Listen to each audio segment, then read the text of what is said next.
All right, good morning.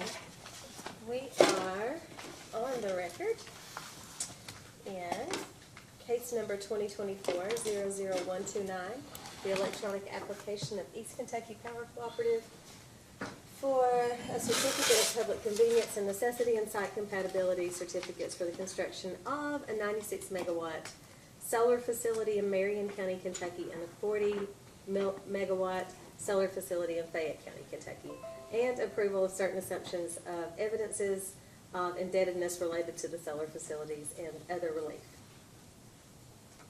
My name is Angie Hatton. I'm chair of the Kentucky Public Service Commission. Joining me today are Commissioners Mary Pat Regan and John Wood Stacy. If you have a cellular telephone, please turn it to silent or turn it off at this time. The hearing today is for the purpose of taking evidence in this matter. I'll now have entry of appearance of counsel. The applicant. Allison Honaker, East Kentucky Power Cooperative and Honaker Law Office. With me today is Brittany Koenig. Okay. And for the interveners, Lexington Fayette Urban County Government. Dennis Howard with Howard Law, PLLC. I'm representing the Lexington Fayette Urban County Government. I will state for the record I have Mayor Linda Gorton with me today who will be making public comments. Okay. Thank you. And let's see, for Fayette Alliance. Matt Malone with law firm Hurt Decker May in Lexington. Morning. Thank you. And for Commission staff. Jason Collier and Justin Young. Okay. Are there any outstanding motions? I think there's a motion for confidential treatment that's still outstanding that was just filed this last week. Okay. And public notice was given October 16th, is that right, counsel? Yes. Filed in the record on October 25th? Yes. All right. Chair Hatton, if I may, and I don't know whether you want to consider any preliminary matters at this point in time. You did ask for outstanding motions, but I do have a motion I would like to have the commission entertain at this time, or whenever the commission is so. Generally, this is time for public comment first, but do you have objection or I to don't know what having the it motion is. heard now? Or, I think public comment would be the best approach at this point in time. yeah, okay. So Thank you. remind me before we call the first witness that you had a motion. Thank you. In case I forget you, okay. All right. All right. Anyone wishing to provide public comment may do so by following the instructions located on our website at psc.ky.gov. Written comments may always be submitted by sending an email to psc.comments@ky.gov. Let the record show that the instructions and link to provide public comments have been posted on the website for at least the past day. I believe we have 4 requests for comments already online. I'm going to take the comments who are waiting to participate remotely first, and then I'll ask anyone in the room to come forward and provide public comment. Jim, if you can get me the access to those who are online.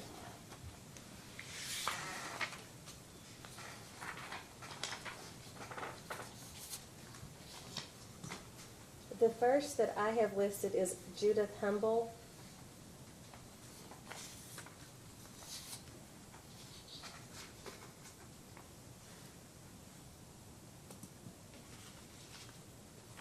Ms. Humble, if you can hear me.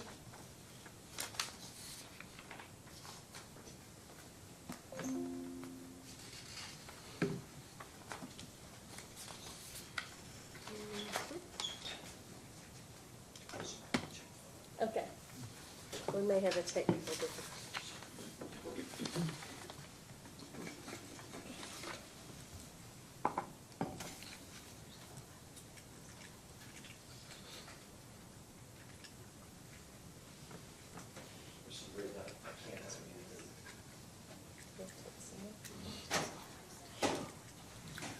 You got a text that the live feed doesn't have sound.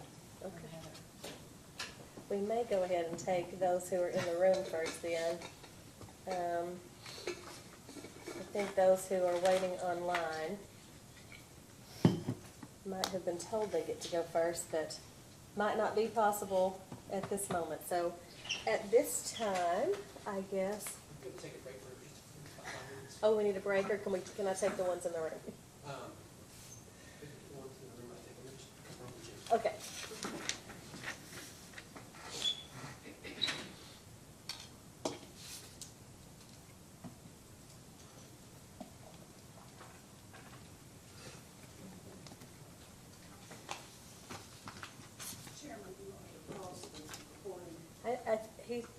said we could go ahead and have the in the room comments. All right, so for those who came to comment, I'm gonna allow you to approach the microphone when you're ready, but I'll offer Mayor Gorton the opportunity to go first if you'd like. Yes, thank you. And if you don't mind, just state your full name and, I guess, business address. Do you need help adjusting that? Let's see. I'm not the tallest in the room. I understand. I think that's like, so, yes. I'm gonna limit comments to 10 minutes each. Go Thank ahead, you. Mayor. Thank you. Good morning. Please enter your access code followed by the pound or hash. Good morning. It's always technology, isn't It it? is. Makes life easier until it doesn't. Thank you, Chairman Hatton and Commissioners Regan and Stacy, for the opportunity to speak to you today. I am Lexington Mayor Linda Gorton, and I'm here to object to the proposal to build a commercial solar operation in Fayette County on prime farmland. As you may know, Lexington is home to a merged city-county government. As mayor, I represent about 320,000 people throughout Fayette County in both rural and urban areas. Fayette County encompasses about 183,000 acres, including just over 132,000 acres that are zoned agricultural. Our farmland is considered among the best quality soil in the country and perhaps in the world. Our countryside is home to many of the world's best thoroughbreds. I know you've seen them or seen pictures of them, and they are horses which bring thousands of tourists to our county. We also have prime farmland for cattle operations. When I look at Bluegrass farms, I see businesses. The rural area is truly a workhorse for our economy. One estimate is that 1 in 12 jobs in Fayette County can be attributed to farming operations. Agriculture is estimated to generate $2.3 billion a year into our economy. We have worked hard to preserve and protect our farmland. It is our identity. In 1958, Lexington enacted an urban growth boundary, which restricted development in the rural area. It is the oldest growth boundary in the nation, and we have never sprawled because of it. In 2000, we enacted a purchase of development rights program through which we purchased agricultural conservation easements in order to preserve this farmland for generations to come. To date, there are 285 farms protected by this program, totaling more than 31,000 acres. Despite these protections, we must always remain vigilant to protect our irreplaceable farmland. Today, there's a new threat from East Kentucky Power Company, an electric utility company. The company wants to build a solar facility on about 388 acres of prime farmland in the horse capital of the world, and we anticipate we will receive similar proposals in the future. Sadly, the company did not bother to properly vet its proposal in Lexington.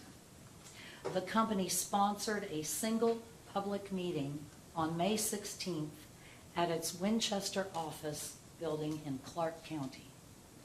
There have been 3 press releases, one on May 9th, one on May 14th, and a third on April 29th. That's it. Our government supports solar.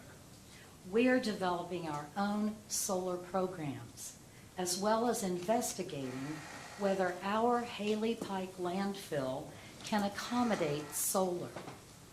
We think solar projects are possible here without forcing us to give up irreplaceable farmland, a key component of our signature industry. In their responses to our attorneys East Kentucky Power Company admits this project offers no quantifiable benefits to Fayette County. No new jobs. Very little, if any, of the power generated by this proposed facility would benefit Fayette County residents and customers. With only about 7,000 local customers, the footprint of this company in Fayette County does not justify using 388 acres of prime farmland. Fayette County's Planning Commission has gone on record in opposition to solar on agriculturally zoned property. The matter will soon be taken up by our Urban County Council. As you make your decision in this case, we encourage you to consider the approach the PSC took in 2007 when it asked Lexington for its position in Kentucky American Water Company's source of supply case. As the commission wrestled with the issues in that case, it ordered Lexington, as an intervener in the case, to provide its position before the PSC ruled. I urge the commission to do so again. Thank you for giving me the opportunity to speak with you this morning, and I'd like to tender my comments for the public record. Thank you, ma'am. Could staff take her written comments, please?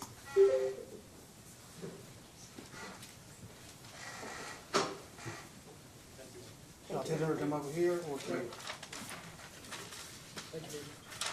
Thank you very much. And whoever wants to go next, step right up to the mic. And just state your full name and address. Hi, guess I'll go next. Good morning. How's Good that morning. mic? How are you all doing? Can you hear me? We can. Is this- Okay. Again, I know the mayor said she wasn't the tallest person in the room, but she is taller than me. Representative, go ahead and please tell us your address as well. Thank you. So good morning. My name is Adriel Campbell, and I'm the state representative for House District 93 located in Fayette County. And thank you all for the opportunity to speak against the proposed solar farms. I share many of the same concerns residents of Fayette County have expressed to me about the proposed solar farm site in Fayette County. And let me say that Kentucky needs more opportunities to harness and utilize renewable energy. And solar is absolutely necessary to meet this goal. But the most important thing is where it's located. In the proposed location of Fayette County, we are risking our prime agricultural land, farmland that supports our economy and our identity. The proposal is located on a Kentucky Scenic Byway, US 60, which is vital for tourism and designated by the state to have both economic and cultural importance. My family and I often take this scenic byway out of Lexington when we go home to Moorhead because of the peace and beauty it provides as you drive along the rolling ribbon of road. The people of Fayette County value their farmland for agriculture, and our local land use policies makes that clear. This location for solar is not appropriate, and further, it's outside of East Kentucky Power Cooperative's service area. Only 2% of their services benefit Fayette County. By siting this proposed facility on important Fayette County land, our community risks much more. I'd also argue that there are thousands of acres in Kentucky to locate solar that don't also jeopardize an entire community's cultural and economic foundation, and that don't have the environmental and economic significance that our prime farmland does. And when you think of things, think about the brownfield, strip mines, etc., that are already stripped of productive soils. So please keep in mind that Fayette County is the #2 county in Kentucky for ag sales. Businesses in Fayette County are already installing solar. Residents are installing solar, and we're trying to do more on our part, and it should continue to grow. Community members are against this facility and this location for all that it jeopardizes for our county, and ask the PSC to consider community sentiment in making their decision.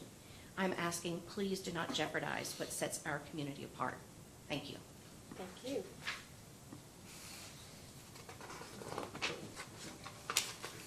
Please tell us your full name and address and 10-minute limit. Sure.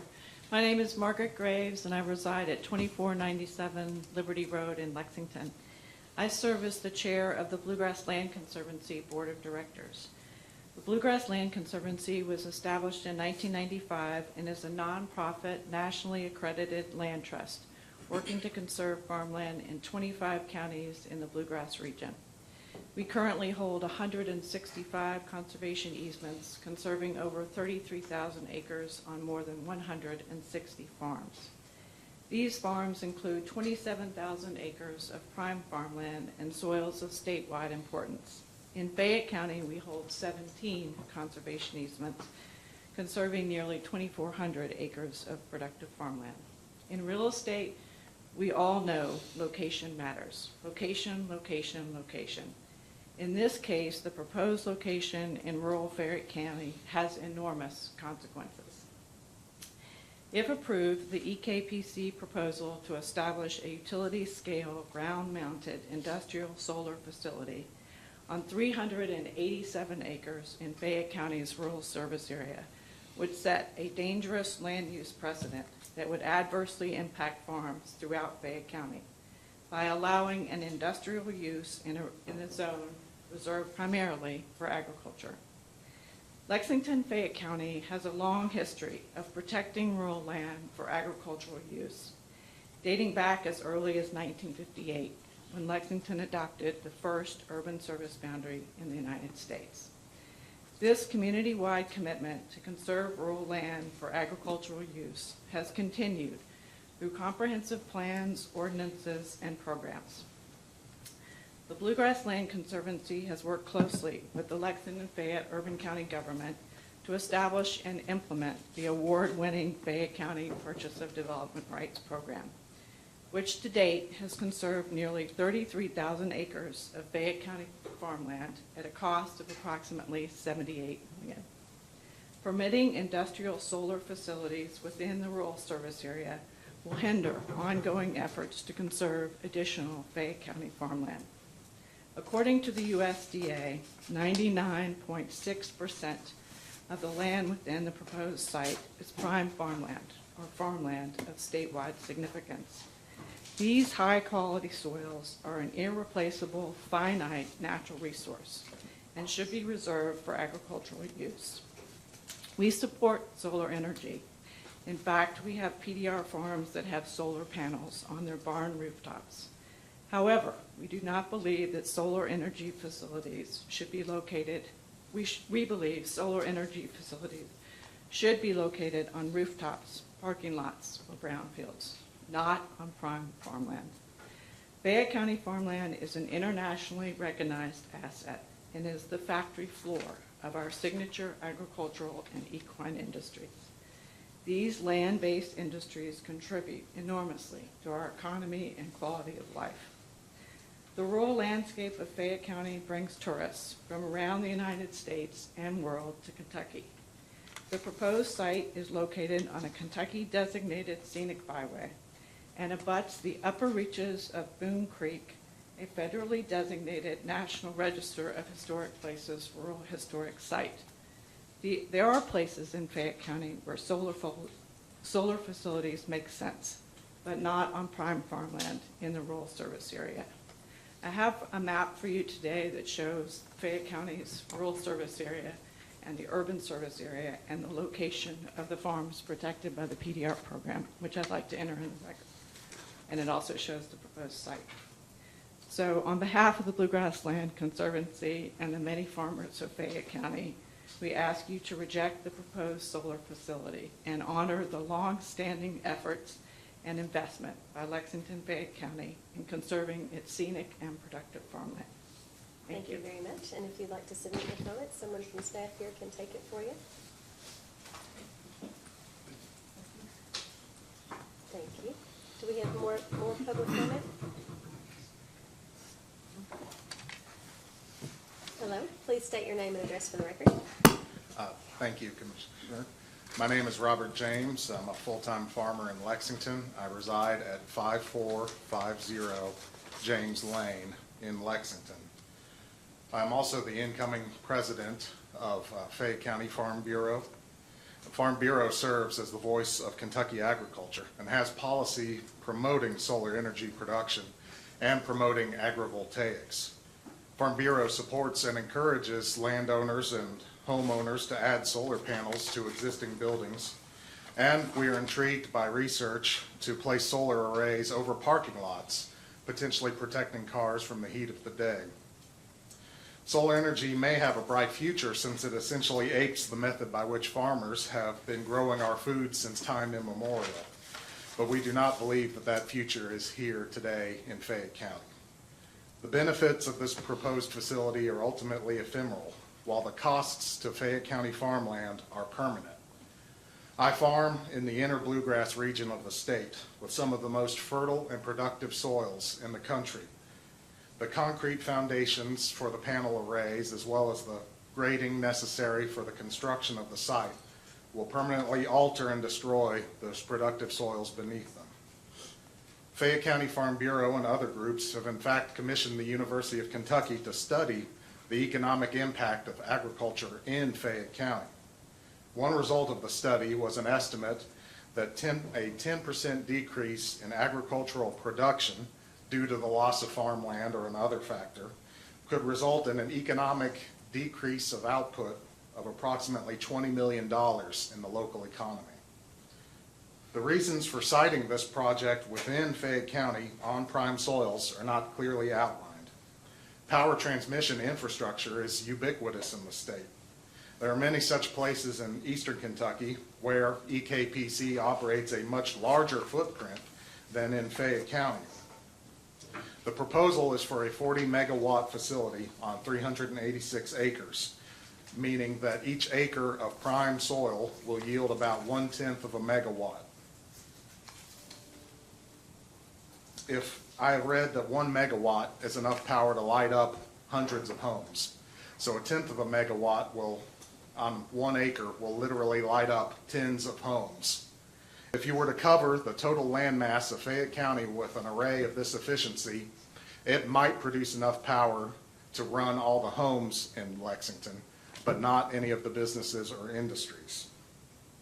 I would conjecture the main reason that this site was selected was its view from the interstate, which would make the project a more appealing billboard to passing motorists than a proper investment in the energy future of Fayette County and Kentucky. Commissioners, I know there are many more variables in this case than I, as a humble farmer, have access to. I've spent my life working with the dirt, bringing it to its full potential to produce the best crops I can. I know the solar arrays of this proposed project will in fact be the last crop ever grown on that prime soil. Thank you for your time. Thank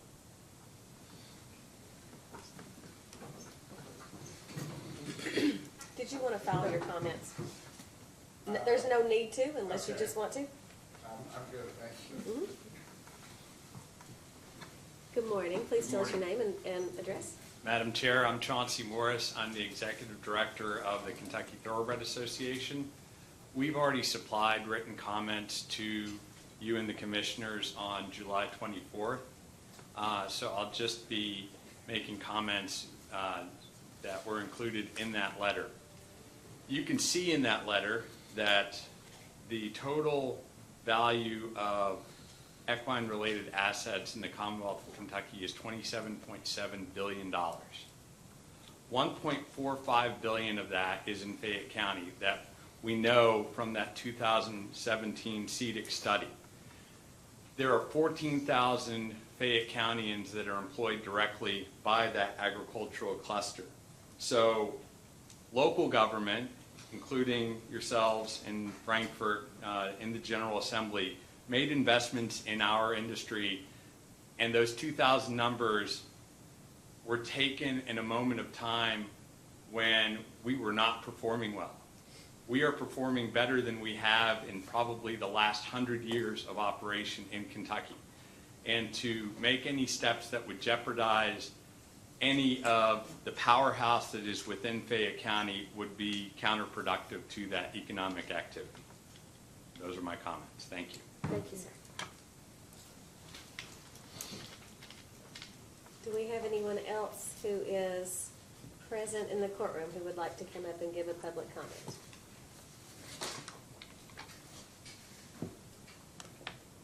Okay.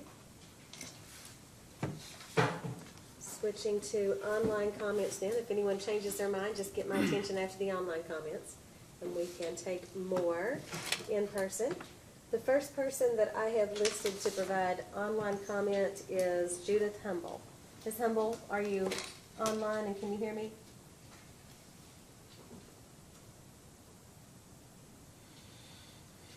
Judith Humble?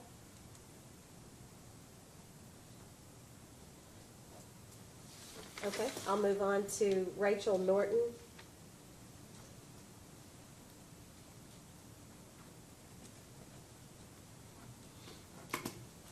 Ms. Norton? Can you hear me? I can hear you, yes, I'm glad.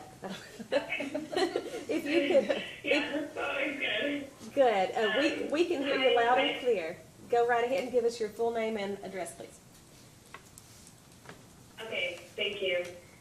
Hi, my name is Rachel Norton. My address is 474 West 6th Street in Lexington, Kentucky, 40508. My comment is that I've lived in Lexington my entire life. I've always hoped to support this corner of the world in becoming more sustainable, resilient, and affordable for all of our residents.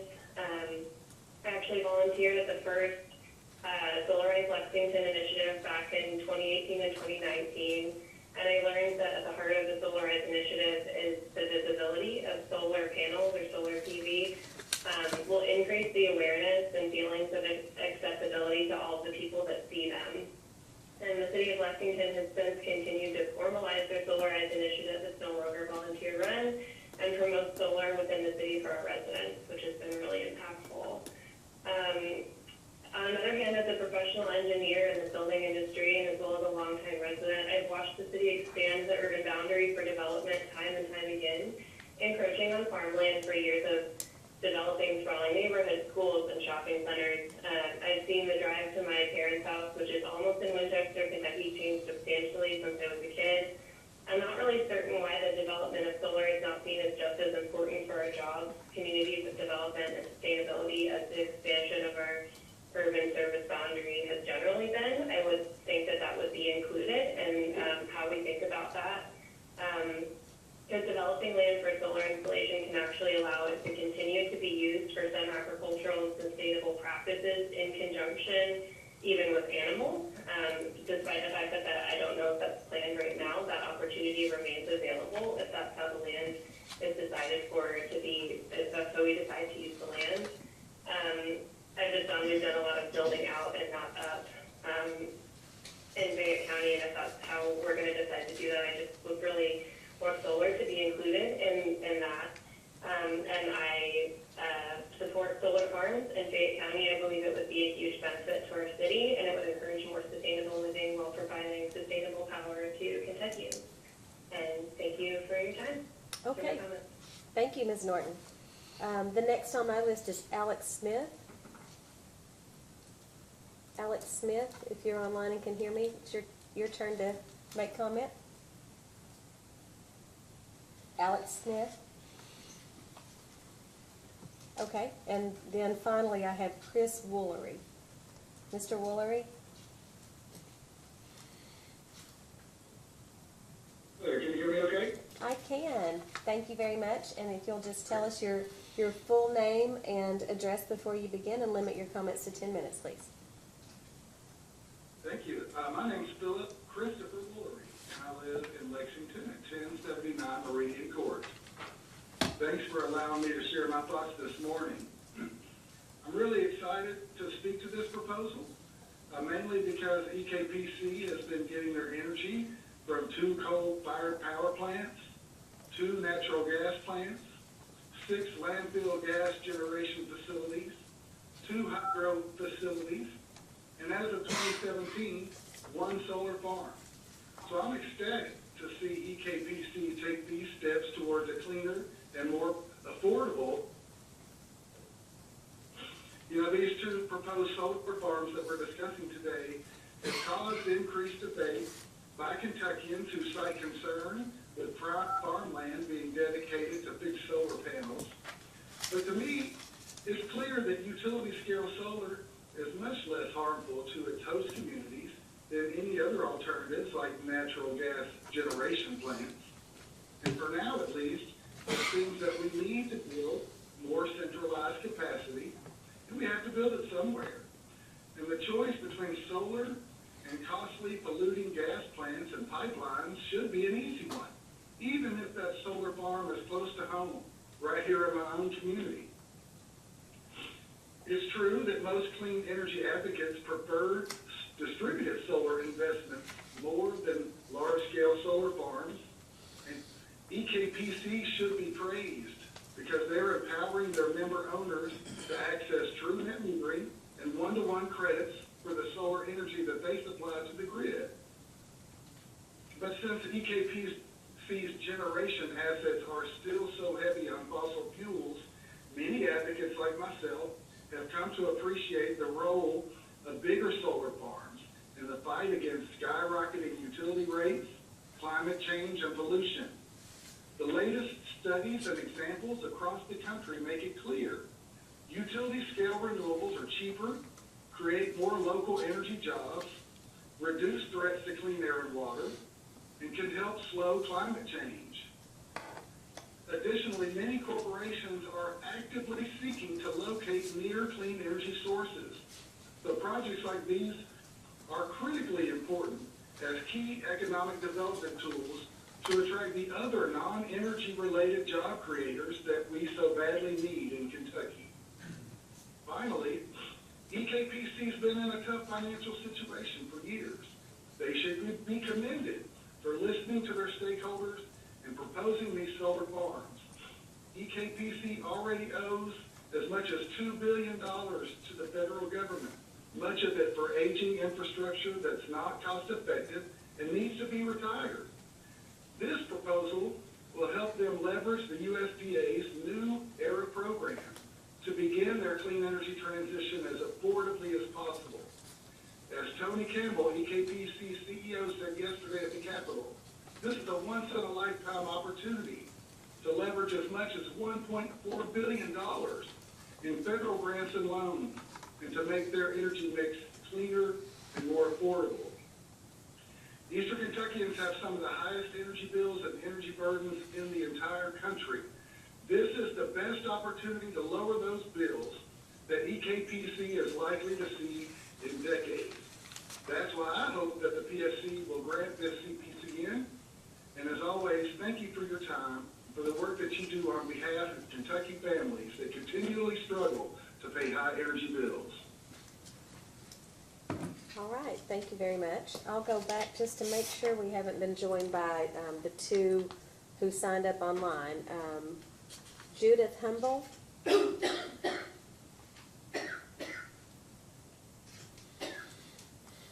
Alex Smith. Okay, and has anyone else in the courtroom decided that they'd like to testify? Madam Chair, can I enter my record, my remarks? You certainly can. Yep, I'll have staff collect that from you. May I do the same? Yes, absolutely. And I would remind everyone that you can always submit public comment on the record by either emailing the commission at psc.comment@ky.gov. If you do that, please make sure and reference the case number, which is 2024-000129. Or you may submit public comment by written, by letter, the old-fashioned way, at 211 Sour Boulevard, Frankfort, Kentucky, care of Public Service Commission. And those will still be considered part of the record up until the time we make a decision. Okay, if I don't have any further public comment, I'll move on to presentation of evidence then. And counsel, at this time, you may call your first witness. Actually, Oh, sorry, oh, you had a motion. Yes, Chair, Yeah. Chair and Commissioners. Lexington, just a few days ago, last Thursday, has before it a zoning amendment. It's considered that as we speak, and we'll do so over the next few weeks. In our motion to intervene, we expressed the concern that we've got 400 acres, possibly, of prime horse country and farmland that's going to be plowed under, and a solar facility is going to be placed on that. We think, in light of Lexington's concerns, that the commission should do as it did in case 2007-134. That was Kentucky American's source of supply case, a very contentious case that had many interveners and public comments over many months. Lexington at that time was trying to figure out what its opinion was, and by order on December 21st, 2007, the commission instructed Lexington to explain itself. What is your position on this? And held up the decision until Lexington could provide a definitive position. We are in the process of doing that now. We would like to have some deference from the commission and give us some time to accomplish that. I don't see any prejudice to the company. In fact, it was just this past Friday at 9:30 that the company provided to the, at least to the commission, some sort of assessment, easement assessment it was. That was rather, I'm sorry, environmental assessment. I didn't get it until Sunday night at 10:30. Yesterday, at 4:15, the company provided to the commission, it's something to do with the PJM connection. I believe it's in excess of 100 pages. I've kind of given it a cursory review, but that's it. We've got the company providing information at the last minute. We have Lexington that wants to study this and find out what its position is. We think that it would be premature to proceed on it until we can get all the people at the table and find out what's going on. I know it might be a big ask, except for the fact that it was the commission in 2007 instructed Lexington, tell us your position. We want to tell you that position. We don't have it today. We'll try to get it as soon as possible, but we'd like to have some time, and in order to accomplish that, we would ask that you put this case in abeyance until we can do that. Do you know whether the Lexington Fed Urban County Governor was an intervener in that 2007 case? Yes. They were also an intervener? They were an intervener in that case. Counsel. We would object to this being held in abeyance. There is the 8-month statutory deadline where this needs to be decided, and this was filed, I think, back in April, if I'm not mistaken. They are an intervener in this case. They will have an opportunity to do both post-hearing briefs. They can, cite their opinion and their stance in those post-hearing briefs that will become part of this record. So we would object to any abeyance being held in this matter. And due to the nature of the funding and stuff that this would, entail, the new era funding and things, there are deadlines of when we would have to have these built and in place in order to receive those dollars. I would like to respond to that from that. Are you couching this as a motion to hold an abeyance? Or if the commission, if the company says that they think that there's this deadline, we'll just go ahead and dismiss it. The company can refile. The company decided by way of its board of directors on this, August 15th of 2023, they voted to proceed on this. The board, that's actually in the record here. It's the company that decides when they want to file the application. They are the ones that get to decide the clock. That puts the burden on you to make you rush. Why do we have to rush? Have you filed any testimony or evidence? We have not. No. But we have gone through extensive discovery. We've done everything we can to participate in this matter. And you would still have the opportunity to continue to file post-hearing evidence up until the deadline. Does staff have a position? The deadline passed for filing any intervener testimony. And they had that opportunity to do so and chose not to. They've only asked discovery questions in this matter. That would be correct. And given the Post-hearing recent data, you could file. Yes, given the recent developments, as I said just a few days ago, last Thursday, Lexington is moving on this, and we'll do so as diligently and expeditiously as possible. And how long have you known there was going to be a council meeting next week? The meeting was last Thursday. No, they're on September 26th, the Zoning Planning Commission, it was only then that a matter was brought before them, and then it was tendered to the council last Thursday. And that is not just regarding this case, it's regarding solar on agriculture across the board. Lexington is trying to do this globally. knowing there's been an eight-month deadline since this was filed in April, why didn't you file a motion for stay sooner? We just found out last Thursday what the city wanted to do. It would have been premature for me to approach you until then. But Your Honor, the city has known about this since at least April, if not sooner, so. Well, this goes back to what the commission did in 2007. The commission pointed out, and I give you the reference to the order again, it's December 21st, 2007. The commission told Lexington, we're hearing from you in two different ways. You're either for it or against it. It was a mixed approach. City council, the mayor, Lexington didn't know what they wanted to do at that time. And it was the commission that said, get your act together, basically. And we're trying to do that here. Back then, it was a mixed signal. Here, we're moving in a unanimous approach. But we don't have that yet. We do not, Okay. and we are trying to Do do you so have quickly. questions about the motion? No. Do you have any questions about the motion, Commissioner Stacy? I have a couple of questions. You know, regarding your motion, you know, you're saying that we're setting the clock or that the company is setting the clock. The clock is set statutorily. And, you know, we're just proceeding in regard to, as we were directed by the statute. So I just want to kind of make that clear. And, you know, I think you and the mayor have made your position on this very clear, and you've done it very well, sir. But if you'd like, you know, you can file any kind of document that you want post hearing. So you might want to consider that. And I would overrule at this time the motion for stay. We've counsel and witnesses all, I imagine, who've come from a far distance so we'll go ahead with testimony. Thank you, Chair. All right, counsel, call your first witness, please. We had filed a witness list in the record with our order, but commission staff has asked us to take Julie Tucker first, so we're gonna kind of deviate from that. We do have one witness that has an afternoon meeting, so according to how long this first couple take, we may have to take him out of order as well. Okay. We call Julie Tucker at this time, Julia Tucker at this time, sorry.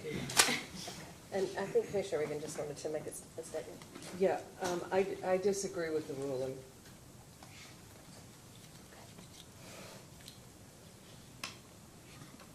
Raise your hand to be sworn, please. Do you swear or affirm the testimony you're about to give is true and correct to the best of your knowledge under penalty of perjury? I do. Counsel. Can you please state your name for the record? Julia Tucker, And what is your business address? P.O. Box 707, Winchester, Kentucky, 40392. And what is your position with EKBC? I'm the Vice President of Power Supply and Planning. And did you cause testimony and responses to data requests to be filed into the record of this proceeding? I did. Do you have any changes or corrections to make to any of those responses? I do not. If I were to ask you those same questions today, would your responses be the same? Yes, ma'am. And is it your desire and intent to incorporate those into the record of this proceeding? Yes. The witness is available for cross. Thank you. And the order we'll go in today is that we'll allow cross first by Lexington Fayette Urban County Government, and then Fayette Alliance, and then commission staff, unless there's objection. That's what we planned on anyway, thank you. Okay, good. Thank you. All right, and I'm sorry, I can't see you, and I'm not gonna get any taller, and this Oh, thing you're good. doesn't Yeah, get any as I shorter. said, that's what we planned on anyway, thank you. Yeah, sounds good. And maybe you wanted to be hidden Yeah, over there. or I'm hiding from you. Yeah, all right, so, counsel. Thank you. Good morning. Good morning. If I ask a question and you don't hear it or you don't understand it, please tell me so I can start again, okay? Yes, sir. If the Bluegrass Plains project is approved, when would it come online? I'm not positive on the timing on it. I believe 2028, but we have other witnesses that are more knowledgeable on the construction timeline. Okay, thank you. If you want to defer to another witness, obviously that's perfectly acceptable. If you know the name of the person, that would even help me more, so that way when we go through the witnesses, I don't have to ask the same question multiple times and take up everyone's time, okay? Sure. Thank you. Solar is it's an intermittent source, correct? Correct. Is it similar to, I guess when you categorize it in some of your studies or your analyses, is it similar to peaking power? No, sir.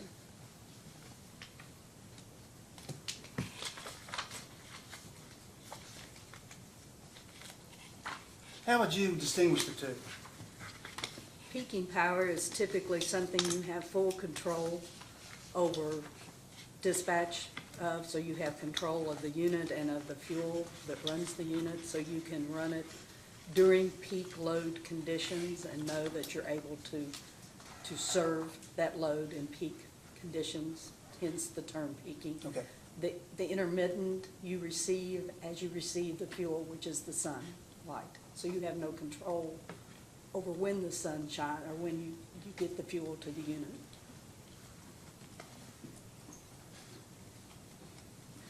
So just allow me for one moment, please. Sure.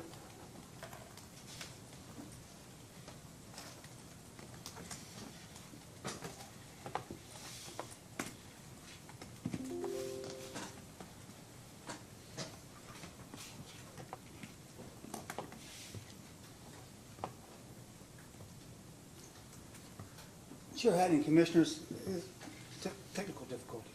May I have a break for just a few minutes so I can see if I can get my laptop going? Yeah, I don't mind. Maybe we can use the restroom at this time too? if Let's that's see, acceptable? let's take,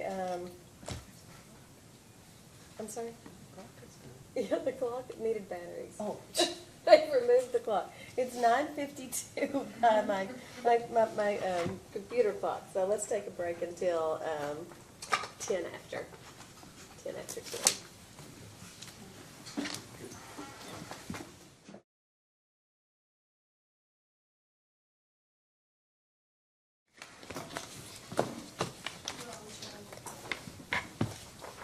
All right, we are back on the record in case number 2024-00129, East Kentucky Power Cooperative's various petitions and motions. And Thank you. council, I believe you were in the middle of cross. Yes, Chair.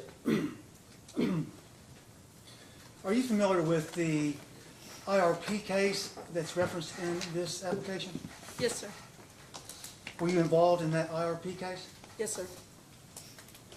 So that means you are familiar with the original application as tendered by the company? Yes, sir. Would you happen to have that in front of you? If not, then I will give you a minute for. I do not have the IRP Okay. case in front of me, no. I'd like to refer to that if I may, Ms. Hunter. I don't have the IRP case either with me. I can try to pull that up. It was a huge application, so. I'm looking just at the application at page 171. There's a table 8, maybe I can describe it to you, and we'll go from there. How about that? Yes, sir. There is a table 8-7. Yes, sir. It shows EKPC projected additions and reserves. Correct. It shows in columns year, energy additions, baseload capacity additions.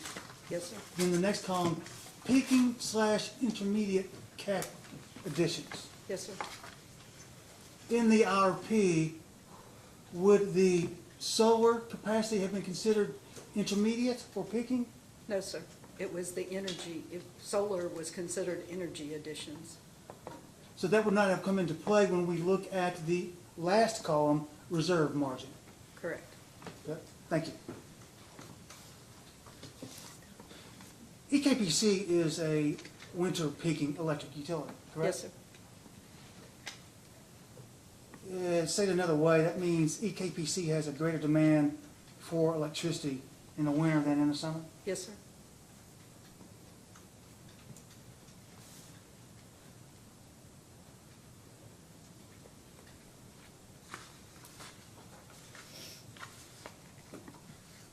If I may direct you to the company's response to LFUCG number 6 initial.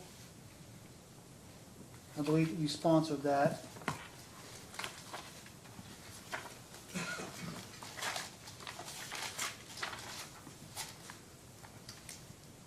And please tell me when you were there.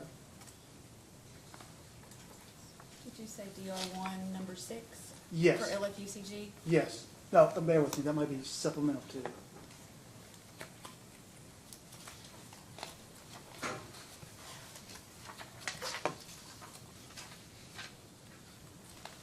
I'll get going in a moment with the references and we'll be much faster.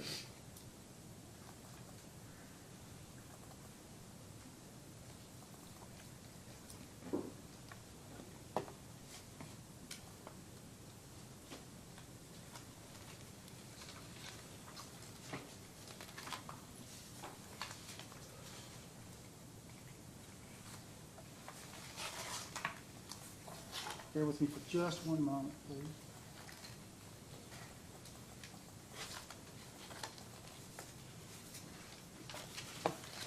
Yes, I apologize. It is the company's response to LPCG's supplemental number 6. Yes, sir.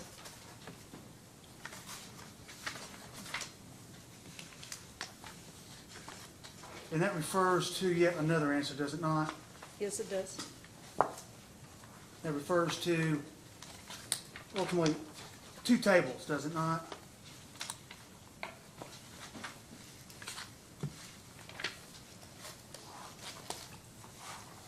Yes, it does. Do you have those tables in front of you? Yes, sir.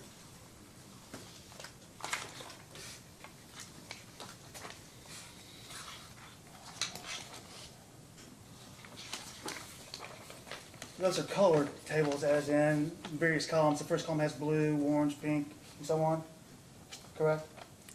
Mine's in black and white. Fair but enough. You're correct. Okay. The first table, at the top of the page, is that, what is that? If you could tell me the heading. Are we talking PSC request 1? Yes. I have one table and I don't see a title on it. It has projected peaks from the long-term load forecast, planning reserves, capacity required, existing capacity, and reserve margin. Refer to PSC's, the company's response to PSC, second number 1, please.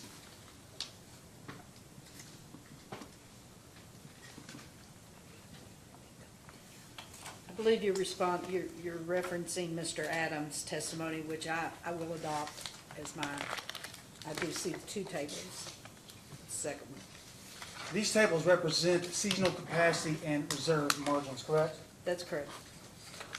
The first table is without addition of the 2 solar projects, correct? Yes, sir. The second one is with the addition of the 2 solar projects, correct? Correct. And these were produced by the utility, correct? Yes, sir. If I look at the last column, reserve margin, on the first table, and then look likewise at the second table, at the same column, reserve margin. If I focus in at the winter, WIN, on each table, is there any difference between the 2 tables? No, there's not. What does that win indicate? That's winter, right? Yes, sir. So am I correct in understanding that with the addition of the 2 solar projects, that the reserve margin for EKPC does not go up in the wintertime? That's correct.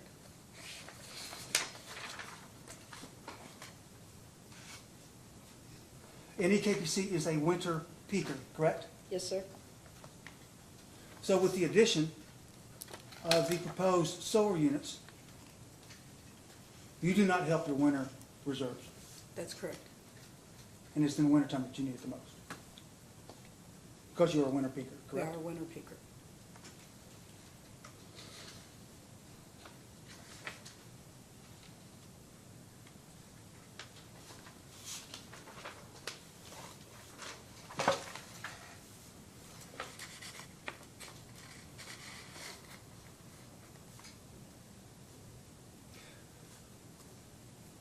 At what point in time, let me start again.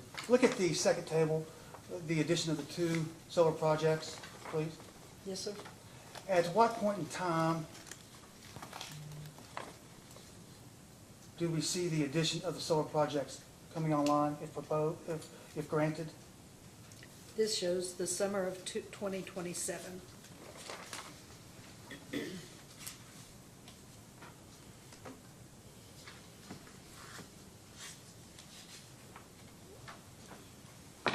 If I may at this time, look at the response, or your response to LFUCG supplemental number 18A.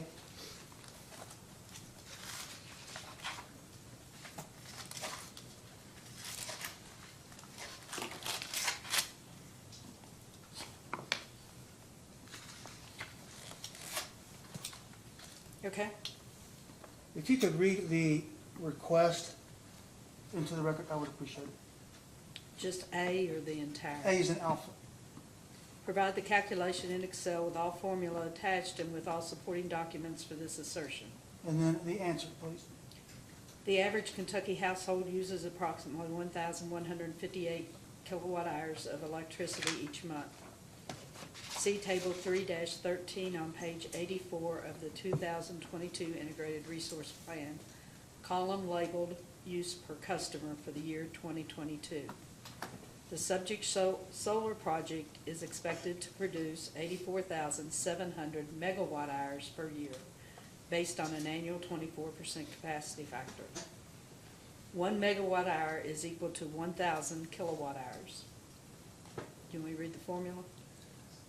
No, we can stop right there. We'll see how this question goes. Are you familiar with two articles that appeared in the Herald Leader as sponsored by the company, discussing the number of residential homes that could be energized by the Fayette County Solar Facility?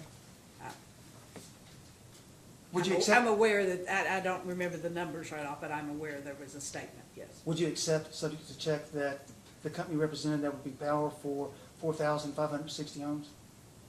Subject to check. And you changed that now in this answer to 6,095 homes, correct? Subject to check, yes. How many meters does the company have? We serve over 1.1 million customers. Would you accept, subject to check, that in the application, the company represents 570,000 meters? That sounds correct.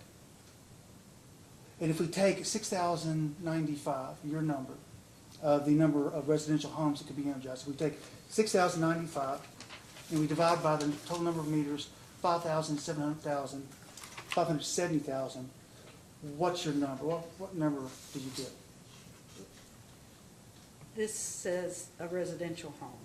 The number of meters include homes, industries, commercial applications. That's number of total meters. That's not comparable. I agree, we're going to get there, but if we just say that we've got residential, and if we take the residential meters of 6,095, and we divide by 570,000, what is that number? I don't know. Would it be 0.01? I don't know. Would you like a calculator? Do you have a phone? I don't have. Can you accept, subject to check, as 0.01? We would object. She doesn't have that calculation. She doesn't need to do that calculation on the fly. He asked if she'd accept subject to check and to have I can her find her a answer. calculator if necessary. I would do I'm the not math gonna- all the time. I'm not gonna require her to do math, but she can answer the question about whether she's will Subject accept to that check. subject to check. And as you just said, the company has commercial homes, or rather, commercial enterprises meters and industrial meters, correct? Correct. And the amount of usage for a commercial meter would be higher than a residential meter, correct? Would be expected to be so, yes. Correct. So if the total number of meters would go down, correct? If we introduce commercial or industrial into that? The number of residential meters is less than that total number you looked at, yes. So if we drop, that would actually decrease that number of meters from 6,095 to a lower number, correct? So this 6,095 is how many residential homes could be served? Correct. So I'm trying to find out if a residential meter is going to have less usage than a commercial meter. That means more of the solar unit is going to have to be dedicated to that commercial meter, correct? The energy from that solar unit, there would be greater amount of energy for that commercial account. On average, yes. So the 6,095 meters, if we were looking at 6,095 residential, that's 6,095 meters. If we introduce commercial accounts and industrial accounts, that 6,095, as you were just saying, would be lower, correct? Correct. And so the 0.01 would be even less, correct? I'm not following you with that one, but We take 6,095 meters and divide that by 570,000 total meters for the company. And we get 0.01. You accepted that subject to check. You pointed out that the usage for a commercial meter is higher. And so as a consequence, as a consequence, you would have fewer than 6,095 divided by 570,000, correct? correct. So the number would be less than 0.01, correct? Correct. Please reference your response to LFUCG initial number 70.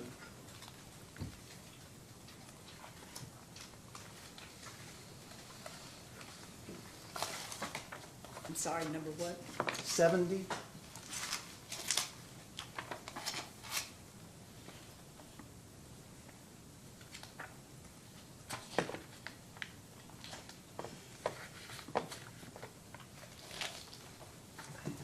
I don't have number 70.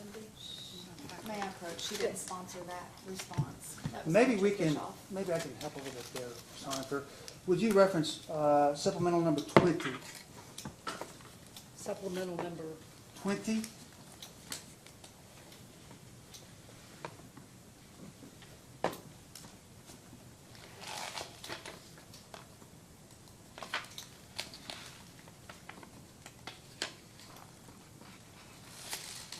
I don't have that one either. May I approach? Yes.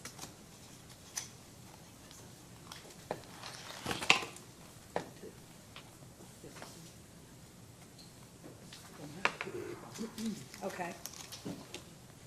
I have it. And which one do you have before you? I have both of them, actually. It does not indicate that you sponsored the answer. Do you feel comfortable asking or answering any questions about that? Or do I defer to Mr. Is it Bischoff? Is that how I pronounce it? Yes. Thank you. Mr. Bischoff is the one who sponsored the answer. I can Yeah. defer to him? Please. Thanks.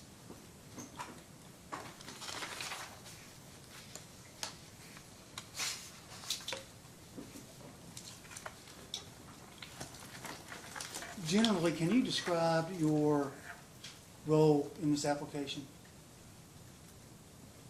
In the request that's before the commission today? In your official position, can you describe to me what your role was? Yes, sir. I oversee the power supply planning function of the cooperative. We provide the long-term load forecast and the development of that forecast, and then we look at the alternatives of how to serve that load and how you expect the units will be dispatched and the cost associated with serving that load.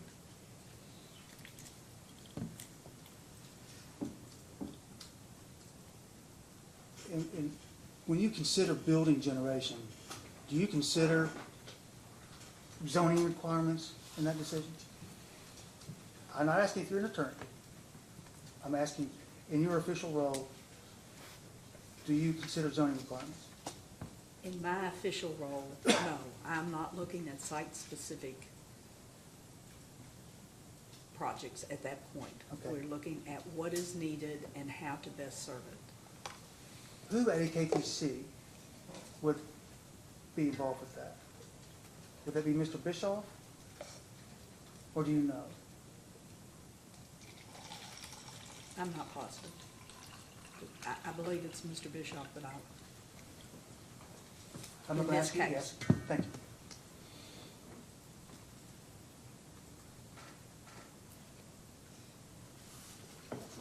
in making the decision to file this application, or since the application has been filed, has the company reviewed or otherwise looked at any other solar applications in Kentucky? We've looked at several solar applications in Kentucky. Those that come before the PSC? Or at the PSC? Not currently at the PSC. This is the only one at the PSC. For East Kentucky. Yes, I understand. But are you looking, let me rephrase. Did you look at any other applications that were tendered to the PSC that dealt with solar facilities? No, sir.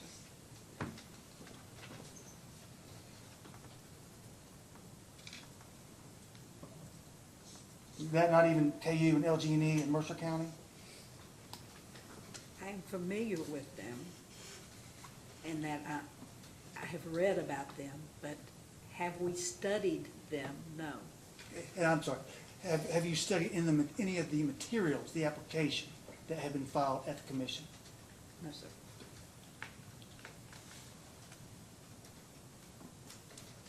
I'd like to go back to that table a moment ago, 8-6, if I may.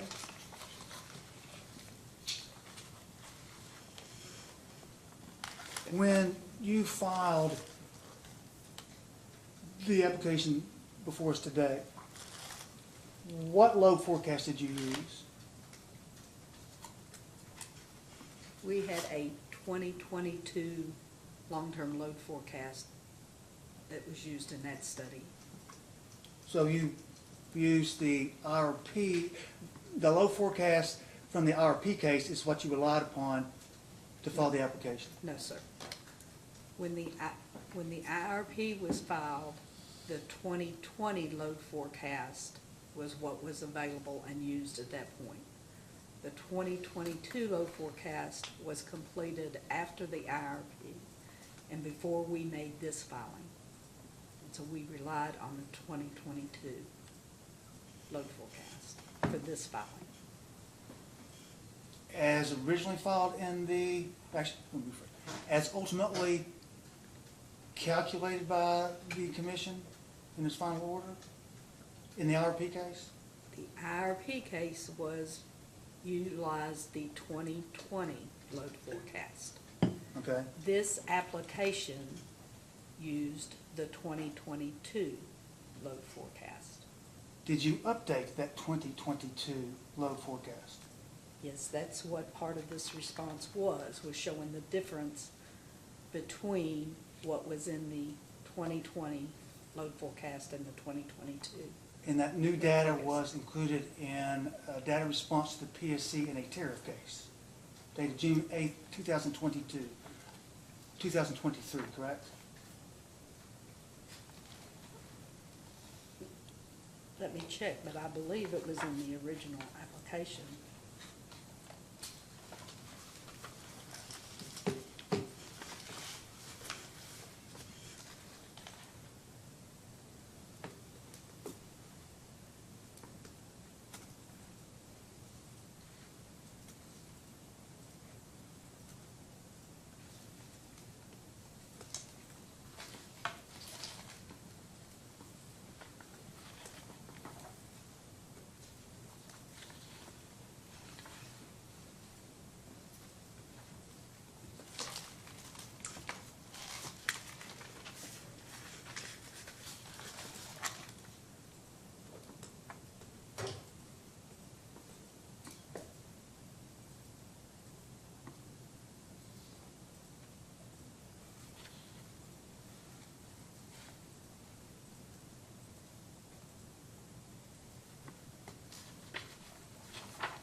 Response 4B to the PSC's first date of request.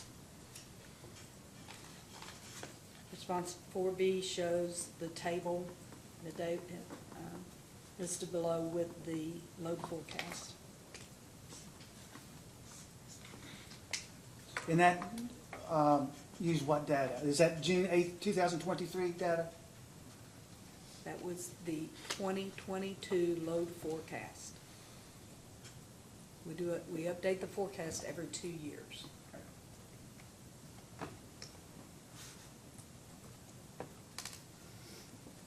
If you could look at your response to PSC Supplemental Number 1, please.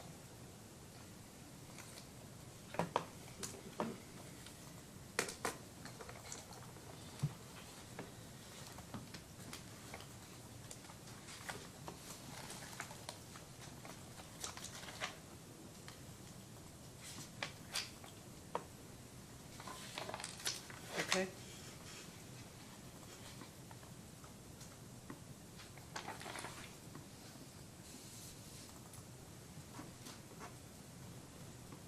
The company asked you for an update to the load forecast, right?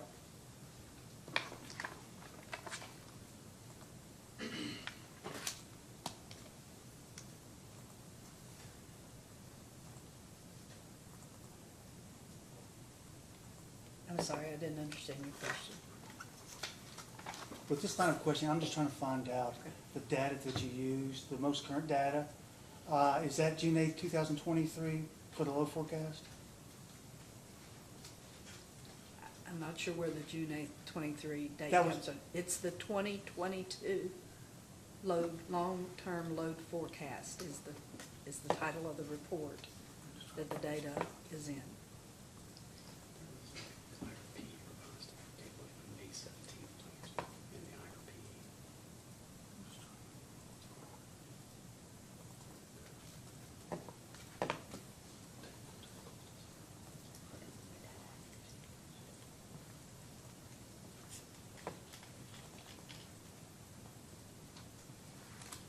I'm simply locating a document for your review. You bear with me just one moment.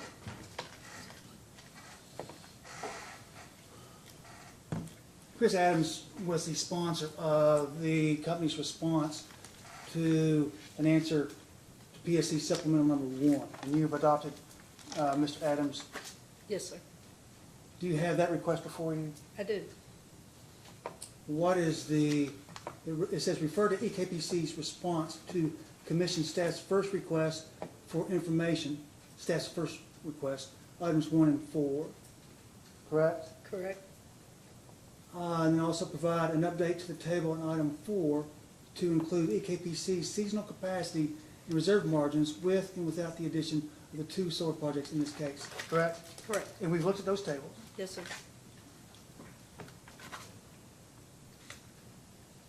And you're not sure whether you still use data that was applied to this commission on June 8th, 2023, by reference. I'm not familiar with the reference on June 8th of 2023. I know this is the 2022 load forecast. Fair enough, thank you. That.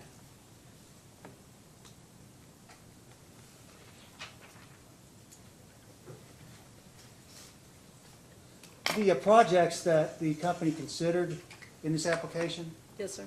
none of them were coal, correct? That's correct. They were all solar. Have you proceeded with the understanding that the only type of generation that the commission would consider would be solar? No, sir. But the only items before that were considered by the company were solar? Yes, sir. Based on our 2022 IRP, as you referenced earlier, we showed a need for up to 1,000 megawatts of solar energy based on the integrated resource plan. And so we were specifically looking for projects to fulfill that need in this application, in this study. Okay.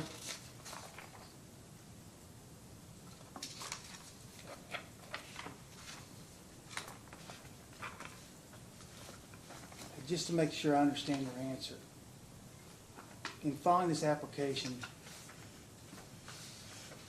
was the company's understanding that the only thing it bring forth to the PSC was solar? Just for this request, For this application today? the company studied and determined that it needed solar energy, that it was the most economic resource for the next increment of energy to be utilized by the system. So we specifically looked for solar projects. We looked for several years, actually, to get to these projects.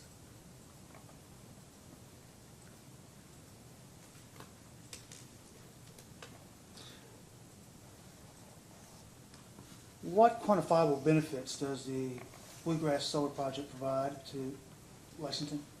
It provides clean energy. It provides,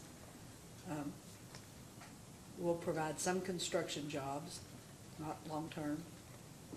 It provides incentive for commercial and industrial applications that are looking for a clean energy resource. There are over 6,000 customers that are served by the cooperative system that are in Fayette County. But generation is not cited exactly for where it's going to provide the energy to. If that were the case, there would be no electric energy in Fayette County today. So it's obviously, you put the electric resource where it makes the most sense for the system as a whole. And in this case, the transmission location is a key component to where the resources can be sited. So you say you should build the generation in proximity to its population? No, sir, that's not what I said. Okay. I said you build the generation to where it best integrates into the electric system. How many customers does EKPC serve in Fayette County? Over 6,000. So when you're talking about clean energy, that's for 6,000 people, correct? You were talking about clean energy for Lexington. I'm looking at the benefits for Lexington, quantifiable benefits for Lexington. You referenced clean energy for Lexington, right? Yes, sir. And then you said 6,000 was the number of customers, right? There's over 6,000 customers. 6,000 divided by 570,000 meters is less than 0.01? That's correct. The construction jobs that you referenced, those are short-term, correct? That's correct.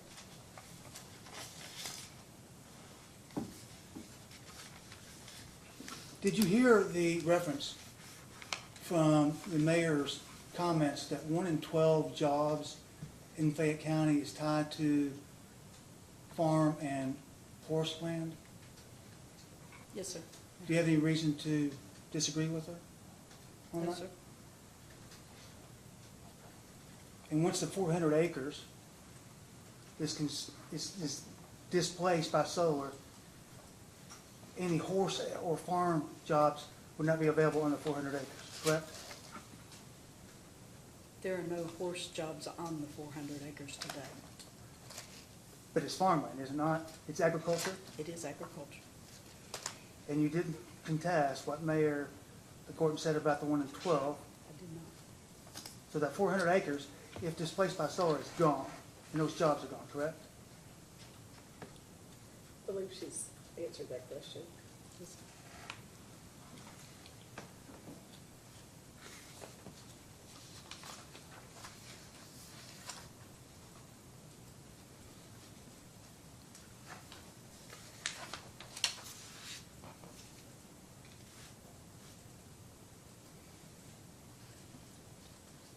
Just to clarify, the 6,000 meters that you referenced that are served by EKPC, that's through the distribution co-ops, right? That's correct. Do you know, or can it be supplied to me, the number of meters in Fayette County? It has been provided. And then likewise, and that's for, I want to know for Bluegrass, RECC. And then RECC, if I may please. Those numbers have been provided in the data request. A reference to that would be fine. I don't remember seeing those, but a reference would be perfectly acceptable.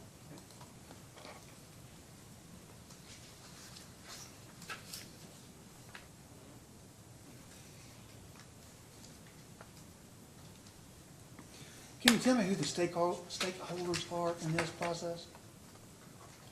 Generally?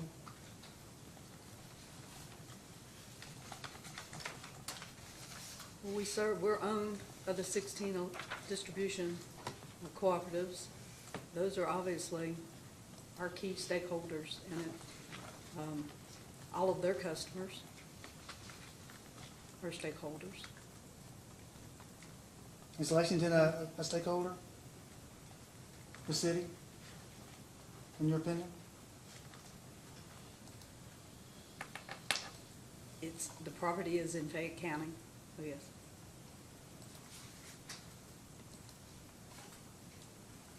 Do you think Lexington, in its government, the mayor and the city council, do you think that they should be involved in this application process? Before the application? They have intervened. Before the application? It is my understanding that a representative from East Kentucky met with someone from the planning committee prior to this application.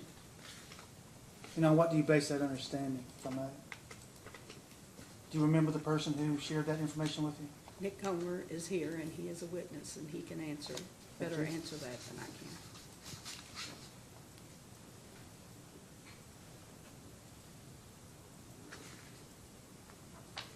If I may direct you to your response to LFUCG initial number 53, please.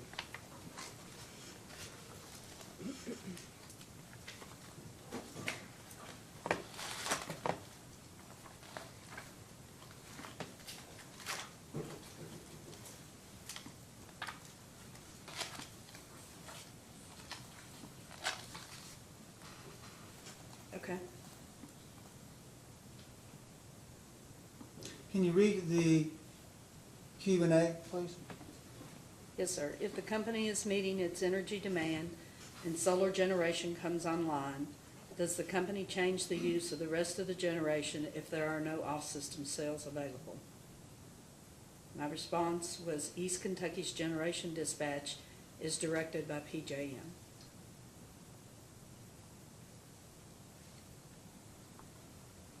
If I'm a customer and can I avail myself to a solar credit of sorts, or a solar tariff of sorts? Yes, sir. I can. Is there any guarantee that the electricity I'm supplied is only from a solar generation? Obviously not, right?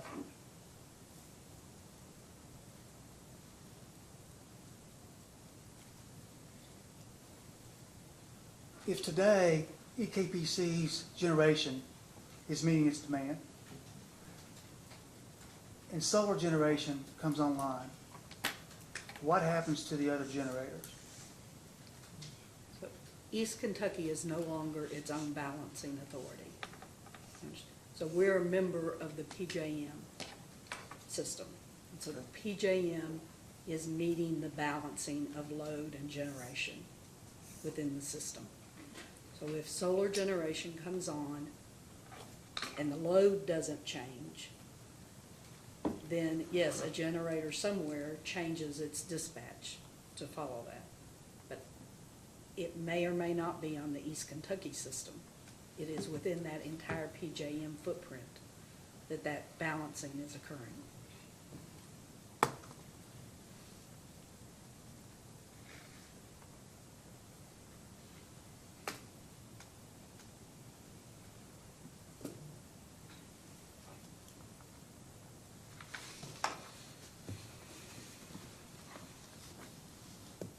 Is there any effect on the operation costs of the other generators if solar comes online? The impact on the cost of other generators will be how their dispatch is modified based on solar coming on.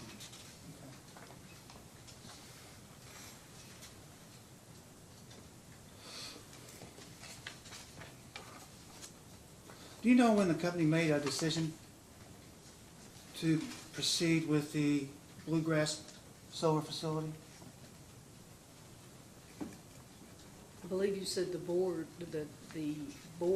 approval date is in the record, and I don't have that right off the top of my head. If I said August 15th, 2023, would you accept that subject to check? That sounds reasonable, subject to check. Thank you.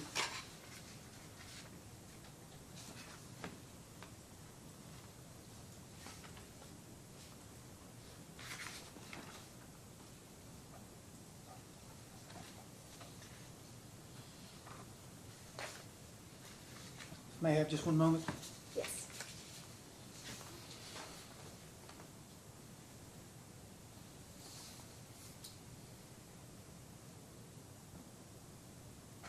That's all I have at this time. I will ask for clarification on one Q&A a moment ago. I'll try to find the specific source, trying to find the data that I was referencing in table 8-6, the most recent. So Do you I'll, want me to come back to you? yeah, I want to come back to that. I don't want to take up any more Additional question on time. this witness? Yeah, I'm done with her for now. Thank you very much. Okay, I can come back to you after the others. At the very end, I might just have one question, but I That'd be don't want to fine. belabor that. I'll ask at the end and see Thank if you. anybody's got follow-ups. Mr. Malone? Hi, thank you, Madam Chair. Hi, I'm Matt Malone. I represent Fate Alliance. It's nice to meet you. You too. I want to start back at the IRP back in 2022, and just so I understand to try and figure out exactly what was going on. When I went back and was reading the IRP application, it seemed to me that at that point back in 2022, with respect to EKPC, you all were potentially looking to maybe seek out merchant solar facilities. Is that what you were doing at that point? Prior to the Inflation Reduction Act, East Kentucky is a non-taxable, nonprofit entity. So the way the tax benefits were set up, the only way for us to receive any benefit from those tax rebates was by partnering with someone else who was a taxable entity. Okay. So there are different ways to do that, but what made most sense to us was to do a power purchase agreement, a PPA. Sure. And buy it from a third party who was able to take the tax incentives. They would pass a portion of that on to us. Okay. And I'm not looking to hold you to it, but can you kind of explain to me, at that point back in 2022, how much megawatts approximately were you looking potentially to buy from a PPA? We had an RFP out at that time for, I believe, up to 200 megawatts, subject to check, but I believe 200 megawatts is what we were looking for. Fair enough. And when I went back and looked at it, in the application, there was a note that, I'm just going to read it for you, and so let me know if this makes sense. The merchant solar facilities are not being built to serve EKPC load. However, EKPC may seek to secure via contract the output of certain of these resources in order to hedge its load position, hedge the potential for energy price volatility, and otherwise achieve its sustainability goals as described in the IRP. These facilities may require station service power at times. However, EKPC does not anticipate a meaningful increase in energy or capacity needs as a result of the addition of merchant solar facilities. That's from the IRP back in 2020. Does that sound accurate? It does, but I believe what it's referencing was the question, there are several merchant facilities that are interconnecting to the East Kentucky transmission system. Okay. Are we buying all those? No. Okay. Do they have an impact on our cost structure? And are they pushing cost onto us, I think, is where that questioning was going. Okay. So the only time they push cost to us is if we enter a PPA with them and we're buying it. Okay. And the reason I'm asking this is I'm trying to figure out in my own head to reconcile, as I look at, for example, the response to PSC request number 1, second request for information in this case. As my colleague here was asking you questions about, let me put it in simple terms, what are you getting for the solar array? In other words, what energy are you actually getting for that? It's fair to say when I look at this, and both of these, and there's another one, PSC request number 1, second request for information, and I think Mr. Adams sponsored it, but when I look at the tables, this is the thing I'm looking at is, I mean, basically the only time that you all are counting on potentially getting any power from in the Marion and the Fayette County is the summertime. Is that accurate? No, sir. These tables represent the 1 peak hour only. Okay. That the only thing represented in that table is the peak load data, the peak hour data. So when you look at capacity planning, you want to make sure that you have enough capacity to cover that peak load. This does not describe how the energy is served. Okay. So energy is the amount of electric used each and every hour, right? Right. So 1 hour might use 5 megawatts and the next 10, and for ease of addition, let's say the next 15. So the sum of those 3 hours would be 30 megawatt hours. That's the energy. Okay. And solar can provide, and I think we said around 24%, 25% of the time, solar will be providing energy to the system. It will be providing energy at 0 cost, because it's all sunk cost on the upfront cost of the program, but it doesn't cost to buy the sun and run the unit. And so other generation will be displaced during that time. Right. So East Kentucky, we talked about, we belong to PJM. Right. We sell all of our generation in. We buy all of our load out. And financially, we try to hedge that amount when we don't know what we're gonna buy that price out at, right? Right. If we're selling it in, then we can cap the price that we're paying, because we're gonna get paid for it on this side, and we're gonna buy it on this side. I understand. So when we have generation to sell in this case, the solar, we've capped the price that our members have to pay on buying that load out. Yeah, as you bring that up, your members, can you direct me, has there been of the RECCs, who's the largest industrial customer that you're aware of? Nucor Gallatin is the largest customer. Have they been asking for solar? They are looking at solar. But they haven't asked you all to? We have a cooperative solar project already at the headquarters, and I believe they bought part of the panels from that. Subject to check about. Fair enough. You know, you talk about alternatives to serving load. What I'm getting at with this is, what is the need for this solar project in Fayette County?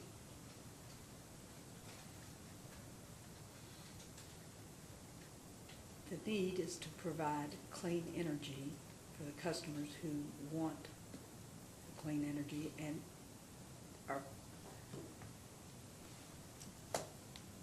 to meet sustainability goals. We have requirements that we need to get to certain emission levels. And to get there, we need solar energy to be able to, for the combination, to reach those goals. Emission levels, are you referring to greenhouse gas rules? I am. Okay.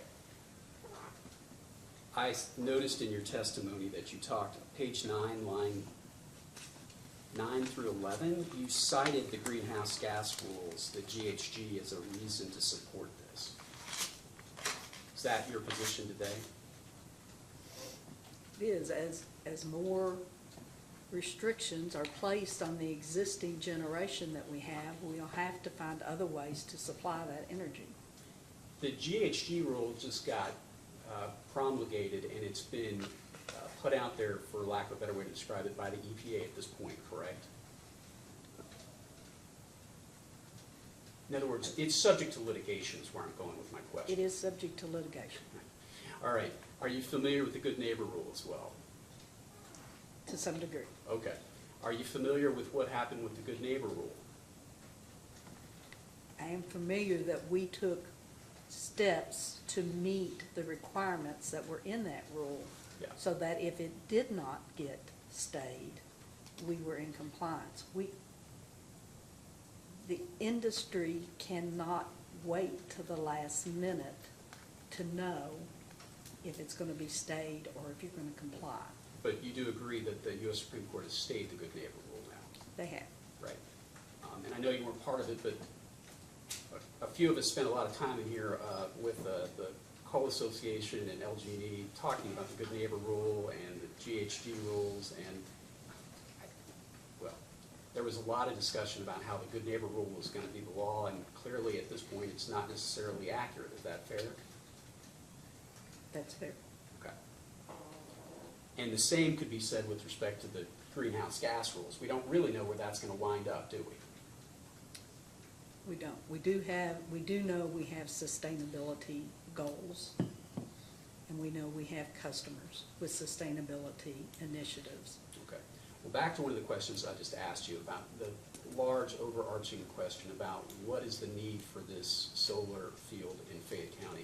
I got your answer, and one thing that I wanted to follow up on with you about that is, isn't it true that EKBC also has land in Clark County and, let's see what else, one second here, Trapp County? Trapp? The location? Trapp is the Clark location. County. In Clark County, I'm sorry. So, in looking for alternatives to serving load, where else did you look about putting this solar array?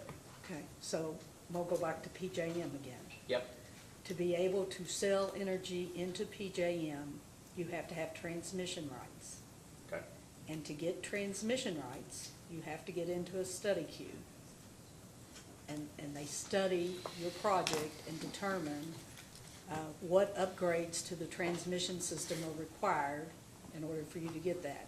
That queue is broken, for lack of a better word to say, but it has been inundated with solar projects, not only in Kentucky, but all over the entire PJM footprint, to where it is now 2026 or 2027 before you can ever get a queue position in there again.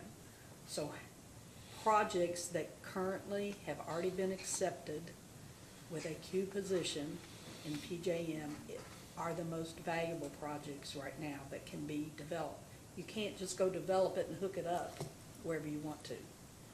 That's fair, but back to when you were originally planning and deciding where to put the solar array, why not Clark County?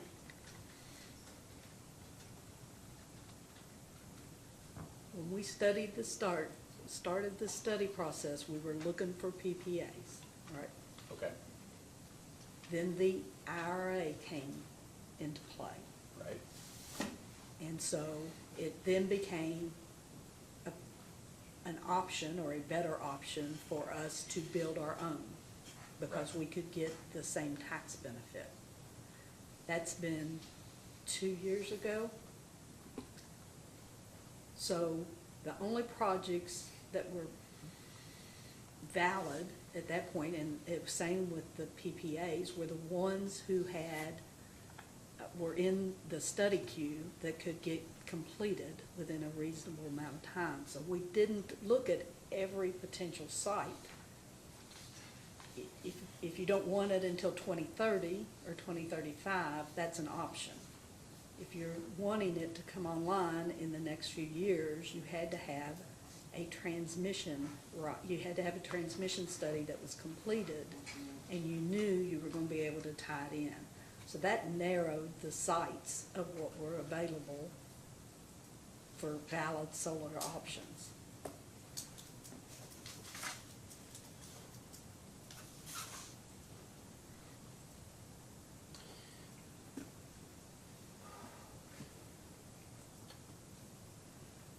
if the commission were to consider allowing you all to move forward in Marion County but not in Fayette County, how would that impact the overall picture for the company? Would you proceed with the Marion project? Yes, both projects are valid on their own. Okay.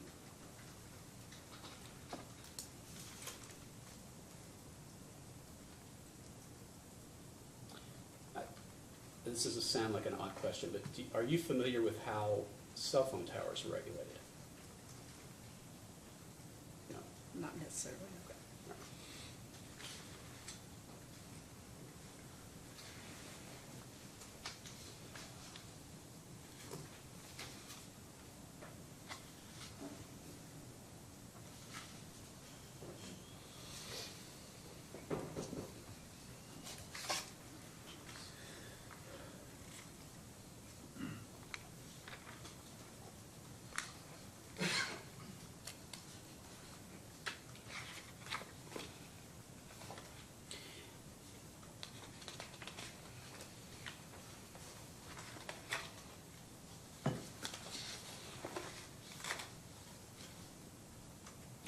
From looking at your testimony, I just want to clarify and make sure I understand. On page 4, lines 9 through 10,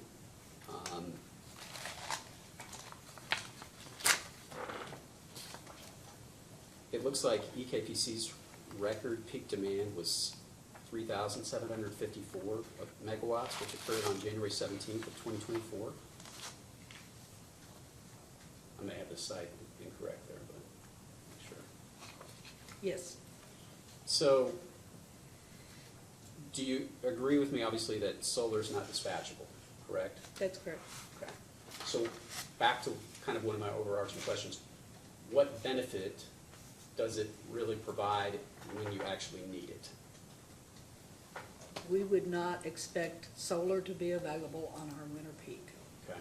And there is no, I'm sorry, go ahead. But it's going to provide energy every month of the year. Okay. You agree with me that there's not, I'll take this back, I don't know, but you all don't have a battery that would allow for it to be stored, correct? That's correct. Okay. And in fact, the batteries are not exactly viable at this point? We don't have a battery. Okay. All right. All right. All right. I think that's all I've got for right now. Okay. Staff? Thank you, Chair. I'm going to pass out some documents that I'm going to be referring to. Thank you. Thank you very much. Thank you.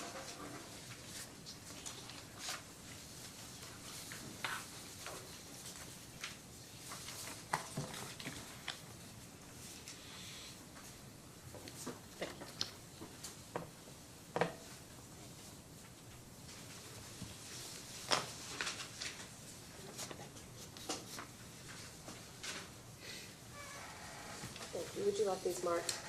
No. These are already in the record. They are already in the record. Good morning, Ms. Tucker. Good morning. I'm going to represent to you that the documents I just handed you are Chris Adams' response to PSC data request 2-3. Second document is page 18 of your testimony from the application.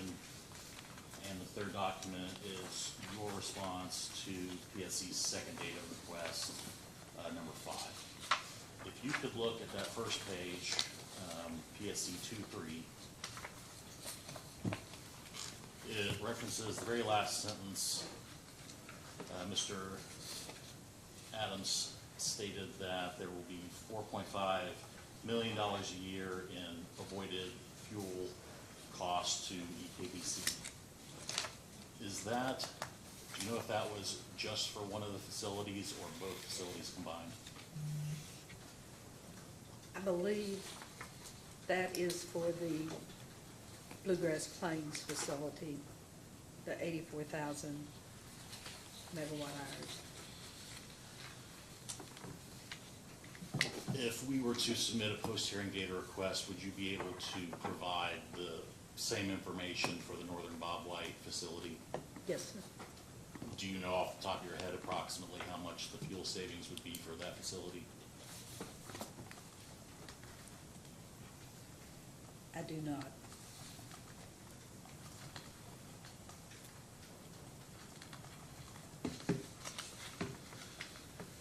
Ms. Tucker, that response also includes a reference to $55 per megawatt hour as the projected cost used as a figure for what this solar energy would be replacing. Is that Yes, sir. an accurate characterization? Yes, sir. Can you explain to me how DKBC projected that $55 per megawatt hour? Yes, sir.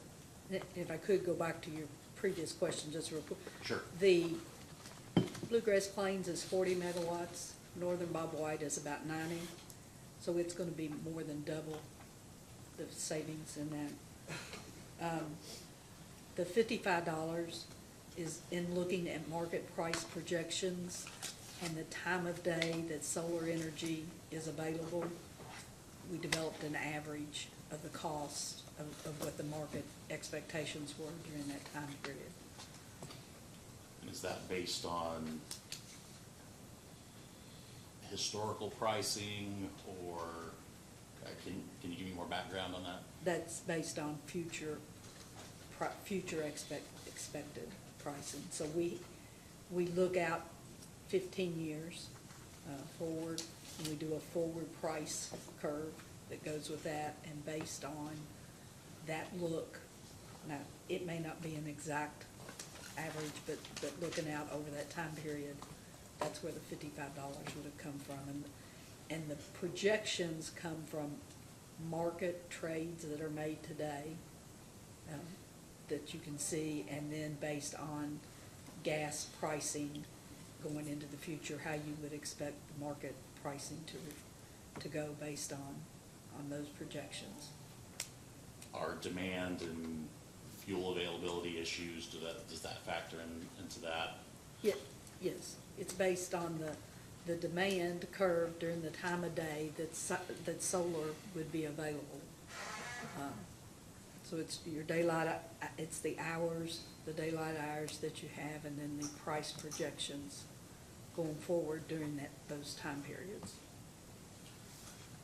If you could flip to the next page, which I represented to you before, was page 18 of your testimony from the application in this case. Lines 17 and 18, it says EKPC has determined that it can develop the proposed solar projects in the low to mid $60 per megawatt hour cost range. Is that referencing both of the solar projects? Yes, sir. And would you agree that for the solar projects to create cheaper energy than you could buy it for on PJM, that number would need to be lower than that $55 per megawatt hour that we just discussed? Well, there's two pieces to that. The $55 we just discussed is the variable cost of what you buy out of PJM. But then we also have fixed costs that are in that. And this this price here would be comparable to what other fixed costs you would be avoiding as opposed to the energy portion of it. Can you tell me, and I can go through a list here. But it does need to be it needs to be in that range, you're correct. Okay. The $60 per megawatt hour, well, first let's start with this. What useful life does a solar plant have? I believe we used either 20 or 25 years, and that would be subject to check.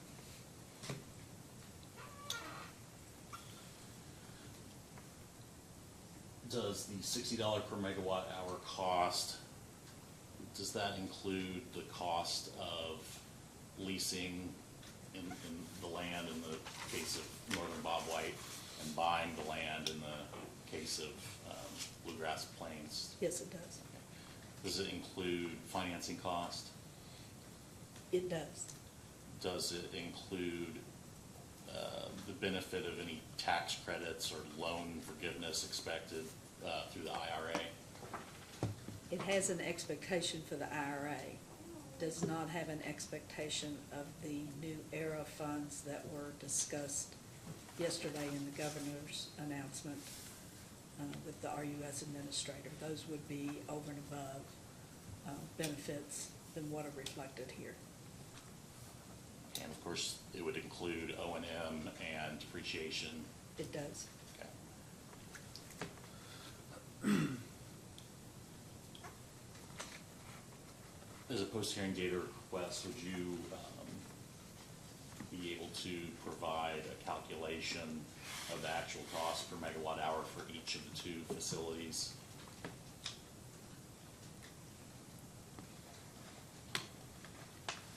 I can ask someone to do that, yes. If you could flip to the last page, which I represented as PSC 2, item 5. There's a reference on the last two lines. It says expected average cost of plant is in the $52 per megawatt hour range.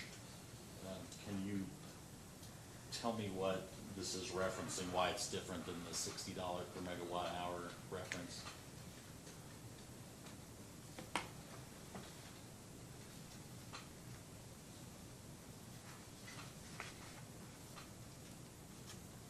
The reason it's different is we were trying to be very conservative in the testimony of what those numbers, we were still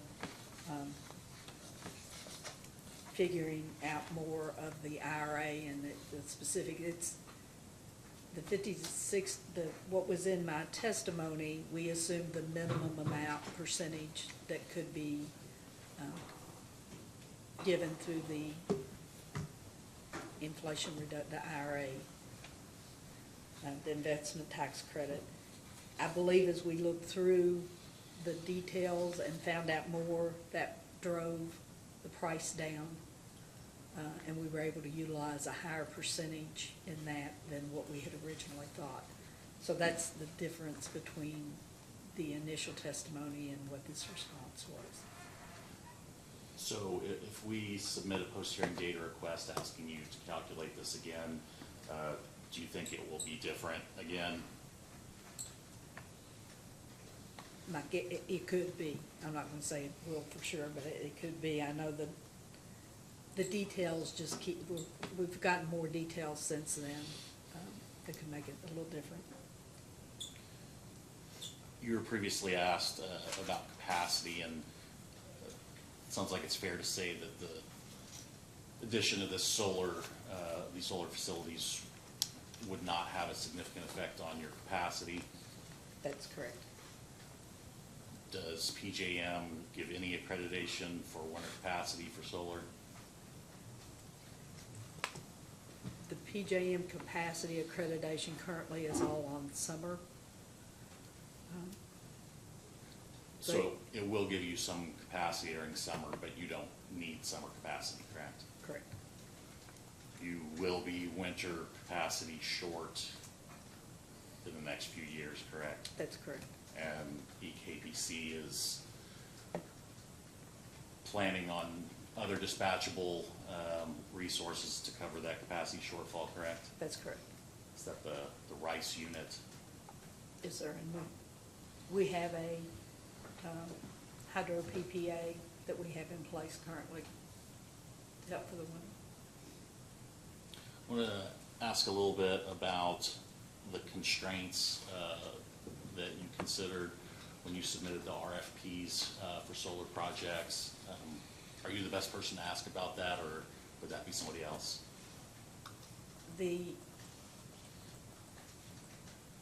I managed the outside RFP where we were looking at the PPAs and looking at pricing. The submittal for self-build, options would be better to go to Patrick Bishop. Okay. Well, if you don't mind answering what you can answer Sure. and passing on to him what you can't. One of the constraints that was mentioned in discovery materials was the size. Can you tell me why a certain size range was considered for selecting solar projects? Yes.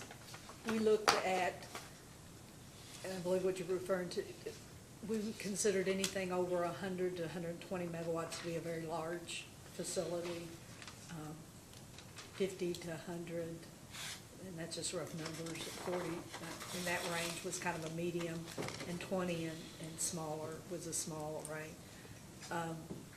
You get the economies of scale come into play with the different sizing. We were looking for up to 200 megawatts. You could get it all in one, or it could be in multiple stages, but the pricing was the key driver of why we wanted to make sure we didn't want to go too small. What's the reason for having a 200 megawatt cap on the high side?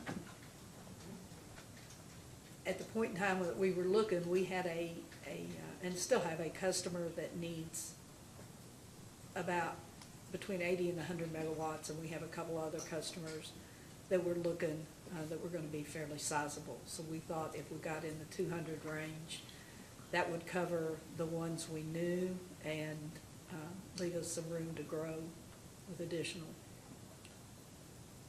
You mentioned earlier that one of the considerations is integration into your transmission system, is that right? Yes, sir. So you're geographically limited to, tell me how you're geographically limited.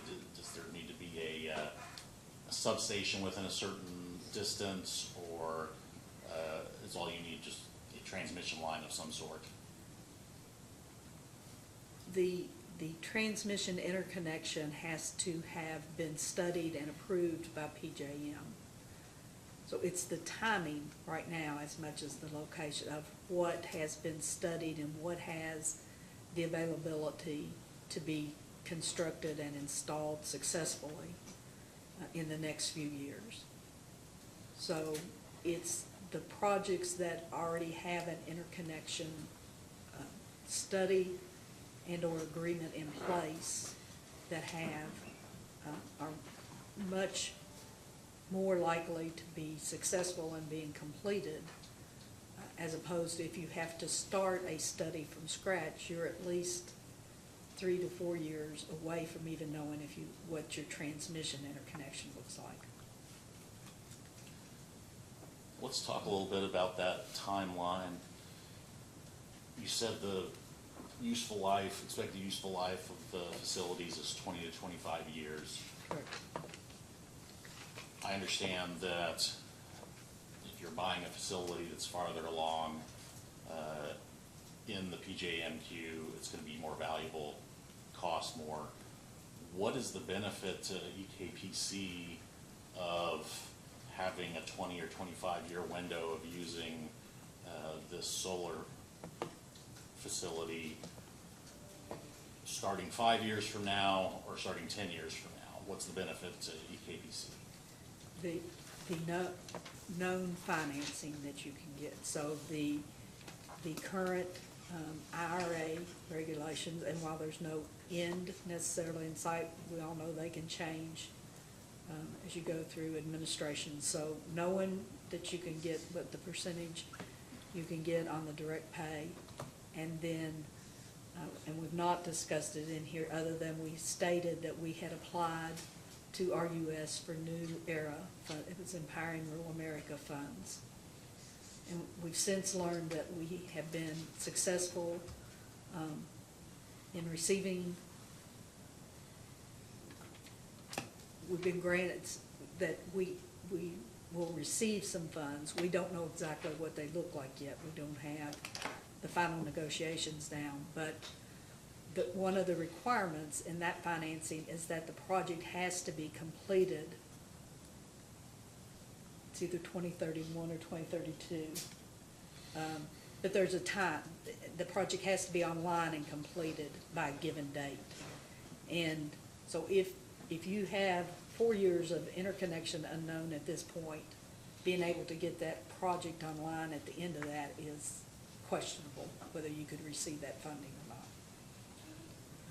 So if you were to, say, purchase land instead of buying a facility that's already in the queue, if you were just to purchase land and build and get in the queue, build your own facility, it would be significantly cheaper,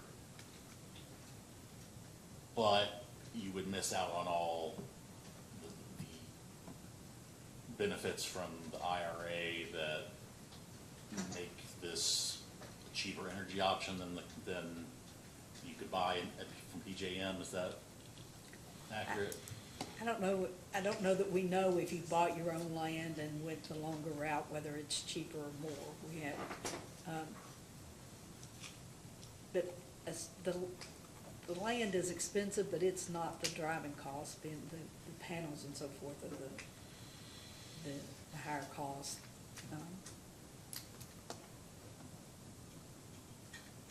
But if we wait, we know we will miss out on this new era funding, for sure. The IRA would be questionable.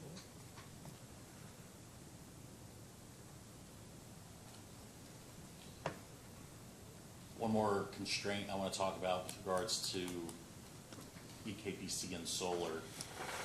Is there a reason that Eastern Kentucky is not great for building solar power facilities? I presume you're talking about on the coal mine, the reclaimed mines. I mean anywhere in Eastern Kentucky. Anywhere. In Terrain. EKPC's service territory, we'll say. Obviously flatter is better. You want the tree cut, the coverings from the trees. But I don't know that I don't know that it's not available there. The projects that were offered to us by the developers that had already done the groundwork suggest that those aren't the best locations to be in. I'm sure they were looking for maximum profit from where the projects they were looking at. And that's where our self-build kind of came from, was they already had the studies done. So they started talking to us about, would you just step into our spot as opposed to. So you were open to any siting in any place that had a facility in the queue that had access to EKPC's transmission system, regardless of whether it was in your service territory. That's correct. And the cheapest ones were in Marion County and Fayette County. Correct. Do you have any idea where Lexington gets its power from? I don't think it's in Fayette County.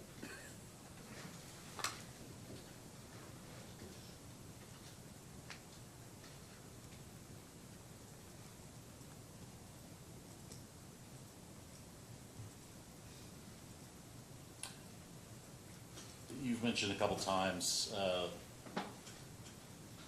environmental goals that EKPC has.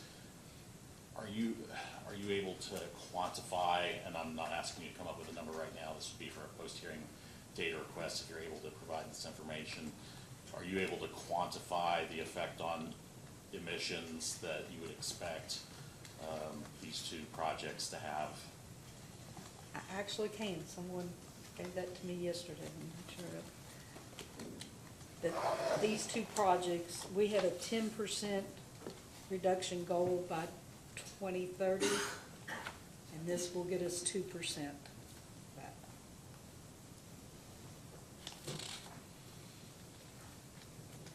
And that's just based on the sort of fuel savings numbers that The your megawatt project- hour. that Mr. Adams projected, That's correct.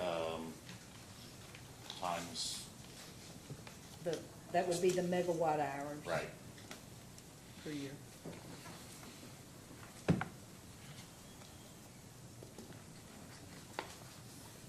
That's all I have, Chair. Would you like to go ahead and follow up with another question? One question. Mhm. If I may direct you, Ms. Tucker, to company's response to commission's first, number 3.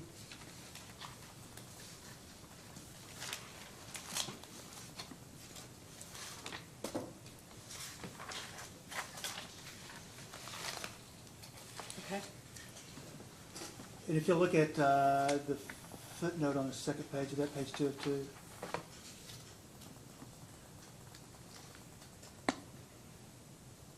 Does that indicate that your table 8-6 was updated to reflect information supplied to the commission back in 2023?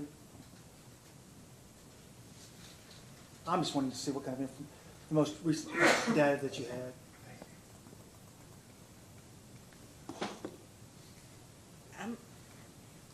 I'm not sure that the load forecast was submitted in the case referenced in 2023. The load forecast is not typically part of the cogen small power producer. Let me ask it this way. What is, can you read the Q&A into the record, please, for 3B as in Bravo?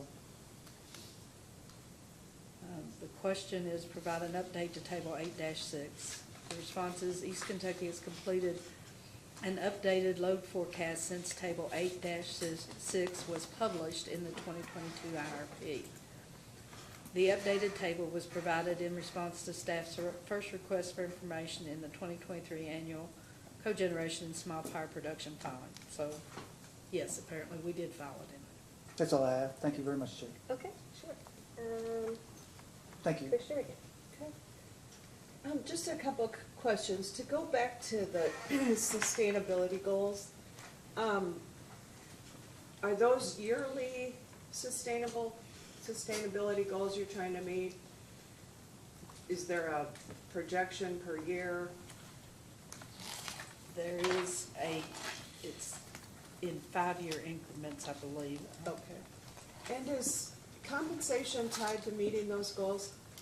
I'm sorry. Is compensation tied to meeting those goals? No, ma'am. There's not any part of compensation that's based on attainment of sustainability goals? Not that I'm aware of. Okay.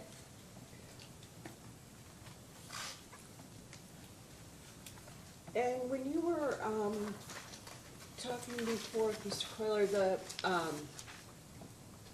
identifying the sites, there were sites available, other sites available in this process? There were a two-step process. When we went through looking for PPAs first, and part of that was we wanted it to be interconnected. Our first request would be that it be on the East Kentucky system. Okay. And so we became aware of sites that were being developed within our system and what they were willing to sell to us for. And then when the IRA became available, some of those same projects then came forward and said, we would be willing to sell you our position and you develop it yourself. So those sites then became available, but they were both tied, they were projects that were tied to the East Kentucky system. Okay. And if this project was put on hold or pulled, it would be pulled out of the PJMQ, correct? Yes, And ma'am. probably it would be 2030 or further before that queue gets resolved? Yes, ma'am. We have time requirements that we have to meet to keep that interconnection agreement in place. Okay. Okay, thank you. Commissioner Sassen. Yes, ma'am. I appreciate your patience today. Thank you. How many landowners were involved in this parcel, in this land? That's probably a better question for Mr. Bischoff, but I believe two, but I'm not positive on it. Leases or purchases? The Bluegrass Plains Mhm. is purchase. Okay. There's been some reference that maybe the farmland would be destroyed on a solar array like this. Can you explain to me what generally is done to install a solar array on a piece of property, on that piece of property, or a piece of property similar to this?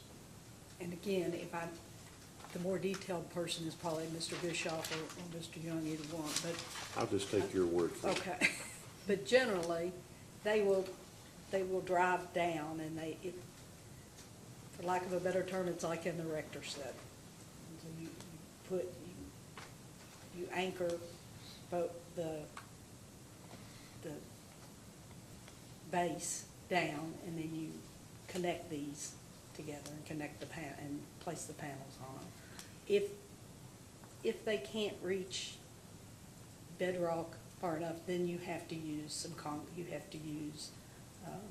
a stabilizer to hold it in. But what we found at the project there at the headquarters was that there's just a percentage of the site that you have to do that with. For the most part, you can just drill far enough and get the anchor down far enough. And so what's the distance between the site there at your headquarters and this proposed site in Fayette County?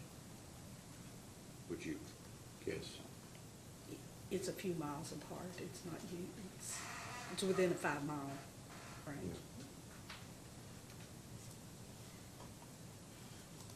So, in regard to damage to the soil, you're not talking about on a piece of property like this, are you, or aren't you talking about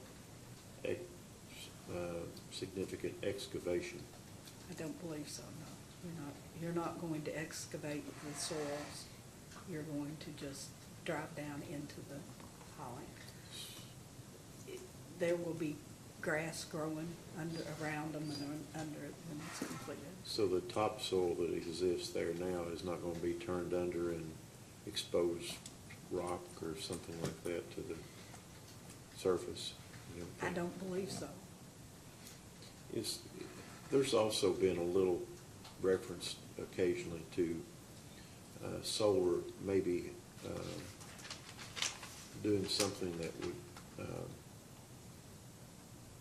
have some kind of pollutant effect to the soil. Is there any basis for that?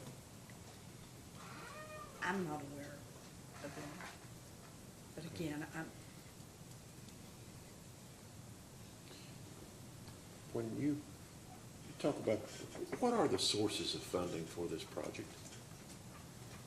we are an RUS borrower, so it's Rural Utility Service, part of the USDA.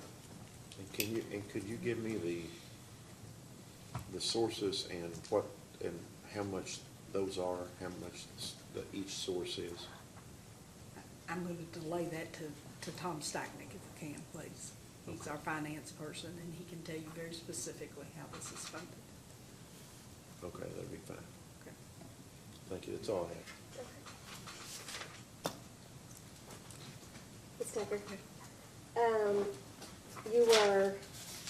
you're the witness who can best talk about the RFP process. Yes, ma'am. And I understand there was an initial round in 2020, and then no acceptable projects identified. There was a project identified, and we spent quite a lot of time in negotiating a contract with them, to the extent that we took the contract to our board of directors to be approved. But their team started changing the terms, if you will. We couldn't get to a fixed price prices agreement. had escalated between the The initial price had offer. escalated, and they were unsure of their, the cost going forward, and they wanted to leave that open, and we were not willing Okay. to do that. So we did not come to final agreement. Where would that project have been located? It would have been near Elizabethtown. Is in your service territory area? It would have been connected to our system, yes. And then you reissued the RFPs, or reissued or did a new RFP in July of '22? We did. Again, we found a potential supplier that was not on our transmission. It was actually on the KU transmission system, and we were studying that, but again, we couldn't get to a fixed price agreement. There were 10 developers and 14 projects considered during that one, as I understand from your That's testimony. correct. And so then a month later, the IRA Act passed, right after you issued. You are the only participant in this conference. Press any key to continue this conference.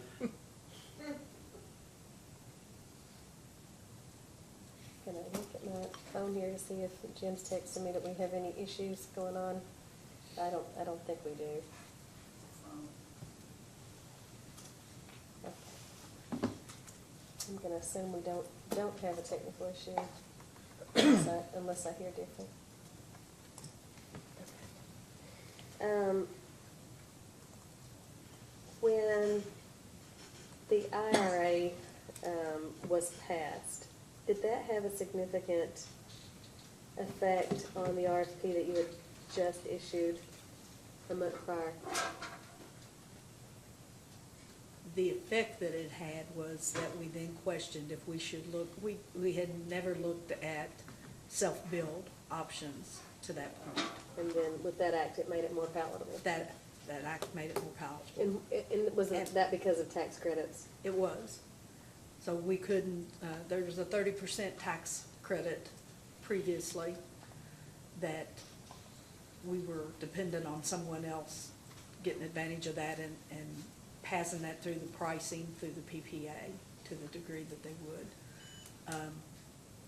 And as I stated, we weren't being successful in negotiating fixed pricing to be able to come to a project.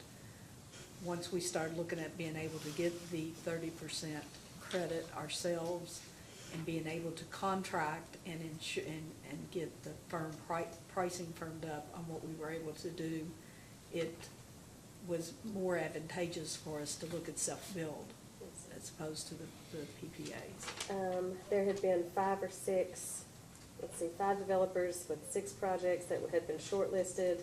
That got narrowed down to 2, according to your testimony. Did all of those developers and those 6 projects have positions in the queue already for transition? If you recall. I believe the shortlist ones did, yes. Okay. That's what brought them into So favor. by this point, you're only considering ones who have a place in the queue already? Correct. And their place in the queue would have something to do with their desirability to be chosen? Yes. Okay. Of those 5 or 6 projects you were looking at, do you recall how many of them were in your service territory? All but the one. All but the Bluegrass? Yeah. No, not Bluegrass, all but one. The one that was tied to Kentucky Utility, that's it earlier that we looked at was. A different one. Okay. Do you consider the Bluegrass Plains is tied to our tied to your transmissions. territory, but is it in your territory? Our service territory, it's tied to our transmission system. Okay, but those aren't your customers who are this piece of land and the neighbors? I don't believe so. Okay. And so, I shouldn't say service territory when I'm asking these questions. How do you refer to that? No. They're not your customers? That's correct. Okay. So of the 5 or 6 projects that you had shortlisted, were they your customers? Is it your customer territory? I'm not sure. I don't. It was our transmission, but I don't know Okay. on whether it was in our So customer. they all would have had good positions in the queue or positions in the queue, and they all would have been tied to your service territory? Correct. But not necessarily, In the territory. in the territory, okay. Correct. And you've mentioned a few times in the questioning today, talking about trying to take advantage of these federal tax credits, and that if you waited, you'd miss them. What are those deadlines? How late is too late, and when would you miss them? I don't know that there's a defined date on the IRA currently. It's open until someone changes it. The ERA, the New Era funds, sorry. And those are the ones that were announced yesterday. They have a time limit on it, yes, and they have to be completed, 2031? And so there is a deadline on the completion of those, so. Fully constructed and. Fully constructed and operational and funded before, so we can't wait till that last date. We're looking at about 12 months before that date to make sure that, so that we're not missing that deadline. And that's 2031. I believe so, but Mr. Stachnik can tell you. He's the better witness for details on that? Yes. Okay.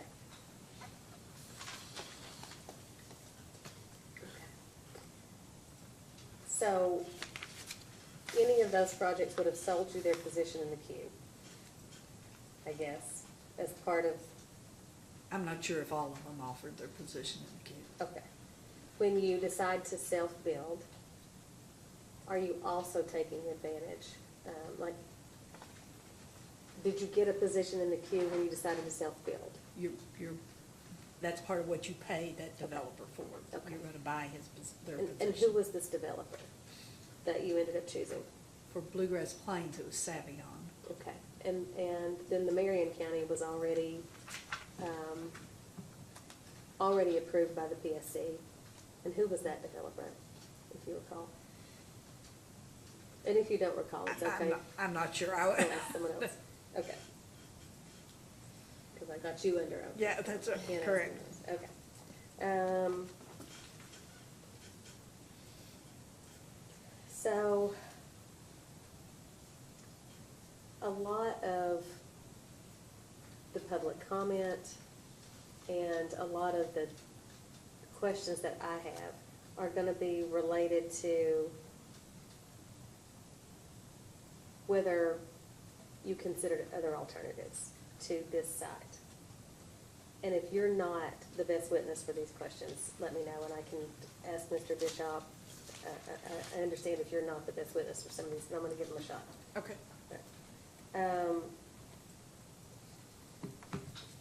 So do you have a transmission agreement in place currently for the Bluegrass one? Savion does. Savion has a transmission So agreement. if we get approval to move forward, we will step into their position And who is that transmission agreement with that Savion has? with PJM, the PJM. PJM interconnection. Do you need an agreement from the provider of electric service in this area of Fayette County?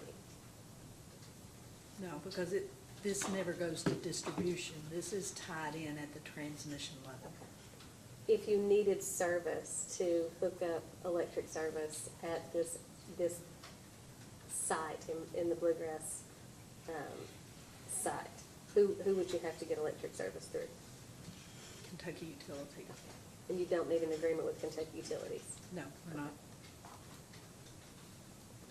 Marion County's in your service area, the Inter-County Energy Co-op, right? That's correct.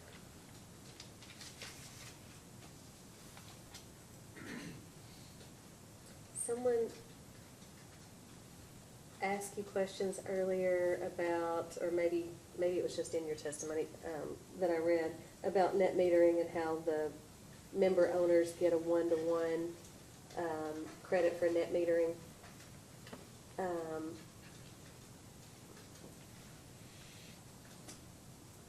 Can anyone take advantage of that when it's outside of your customer area?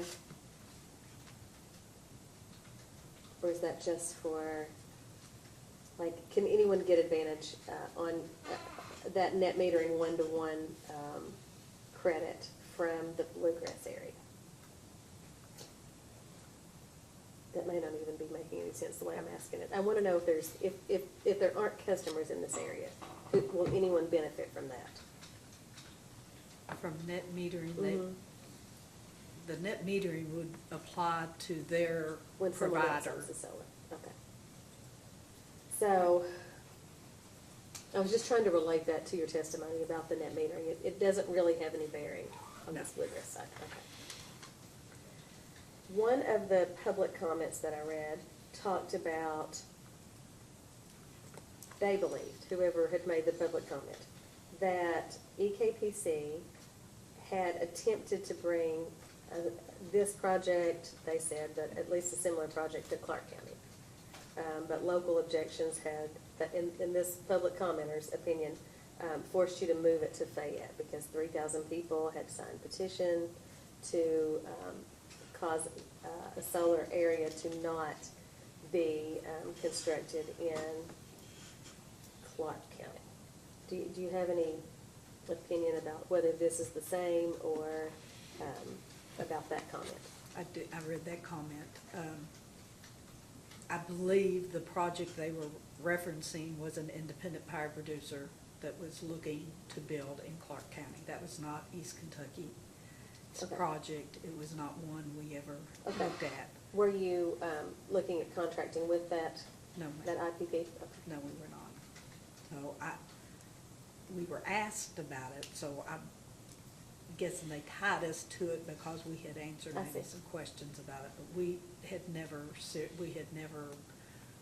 approached contracting with them nor buying Understood. from that particular. Thank you for project. clarifying that.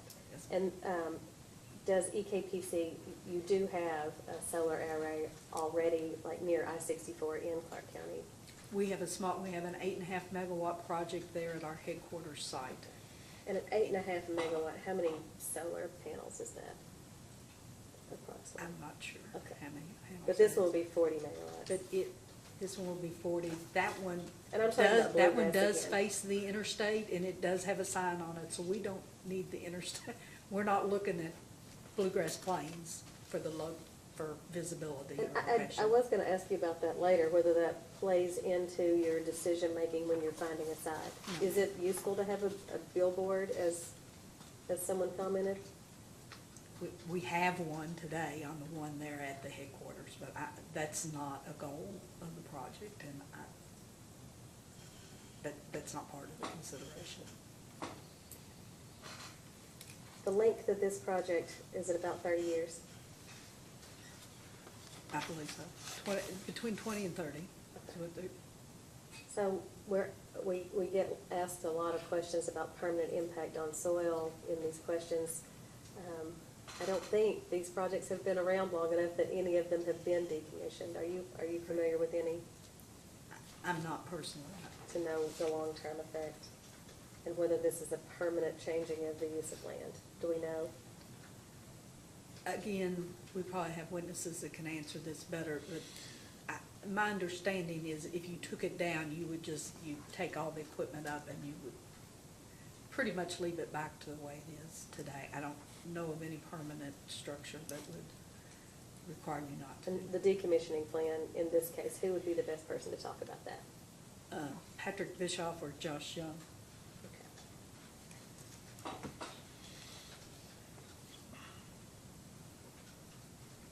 And who did you say would be the best person to talk about whether someone met with the Fayette Urban County Government Planning Committee? Nick Comer, and he's a witness here today also. And then there was also a comment filed by Bluegrass Land Conservancy that talked about the Kentucky Scenic Byway designation for Winchester Road and the National Register of Historic Places, Historic District of the Upper Reaches of Boone Creek. Who would be the best witness to talk about how close this site is to those and whether those considerations were taken into account? Yeah, Josh. that'd be Mr. Bishop. Excuse me, Josh Young. Yeah. Okay. All right. I think that's all the questions I have unless the other commissioners have follow-ups. Yeah, go. You said no? You said yes? No, no. Okay, go Sorry. ahead, Mr. Stacy. Ma'am, do you have other facilities adjacent to this, this site? The substation is adjacent, we have the Avon substation is adjacent to this site. It's a large 345 kV station, 161. It ties in our Spurlock generation facility into the territory. So, with that being there, was that a financial consideration because of its proximity to this plant? The transmission interconnection is much more viable and economic, given the location of the substation that's there. Do you have any other facilities scattered around Fayette County and other places? Anything else? Well, we have facilities throughout 2/3 of the state. I say in Fayette County. In Fayette County, we have we have substations throughout Fayette County, yes. And you have, And transmission you have transmission lines. throughout Fayette County. And then you have customers, correct? We have, yes. You have customer lines. Is that what you call them? I'm not sure what you call them. I will make sure I'm saying it correct. East Kentucky has transmission lines. We serve 2 distribution cooperatives that have distribution lines in Fayette County and serve customers in Fayette County. East Kentucky only serves 16 customers. Yes, I get that, Yeah. yes. Okay, thank you. Oh, wow. Do we have Rita? Yes, I have a couple. It's almost afternoon, I guess, all right. Good morning still. I want to try to clear up a little bit on the questions that Mr. Howard was asking you about your different load forecasts and the different timing of those, okay? He referred to the 2022 IRP. Correct. When you're developing that IRP, how long does that kind of take you to develop? We started work in the fall of 2021 for the filing in April of 2022. And so the 2020 load forecast was the most current load forecast we had at the time we started. The 2022 load forecast was then updated throughout 2022 and approved and final in December of 2022. So it was after the IRP filing. So even though it was a 2022 case, Correct. it was based on a 2020 load forecast because that was the most recent that you had when you started developing that IRP. That's correct. And then that was subsequently, you had that updated, it was in 2022. Yes. And that was what was referenced in the 2023 response that he was talking about in your cogen tariff case, is that correct? That's correct. Have you now updated your load forecast again since all of this? We are finalizing it right now. And that will be for a 2024 load cast, correct? That's correct. Load forecast.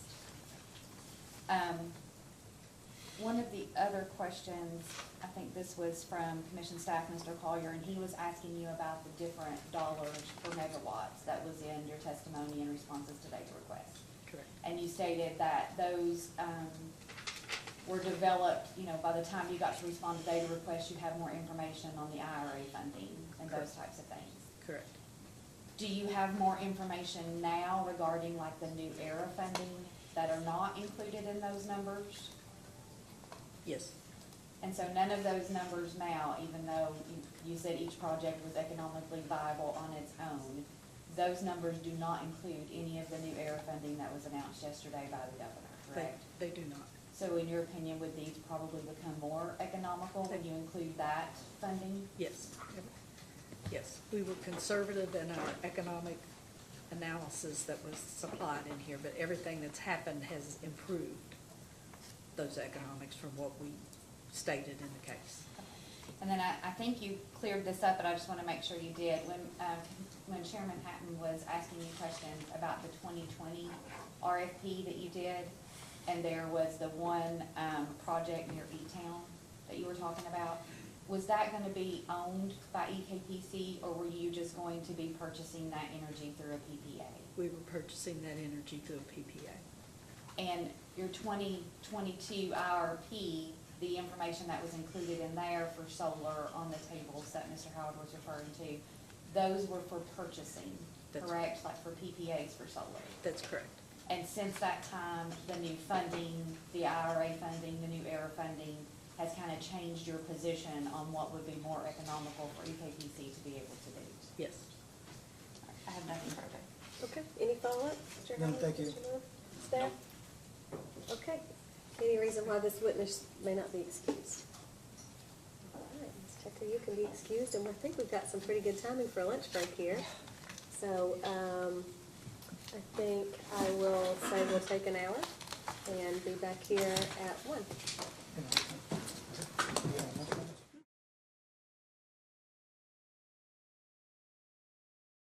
You are, Candace.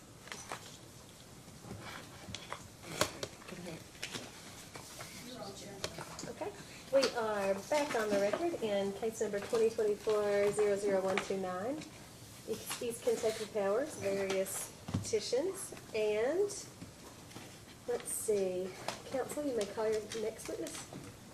We'd like to call Thomas Stachnik, please. Okay. And while he's making his way to the stand, I'll let everyone know that Commissioner Regan has to slip out for another engagement in a little bit, but she'll be right back in, and we'll carry on. All right, would you raise your right hand to be sworn? Do you swear or affirm the testimony you're about to give is the truth to the best of your knowledge under penalty of perjury? I do. Okay. I was going to ask, could you please state your name for the record? Thomas Stachnik. Okay, and could you spell that, please, just It's for, S-T-A-C-H-N-I-K. and could you also state your business address, please? 4775 Lexington Road, Winchester. Thank you. Could you please tell us your title at East Kentucky Power Cooperative? My title is Vice President of Finance and Treasurer. Okay, and what was your role in this application? I provided testimony and responded to data requests regarding the financing of the projects. Okay, and do you have any, you stated you provided testimony and responses to be filed into the record earlier. Do you have any updates or corrections to Yeah, that? there were several questions about the new ERA and the IRA funding. And we were at various phases of that when questions were asked, and we answered them correctly at the time, but there have been some developments with the IRA funding. Okay. And is it your intent to incorporate those responses and testimony into the record today? Yes. Okay. The witness is available for cross. Mr. Hart. Thank you, Chair Abby. Good afternoon, sir. Hello. Would you reference your response to LFUCG number 40 in the initial?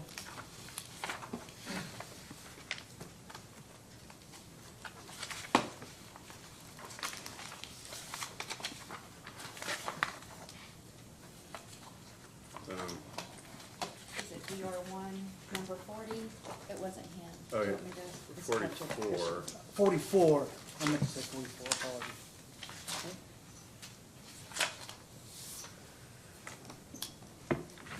Okay. Would you read the question and the answer, please? Reference testimony of Stachnik Exhibit 4, page 4 to 5. Please describe the additional favorable financing options that might be available under the Rural Utilities New Era program. Response: as part of the Inflation Reduction Act, Congress authorized $9.7 billion in grants and low-interest loans specifically for electric cooperatives for the purposes of funding projects which will result in the greatest reduction in greenhouse gas emissions. The notice of funding opportunity was issued in May 2023 by RUS. EKPC responded with a letter of interest in September 2023 and was invited to proceed with a full application in April of 2024. The application is still in progress, but is expected to be filed in late July. Was that application filed? Yes. Is it still pending? The application was filed, RUS received it, RUS confirmed that it was complete and had the information they needed, and that we will be moving on to the next stage in the process, which is negotiations of a commitment letter. Can you explain this negotiations of a commitment letter for me? Yeah, so there was an announcement several weeks ago, and also the announcement by the governor and the commissioner of the RUS, Andy Burke. Yesterday, it was announced that we were selected based on the competitive requirements of the New Era process to receive funding. In that announcement, there were a couple other co-ops where they said they called them awardees. They're not calling us an awardee yet until this negotiations process is complete. So they will provide additional questions on our application. They're requiring some updates to our forecasts, and we will also have to make representations to them during this negotiation process of a few things, one of which is that we will have the environmental approvals required by RUS complete within a certain time frame, and also the details of the funding will need to be negotiated and worked out. So it was announced that we would receive $679 million of what RUS is calling budget authority. So of that, originally each co-op was eligible for $970 million. In order to spread it out a little bit wider, they lowered the amount they offered each co-op, so we were offered 70% of that amount, which was $679 million. The way the budget authority works, so the program allows for both grants and low-interest loans to be provided.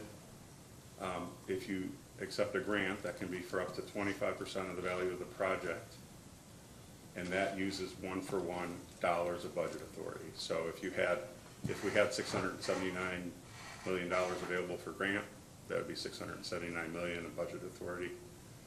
With the projects that we put in the application, if we took the 25% grant on everything, that would be about close to $500 million, just under $500 million in grants, leaving us that additional $180 million or so in budget authority to get low interest loans. And RUS publishes a different rate that varies each fiscal year on how much budget authority each low interest loan expends. So in our case, we asked for 2% loans for the remaining budget authority. And at the fiscal 2024 subsidy rate, that is what added up to about a little over $900 million of 2% loans that we could receive. So that's why the governor was talking about a number that was $1.4 billion yesterday. That would be the total face value of those 2% loans plus the total amount of the grants that we'd be expecting on the projects in that portfolio. When do you expect a decision to be final in that matter? So they let us know that they have to go through this negotiation process with each co-op individually. They let us know that it would be January or February before we started that negotiation process. And any monies that you receive as a consequence of this, or those go to the Bluegrass Plains solar project? So Bluegrass Plains would be eligible for up to that 25% grant in the New Era program. And also backing up, the Inflation Reduction Act of October of 2022 also provided for direct pay investment tax credits, which I think Mrs. Tucker mentioned, which we're expecting 40% of the value of the projects to be given to us in the form of an investment tax credit. I'm sorry, what was that percentage? 40.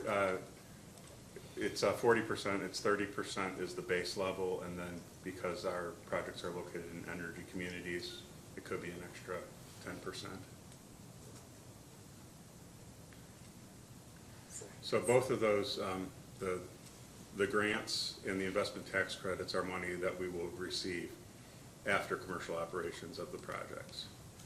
RUS has told us that they would loan us for the balance of the projects. So we're also expecting to get RUS loans.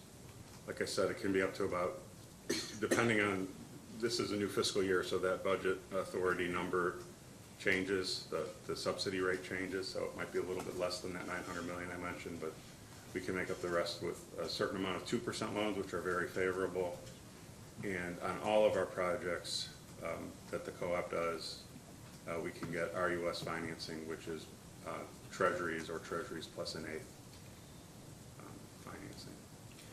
If I understand correctly, and I do not have a cite to the record, but I believe you testified roughly $42 million is currently going to be available in discounts or credits under the new ERA. Is that accurate? I don't think I said a dollar amount, but I said that under the IRA, our company is now, even though we're a non-taxable entity, is eligible to get direct pay in lieu of the investment tax credit. So it's basically the investment tax credit for a company that doesn't pay taxes of 40% of the value of these solar projects. And on top of that, we're expecting under the New Era program, which was also under the IRA, but it was a competitive process with our U.S. Administering that process, that we can get an additional 25% in grant, as well as the low interest loans. And that's expected January, February timeframe? The money is not expected for the grants and the investment tax credit. The money is not expected until commercial operation of the projects. The decision? The decision,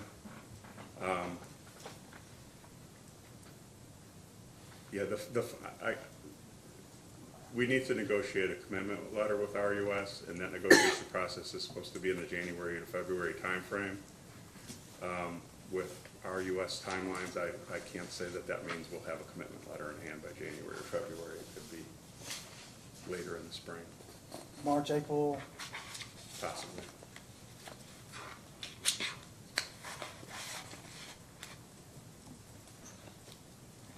But the monies that might be available as a consequence of this negotiation of the commitment could be significant, right?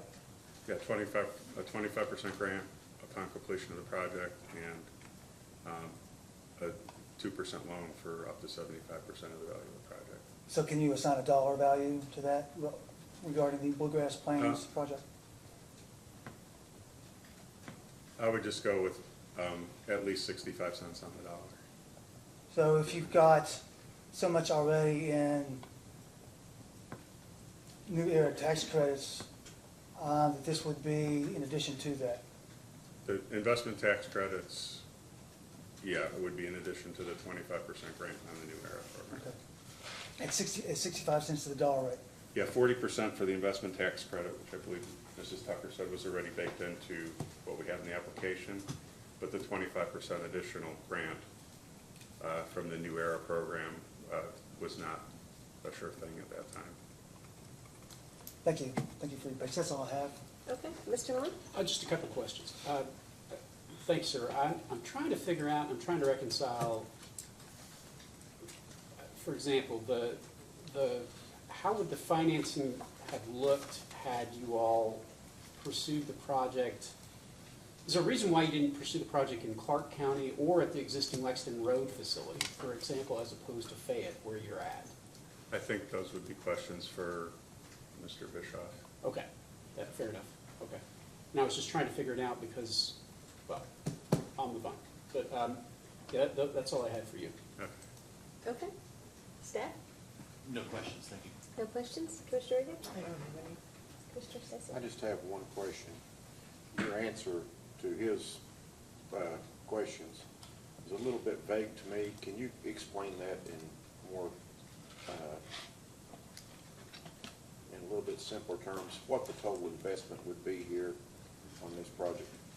I believe it's in Mr. Bischoff's testimony that I think Bluegrass Plains was around 101 million and change, and Northern Bobwhite was 233 million and change. So the Fayette before County, all the incentives. The Fayette County project is how big? 101.7 million, 101.4. Looking at Julie. 101 and change. Okay. Thank you.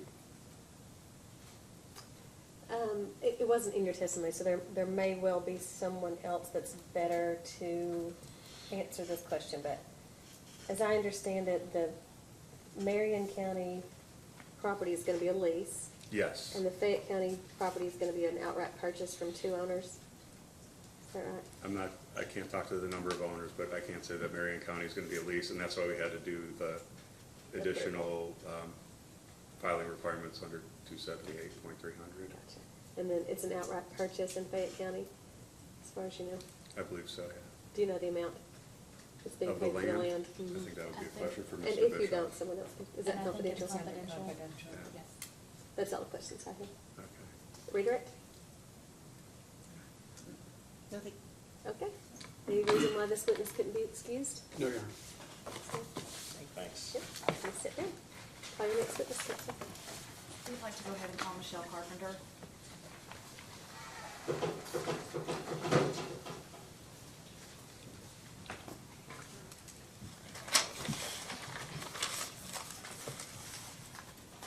Please raise your right hand to be sworn. Do you swear or affirm the testimony you're about to give is true and correct to the best of your knowledge under penalty of perjury? Yes, I Okay. And you might need to sit closer to the mic or speak up a bit. do. Okay. Can you state your name for the record, please? Michelle K. Carpenter, And what is your business address? 4775 Lexington Road, Winchester, Kentucky. And what is your title with East Kentucky Power? Controller. And did you cause responses to data requests to be filed into the record of this proceeding? Yes, I did. Do you have any changes or corrections to make to those responses? I do not.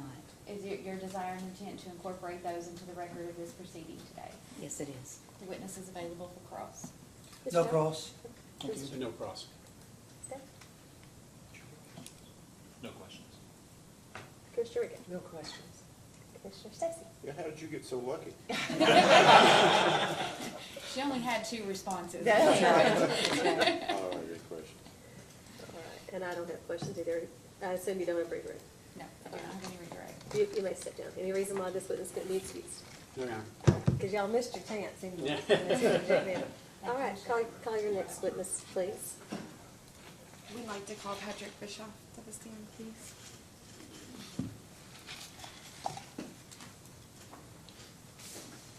Mr. Bischoff, if you would raise your right hand to be sworn. Do you swear or affirm the testimony you're about to give is true and correct to the best of your knowledge under penalty of perjury? Please be seated. And I haven't asked the other witnesses, but since you brought such a big binder with you, after you tell us your name and business address, if you would tell us what you brought with you to refer to. Yes, ma'am. Could you please state your name for the record? Patrick Bischoff, And could you state your business address, please? 4775 Lexington Road, Winchester, Kentucky. And could you please just explain what you brought with you today? Sure. I brought my testimony, my written testimony, all data request responses that I responded to, and then all 3 attachments to my testimony and public comments. Okay. Could you please state your title at EKPC? Manager of Construction and Capital Projects. Okay. And what was your role with this project? I assisted in the development of the proposal to the solar RFP. Did you prepare testimony and responses I did. filed into the record? Yes. Okay. And do you have any corrections I do today? not.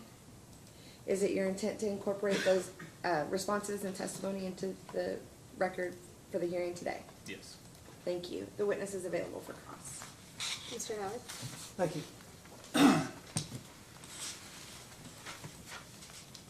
Mr. Bischoff, apparently my voice is kind of going on me a little bit. If I don't speak loud enough, please, no, okay, and I'll pick it up. Yes, sir. If you look at your filing from yesterday afternoon, there was a supplemental response to LFU CG request number 8. Do you have it in front of you? I'm sorry, could you tell me the LFECG data request number? Yes, number 8. Initial number 8. Initial. No, I'm sorry, supplemental number 8. This was filed with the commission yesterday afternoon around 4:15.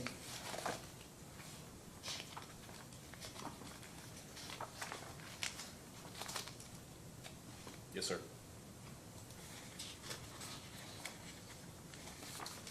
This is not confidential. Can you tell me what this document is?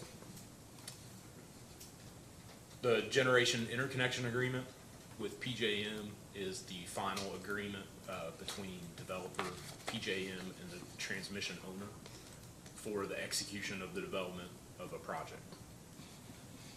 And you said final document? Final Yes, sir. agreement? What's the date of this particular letter? I do not have that date in front of me.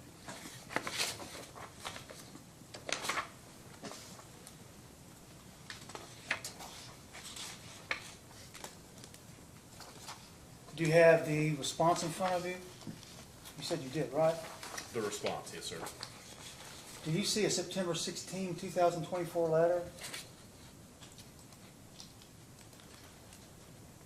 May I approach? You may not have printed out that entire Certainly. 159 pages probably. Yes, ma'am.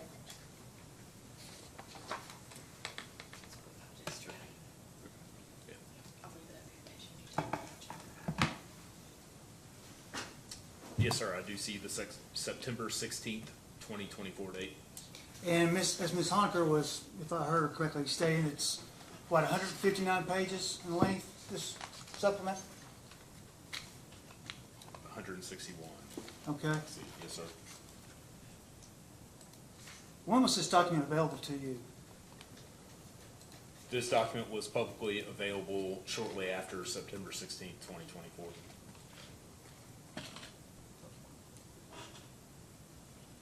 Is there any reason why you didn't tender this to the commission before yesterday afternoon? In our review of the documents, we identified the deficiency and identified the request to supply that document. How important is this letter to the company in going forward with the Bluegrass Plains Solar Project? It's the final step with PJM to move forward with the project. But currently, the developer still holds the project. East Kentucky Power is not the developer of the project at this time. But this is the key for the facility to connect to PJM. This is the authorization for the developer to begin construction. And you just found out about this a few days ago, is when you discovered this document. Or when you thought you should tender it to the commission. Could you restate that question, please? It was only a few days ago that you realized you hadn't filed this with the commission. In review of the testimony and the documents provided for this case, yes, we identified that it had not been submitted. How long have you worked for EKPC? Is that since 2013? It is. During that time, have you interacted with Lexington city officials? In a work capacity? Yes. No, sir. What is your position again? Manager of Construction and Capital Projects. In that capacity, has EKPC ever constructed anything in Lexington? I'm unaware of any construction. And that would be because you don't have a service territory in Lexington, correct? We do have owner members in Fayette County. We Yeah. also have transmission systems that run through Fayette County.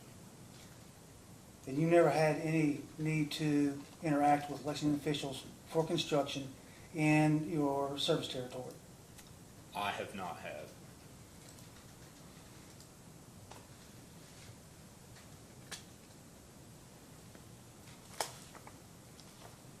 In interacting with, have you ever had to interact with any city officials on a construction project? In my career? Yes. Yes, sir.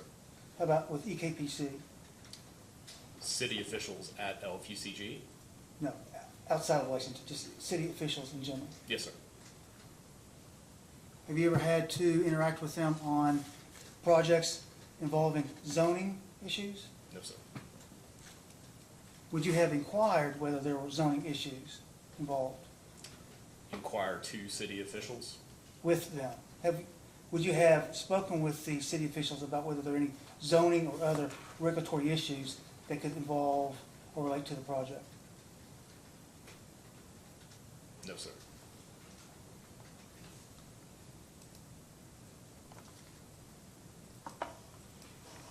If you would look at your response to LFUCG initial number 68.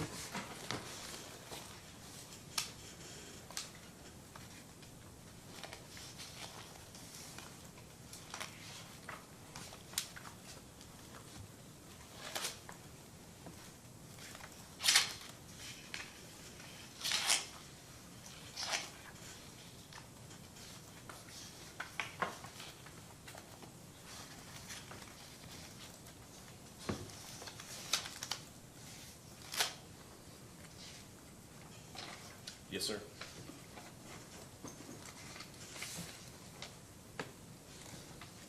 Please read the Q&A into the record. Is EKBC aware that the proposed Bluegrass Plains project site is zoned agriculture? If yes, is the company aware that LFUCG has historically limited commercial and industrial uses in agricultural zones? Response, EKBC is aware that the proposed Bluegrass Plains project site is zoned as agricultural land in Fayette County. Objection, EKBC does not have historic knowledge as to LFUCG's treatment of commercial and industrial uses in agricultural zones. As manager of construction, do you stand by this answer today? I submitted this answer, so yes, sir. Has it changed since the time that you submitted it? My answer has not changed.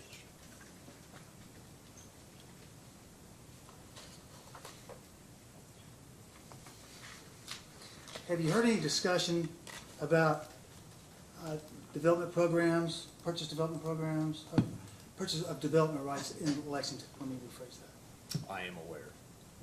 And when did you become aware of that? As a citizen of Fayette County, I've been aware for that program for quite a while. Do you bring your knowledge as an individual to work? Yes, sir. Did you talk with anyone at EKPC about the PDR program? We did have conversations about the program, yes. Was the company at any point in time concerned that you would not be able to build a solar facility on land in Fayette County because of PDR or otherwise? The team that developed the proposal reviewed the PDR program and confirmed that the parcels that are part of the project were not included within that program. Who was on that team, if I may ask? Senior Vice President, Power Production, Craig Johnson, myself, Brad Young, at the time, Director of Capital Construction, now Vice President of E&C. What did it mean to you that they were not involved with the PDR, rather that the land was not associated with the PDR? The land had no conservation easement. And to you that meant what? It was not contained within that program with the associated protections. Were you concerned about any zoning restrictions? We did not review zoning restrictions. What didn't you? We were advised by council that local planning and zoning ordinances were not applicable in this case.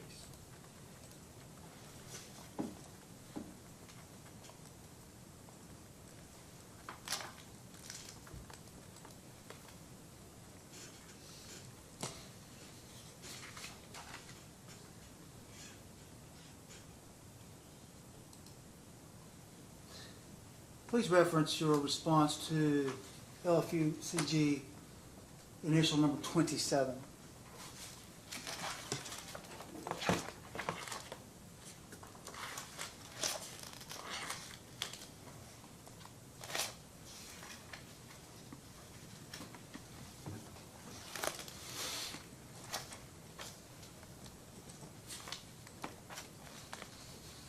Are you there? Yes.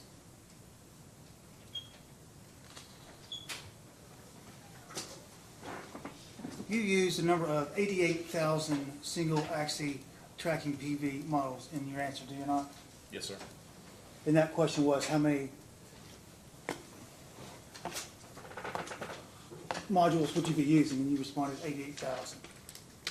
You were asked about the country of manufacture, expected life in years, and so on and so forth, and you ultimately responded by saying what? And you can refer to your answer to 27 A's in alpha. The design for the Bluegrass Plain Solar Project has not been completed, and the specific PV modules have not been selected. EKPC will develop commercial terms to ensure that the project complies with all applicable requirements. So for the next subparts, you basically said that you didn't have a final design, so you really couldn't answer those, right? No, sir, I provided a framework for industry standards.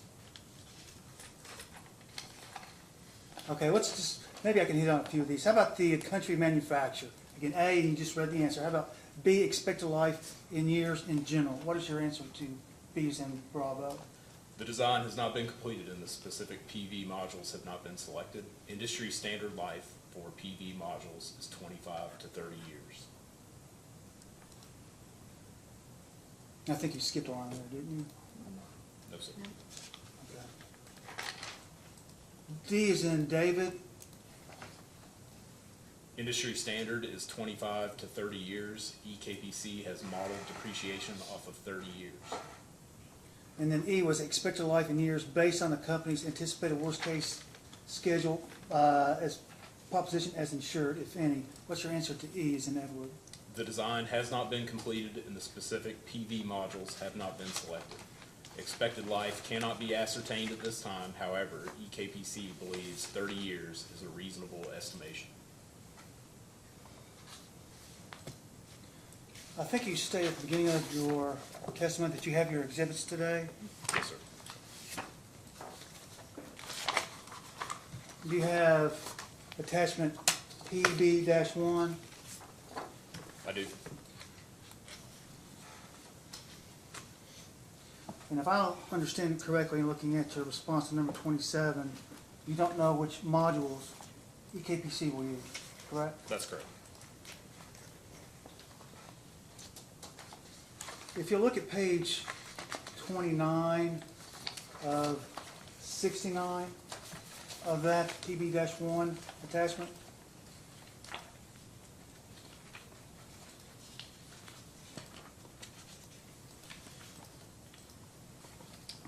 Okay.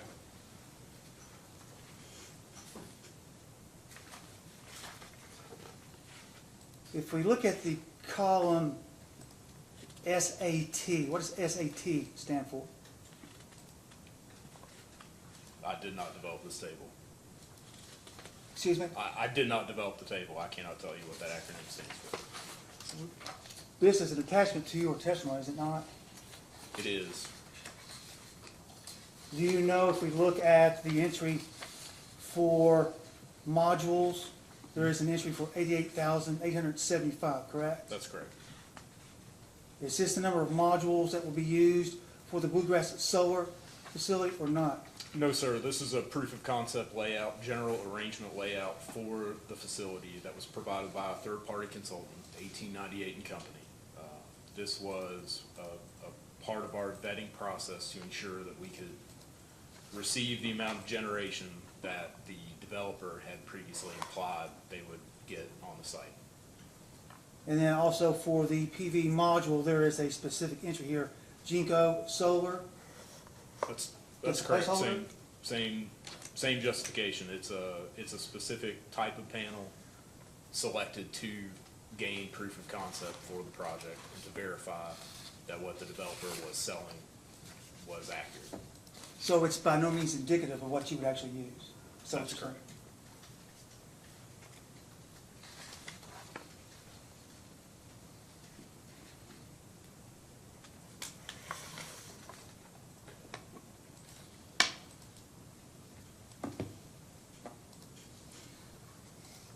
Please reference your response LFUCG number 28, initial.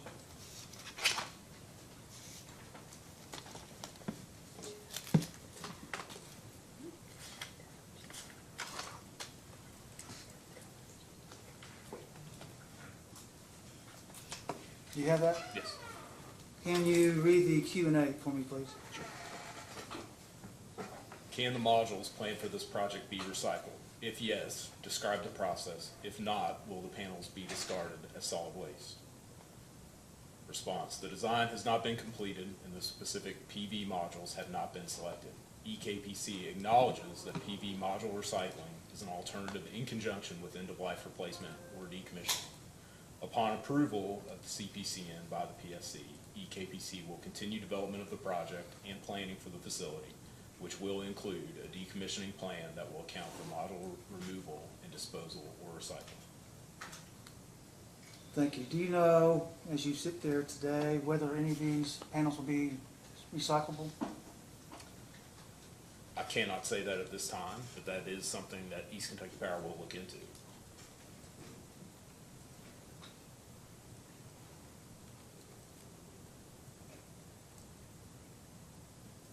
If you would, please look at your response to LFUCG number 47 of the initial set.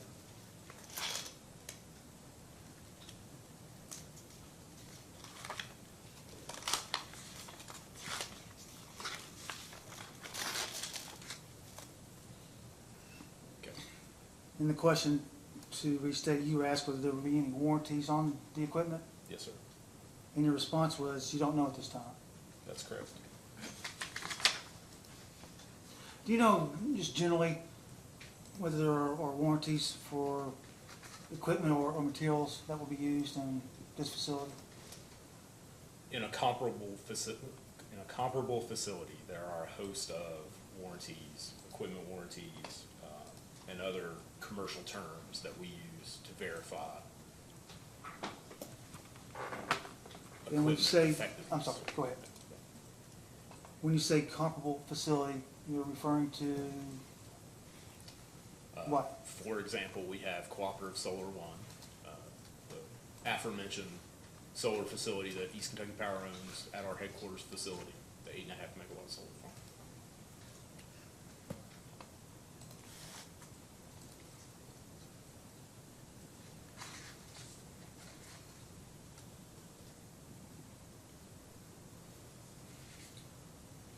At this time, I'd like to ask a few questions without getting into confidential material. I want to see if I can understand the acquisition of the land in Fayette County by the company. Can you generally tell me who the parties were in that transaction? Confidential. If we need to go into confidential, it doesn't take but a minute, we can switch right over to confidential. I'm just trying to get as much in the public record as I can, and I'm not trying to, I don't want confidential I stuff. think there's been, It's been filed confidentially.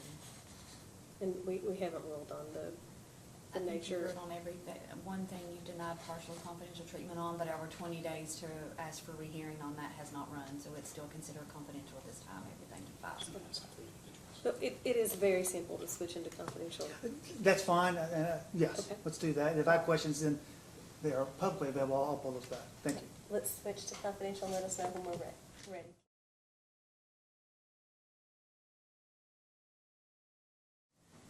We're on public, Chairman. Okay, let's see, where were we? You have more questions, but not confidential? Yes, please. Sarah?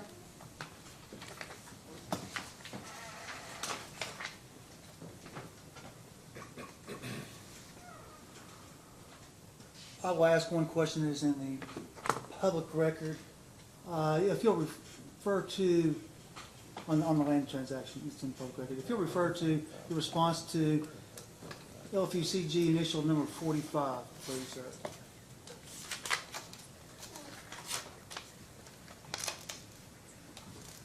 Yes, sir. Would you read the Q&A into the record, please? Is the project in Fayette County comprised of property belonging to more than one landowner? Please list all landowners involved in the project and provide the terms of use of their property, including copies of any leases or purchase options. The property in Fayette County consists of one landowner, Fayette Partners, LLC.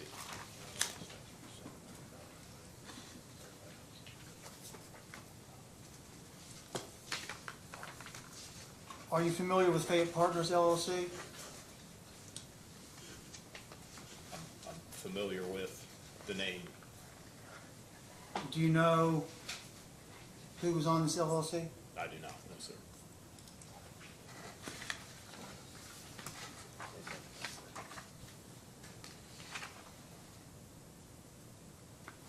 Would you refer to your response LFUCG number 70 of the initial?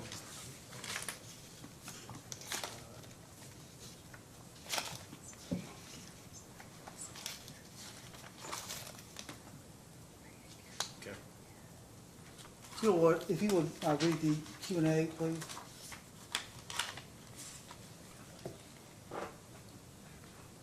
Is the company required to receive any LFUCG approval for construction of the Bluegrass Plains project if it is approved by the commission? If the answer is yes, please describe in detail the approvals required, the department involved, and any applicable dates. The response is objection. This request calls for a legal conclusion. Without waiving said objection, contingent upon approval of the CPCN by the PSC, EKPC will engage with LFUCG to ensure that all local requirements are met. EKPC understands the requirement to obtain a land disturbance permit from LFUCG. Is that if that question was asked of you again today, would that be your answer? Yes, sir.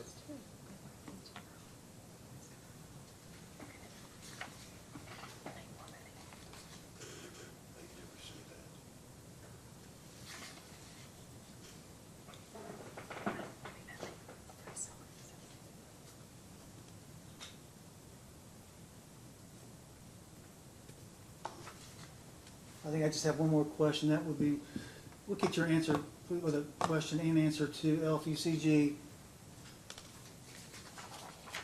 number 46, please.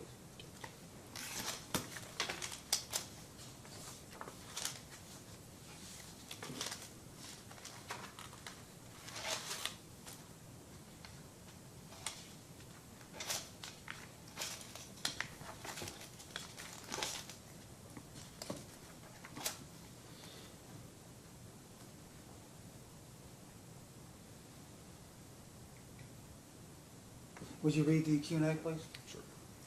Reference Exhibit 3, Attachment PV1, East Kentucky Power Cooperative, NRCO 2021, Solar Proposal Revised, May 2023. Page 9 of 70, Bluegrass Solar has 388 acres of available land located in an agricultural zone. 2 memorandums of option were signed with landowners in 2018. Please provide copies of the memorandums. The original purchase options were amended and restated November 21, 2023. The amended, restated, and consolidated real estate option agreement is provided. Please see the attached file. Thank you. Would that answer the question a moment ago about when did you have a purchase option? Yes, sir. So there's no reason for that, to answer the post-hearing data request? Okay. I just want to clarify that. Thank you, sir. I believe, well, I do have one more question. In Fayette County, did you consider any other parcels of land for the Bluegrass Plains Solar Facility? In this proposal process, our team went through a host of projects held by developers within the PJMQ. We did not look at any of those individual projects and where they were sited and look at moving them. One of the key components of maintaining a PJM process or a PJMQ position is the point of interconnection. So in this case, our Avon, East Kentucky Power's Avon substation is the point of interconnection for Bluegrass Plains. If that site were to change and have a new point of interconnection, that queue position for the generation interconnection queue is lost. So any time value that project would have had is gone. Can I ask you a question, please? Yes, sir. So you could have bought another piece of property, but as long as that point of interconnection is the same, then you don't lose your position in the queue, correct? Is that what you're saying? Well, land control is a component of that as well when you make your application. So in this case, the purchase option agreement was evidence of land control for Savion with PJM. So as soon as you have some kind of legal control or an option, then as long as you got the same point of interconnect, you're good in the queue. With a certain generation capacity. What does that mean exactly? I mean, how, If, for this project, it was applied as a 40 megawatt facility. okay, I see. So that 40 megawatt would have to be equitable. Yeah, okay, I see, yeah.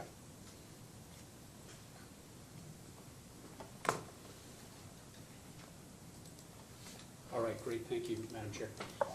Thank you, Mr. Bischoff. Along those lines of Commissioner Stacy's question, I have a question as well. So I was going to ask you, there's the facility, or I should say, there's the land out in Trapp in Clark County that you all already own. And that's kind of where one of my questions was going to go is, all right, you already own the land, then you don't have this land acquisition cost in Fayette County. But I get what you're saying, I think I do, is what you're saying is since there wasn't a developer there, there wasn't a project in the queue, therefore you couldn't get into it didn't make sense from a timing aspect? Is that, in other words, help me understand. Yeah, that's correct. So there was no PJM queue position associated with a project at our Smith Station located in Trapp, Kentucky. Okay. So in the absence of that, you would have to enter the back end of the PJM queue. And at the time, it was understood to wait 4 years until any study, associated studies with the PJM interconnection process would commence. However, taking that to its extension and trying to think through this a little bit, given the land acquisition costs, is there not, I mean, well, let me put it this way. As I've seen, as we've been asking the questions, it appears to me that there's very little capacity or benefit, for example, during the winter peak from these solar panels, regardless of how this goes. What is the rush? Why do we need to get in line? The government subsidies, particularly the Inflation Reduction Act investment tax credit, at the time that it went into law, there were timing sensitivities with some of those tax credits. One in particular, so there are three. You have labor stipulations, so wage rates with an apprenticeship program will get you 30% credits. The second credit is domestic content, so as long as you have U.S.-made steel and iron, and then you have 40%, I believe, of all other associated materials domestically manufactured, you would be able to gain an additional 10% in these stack. And then the third and final is a 10% credit associated with an energy community. You're talking about the IRA, right? Correct. The Inflation Reduction Act. Yes, sir. So that doesn't go away, as I understand it, probably for 2033, 2034, roughly there? So the second credit that I outlined there, the domestic content, there is a time component where domestic content begins to impact your ability to gain any credit. Okay. What is that? In other words, what I'm angling at, and ultimately where I'm going with this, just I'll lay it out, is let's imagine that you maintain the land in Clark County that you already own. You don't pay for the land in Fayette County. It delays the project here for another 4 years. Aren't you still going to qualify for the same tax credits? It's possible. I mean, it is a limited pool of money as well. Because I do know, I mean, I'll let you finish, I'm sorry. No, go ahead. I do know from looking at your testimony that there were 115 projects in PJM's queue. So how does that work? In other words, is it just dominoes? Or how, I mean, in other words, you're that far back in the row, right? Mm-hmm. That's correct. So, but I mean, what does that mean to layman? In other words, I think that means you have a 4-year impact before they'll begin looking at your project. okay. But I do want to clarify. So in the proposal development, one of the projects that our team looked at was to develop a small field at our Smith Station in Trapp. Okay. So you effectively have three variables that drive the cost and the efficacy from a financial perspective of these projects. If I build a 40 megawatt site in Fayette County or Clark County or Harlan County, I'm probably going to use the same number of panels, the same amount of racking, the same amount of piles, the same number of inverters, the same number of transformers. All that's going to be fairly equitable. Where you get into your cost amplifiers, depth to rock. So in that case, you could drive piles or you can pre-drill. Okay. If you pre-drill, it's going to be about a 10% premium for the entire project. So a $100 million project becomes $110 million for shallow rock alone. So that's one. Number two is the amount of earthwork, so cut and fill balance, to achieve a site and slopes that could accommodate a 40 megawatt site. So Trap in particular has both of those problems. Okay. So very shallow bedrock, and it would take a significant cut fill earthwork effort to achieve a 40 megawatt site. And then your third component, which wasn't quite as big of an issue at Trap, is your system interconnection costs. So how close are East Kentucky Power Systems available to connect into? Flipping, and I want to ask a question that Commissioner Stacy kind of asked as well. I think what I heard you say is that as long as there was an existing interconnect,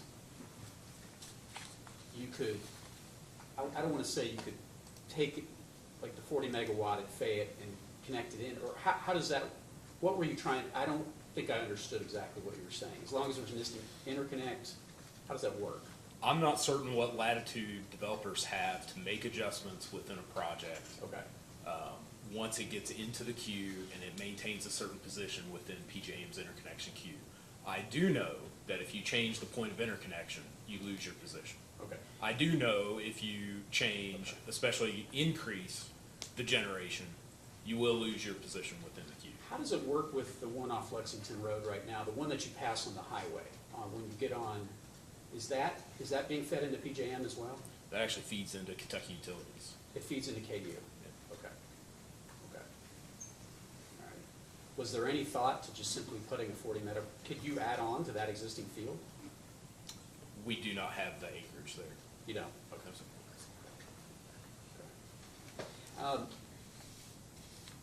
I know we've kind of danced around it a little bit here, but obviously, you know, you are aware that Lexington believes that solar panels in the agriculture zone are considered industrial and therefore not a valid use of the land. Okay. Okay. Taking that as it is, assuming that to be the case, it would be fair to say that Savion would not be able to complete this project. Possibly. I mean, they would have to get a variance. Correct. Yeah. Mm-hmm. And unless the city of Lexington, which we've seen today, does not seem to appreciate that suggestion, I think you would agree that it seems unlikely that they would be able to complete the project as is. I agree it would be unlikely. Okay. In your testimony, I think it was page 17, lines 12 through 19, you made a statement, and this is just kind of an overarching thing, that the Northern Bob White and Bluegrass Plains solar projects will provide UKPC with 136 megawatts of needed renewable solar energy. I talked a little bit about this, but I mean, given what we've talked about with respect to what this is actually going to produce energy-wise, why is it needed? I can't speak from a power supply perspective as to need. You know, again, I tried to identify from a East Kentucky Power company level what some of the drivers were for us to engage in this self-build proposal. Okay. But there's nothing that sticks out as from a capacity or an energy need, why it's needed. In other words, it doesn't move the needle one way or another with respect to what you all have energy-wise. I cannot comment to that. Okay. All right. I don't think I have any further questions. Madam Chair. Can I ask you a question, please? Did you sort of indicate that you didn't think that any kind of government change in government policy would affect this project? You didn't. saying that or not? From a funding perspective, Yes, at the federal level, yes. I do think that is a risk. Yes, sir. Yeah, so that's, and that, so the risk of not moving forward, risk that change in policy probably that could affect the likelihood of this project moving forward. Is that correct? Yes, sir. If I understand correctly, I do believe there is some risk to the project if it bleeds out in time to receive the full amount of funding that we have identified we're eligible for now.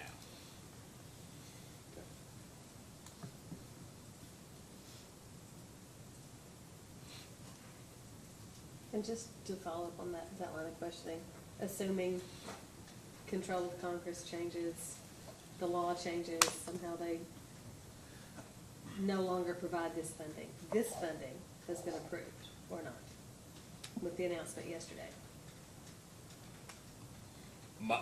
I haven't been a part of that process with RUS, but my understanding is we have not finalized those negotiations. You're not an awardee Correct. yet. Not yet. When would you be an awardee? Would that require our approval, or what is that contingent upon? If I heard Mr. Stachnik correctly earlier, those negotiations would commence in the first quarter of 2025, and we should have, an agreement by late second quarter of 2025. So the way I understood Ms. Tucker's testimony, this federal funding suddenly made self-build desirable, when it may not have been without these federal tax credits. If this money falls through, for some reason, which, I don't have reason to believe that it would, is there an out? Is there an escape clause? Is any of this funding or any of these agreements with Savion contingent upon you getting the federal money? And you might not be the right person to ask that question, so I understand. Tell me if you're not. So we do have a couple of contingencies with, or conditions with Savion in the asset purchase agreement. So one of those is an order for the project, so a CPCN for the project. Another one is full RUS approval of the project. So those are the two main conditions that we still have to fulfill. Were you still going, Mr. Miller? I'm good, Your Honor. I'm finished, thank you. Good, all right, Seth? I do have a few questions, Your Honor. Good afternoon, Mr. Bischoff. Good afternoon. I've got a few questions, not too many. If they would be better addressed in a post-hearing request for information or by someone else, please let me know. Yes, sir. Regarding the Bluegrass plains, it's my understanding that a deviation of the setback requirement is being sought. Can you tell me, regarding the property boundaries of adjoining property owners, what the deviation being sought is? Yes, sir. Bear with me just a second.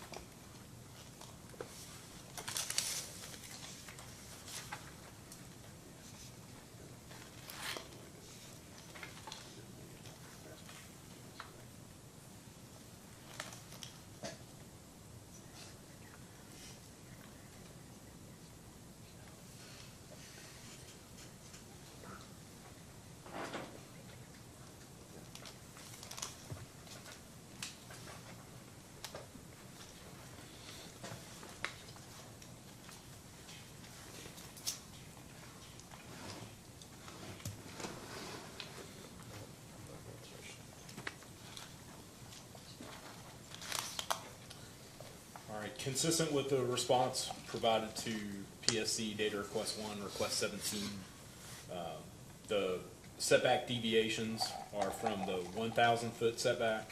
So we've requested a 300-foot setback from all residential structures. This applies to fencing and PV panels. And then a 450-foot setback from all residential structures, and this applies to inverters. And then to the 2,000-foot setback requirement, we have requested a 300-foot setback from all residential neighborhoods. This applies to fencing, panels, and inverters.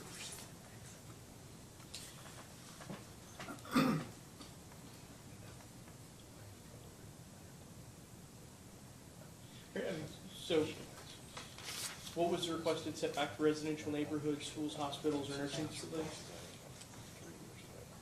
Were those outlined? 300 feet. 300, so the requested deviation is 300 feet. Now, the same questions for the Northern Bob White project. What's the requested setback for adjoining property owners?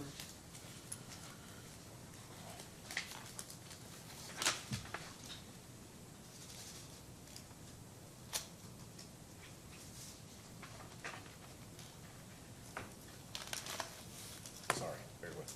Thank you.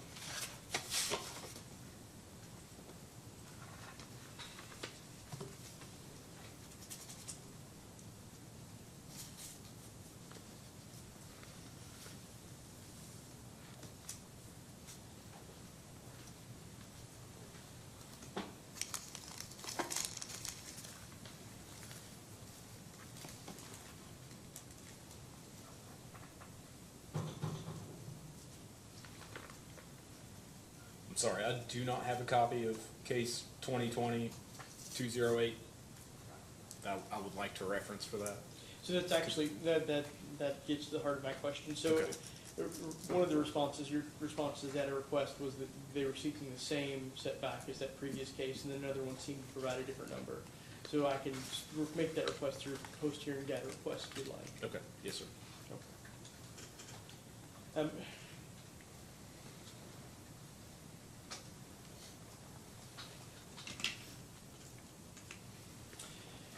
Regarding the Bluegrass Plains, and in light of the number of public comments regarding soil conservation and the quality of the soil, does EKPC plan on taking any steps to assure that if and when this project is decommissioned, that soil quality is returned to the same level? So going back to an earlier response about the economics of a project and what makes certain sites more economically competitive than others, a major driver is the cut and the fill. So any earthwork or major earthwork activity. So as much as we can limit that, the more economically competitive the project will be. In the case of Bluegrass Plains, given the natural lay of the land, that cut and fill quantity is very minimal. Okay. So we anticipate, due to our understanding of the general area with Cooperative Solar 1 being less than 3 miles away, we were able to drive 95% of those piles. So we anticipate something very similar for Bluegrass Plains. Any sort of grading where we're trimming and cutting topsoil is going to be for roads mainly, for access. Beyond that, no further topsoil disturbance of significance should occur. And then with a solar facility, there are benefits to soil. So you have increased moisture retention in the soil due to the covering of the earth from the panels. Depending upon species that we go back and we vegetate with, particularly native grasses, you can get deeper soil, root depths, which do a couple things as well. They improve the nutrient content of the soil. They're going to improve the moisture as well. They're also going to help with erosion, and erosion obviously being another big key to maintaining topsoil health. So, we believe at the end of the project, if East Kentucky Power were to choose to decommission and demolish the site, we could return it back to, at a minimum, the same condition we took it, but very likely better. Okay, thank you. Regarding the site assessment report for Bluegrass Plains project, there was a proposed mitigation measure that basically was going to look at the condition of the roads prior to construction and post-construction. Yes, sir. And then repair or mitigate damages. Do you all intend to do the same with the Northern Bob White site? Yes, sir. Regarding the vegetative buffer on the Northern Bob White site, is there a plan in place to maintain that buffer after construction is completed? When you say maintain, what, To ensure proper growth, or? To ensure proper growth, if something dies and the buffer's no longer there for some reason, do you have a plan for repairing it throughout the operational phase? So we'll have multiple preventative maintenance and site visits that occur with that facility. And monitoring and inspection of the vegetative buffer will certainly be on that. Okay. Yes, sir. I have no further questions, thank you. Commissioner Stacy? Mr. Bishop? So, we've received numerous objections to the Bluegrass site. I don't think we got any public comments that were terribly negative on the Marion County site, and that's already been approved by the PSC. But on the Bluegrass one, most of the objections were about the fact that it's on some prime farmland. And so, numerous comments in the record today and filed previously talked about how it would have been a better idea to put this facility on a brownfield somewhere, or a place that's already a parking lot, or on roofs. And so the Public Service Commission explains a lot to people that it's not our job to choose the highest and best use for land.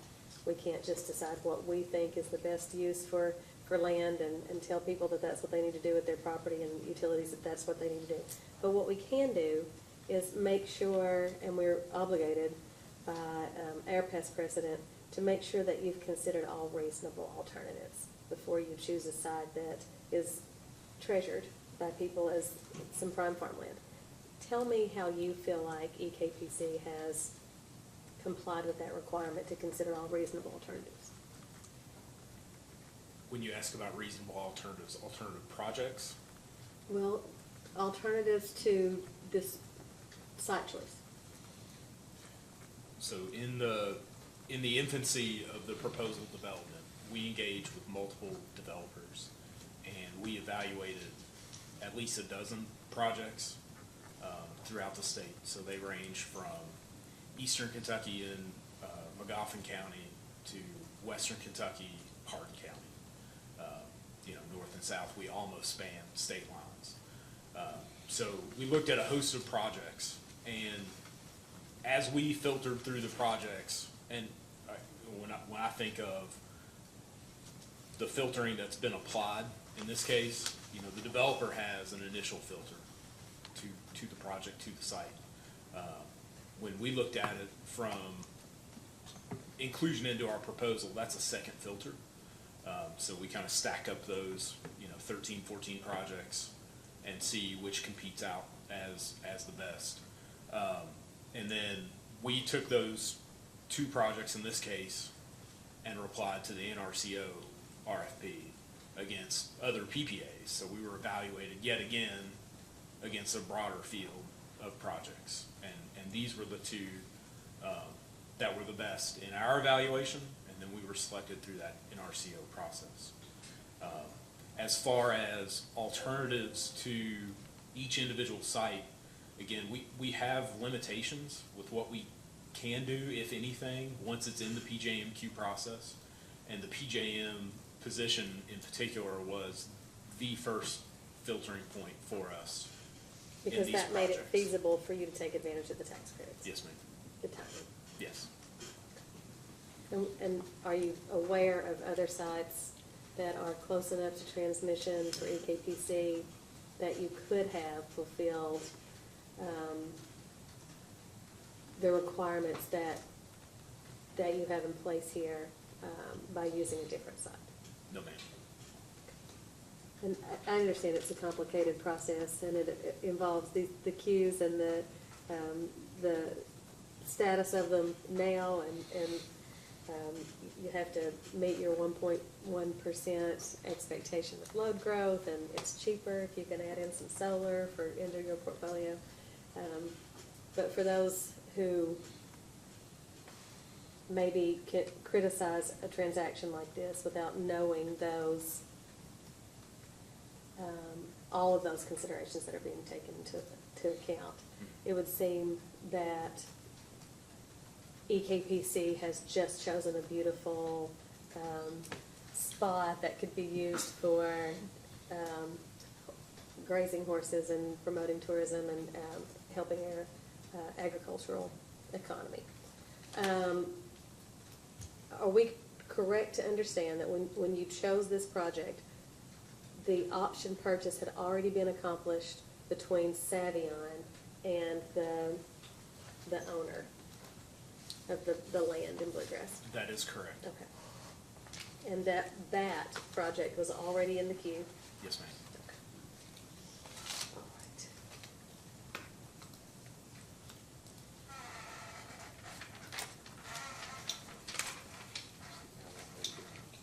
Sorry? Oh, go ahead. How long had that project been in the queue? I'm not, That property?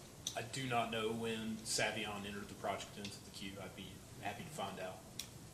The other projects that you mentioned, like, what other counties did you mention that you looked at? Oh, McGoffin County, Madison County, Barron County, Hardin County, Mercer County. All those counties had a project in the queue? Yes, sir.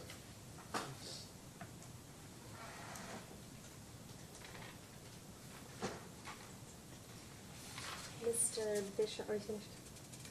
Are you the best witness to talk about the location and considerations given to the Kentucky Scenic Byway that Winchester Road is designated as? I think that would be best for Mr. Josh Young. Okay, he's the final witness that we'll hear from today. Okay. And what about the proximity to the National Register of Historic Places, Upper Reaches of Bone Creek? Would that also be Mr. Young? Yes, ma'am.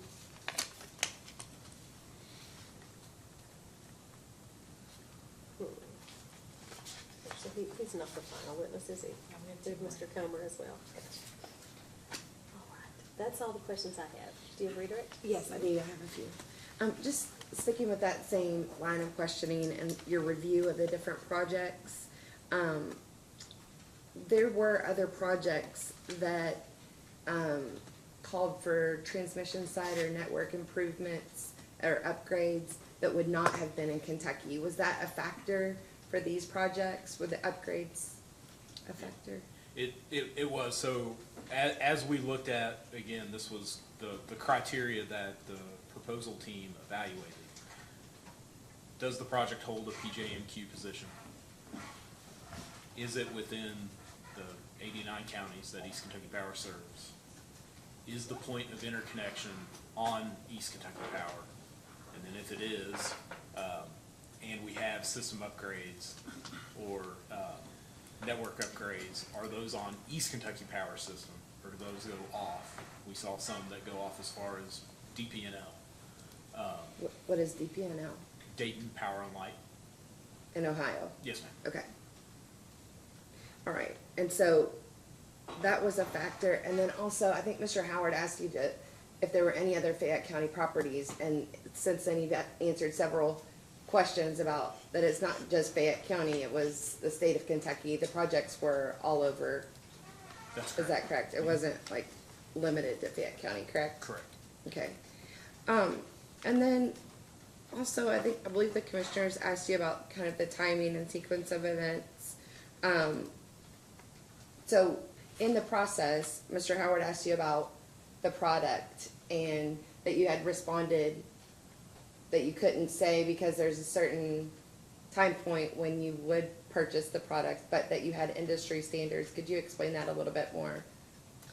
Yes, so, and I apologize, I wasn't clear before if I wasn't, but as we vetted out the projects, if we had, and again, I'll use Bluegrass Plains as the 40 megawatt. As a developer, they have stated that they can achieve a 40 megawatt project on that 387 acres. Part of our due diligence was to confirm, yes, we can achieve 40 megawatts on that 387 acres. So to do that, we had to take assumptions about certain materials. Those materials were in line with industry standards. One of the great things in the solar industry right now is that panels and technology are advancing at a very rapid pace.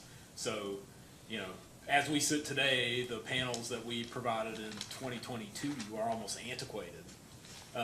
So they're significantly better, which is good. That gives us economies with land usage and other variables that we can potentially adjust during detailed design. But you know, we won't have specific material designation until we enter detailed design.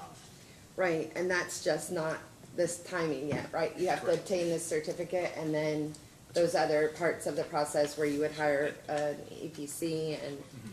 At this point, that would be money at risk for East Kentucky Power and our owner members to enter that level of detailed design prior to issuance of an order.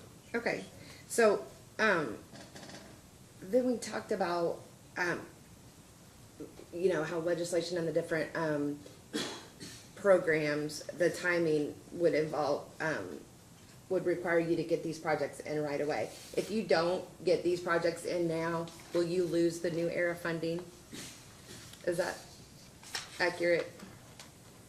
It does have a timing requirement. It does have a timing requirement. Yes. And so you can't just turn it on a dime to get it made by 2030 or 2031. Correct. That's correct. Okay. But, I mean, when you were planning this, you didn't have the new era funding, is that correct? That's So correct. it is economically viable without the new era funding? Yes, ma'am, both projects. Okay. The pricing that's in there now, those quotes don't include the benefit of the new era funding? No, it only reflects the investment tax credit through the IRA. Okay, and then, I think way back in the beginning, whenever Mr. Howard was talking to you about, why you wouldn't he mentioned that you would not inquire about ordinance and zoning. Could you refer to LFUCG response, 71, please? I believe it was the first DR LFUCG. Yes. 71. Could you read that request and response into the record, please? Yes, ma'am. Does EKPC take the legal position that it is exempt from LFUCG's zoning requirements? Explain your answer. Response: objection. The request calls for a legal conclusion. Without waiving said objection, EKPC notes that the LFUCG May 22nd, 2024 press release announcing its intervention in this case included the following statement, quote, under state law, utilities are exempt from local zoning regulations, end quote. Please see the attached copy of the press release.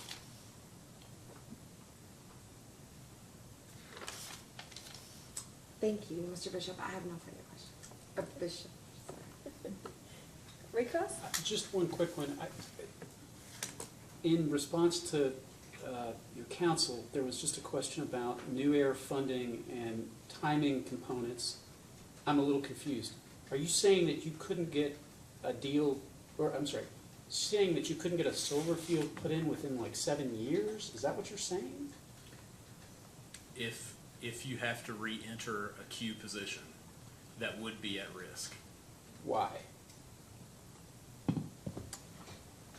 I think we've seen over the last couple of years that material supply and availability to materials is a risky venture.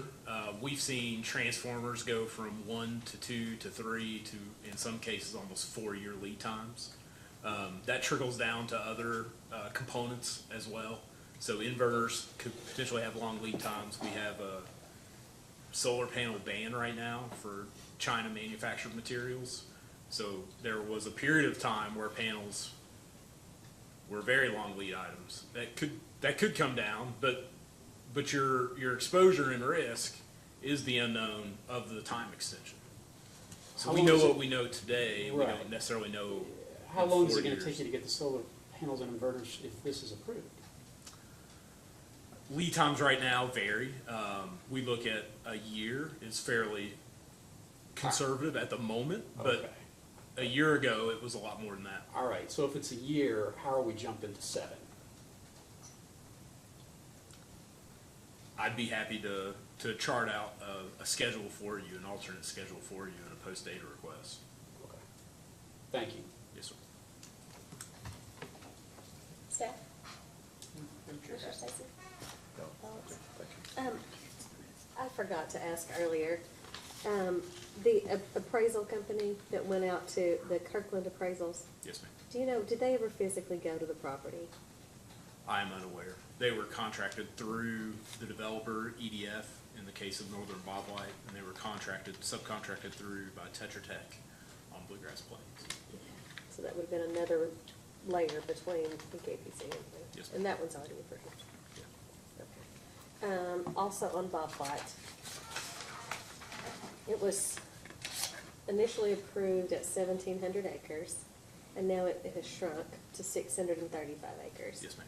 And I understand that was because it eliminates a 2 to 3 year delay in getting an environmental impact study Yes, ma'am. approved. Can you explain that process for me? Like what changed by shrinking the site? So with RUS, our interpretation of their regulations, if we stay under 640 acres, we can conduct an environmental assessment. As long as there are no findings of significance, it will stay at an environmental assessment, which typically takes about a year to conduct and get approval from RUS on. An environmental impact statement is the 2 to 3 year window for full approval through RUS.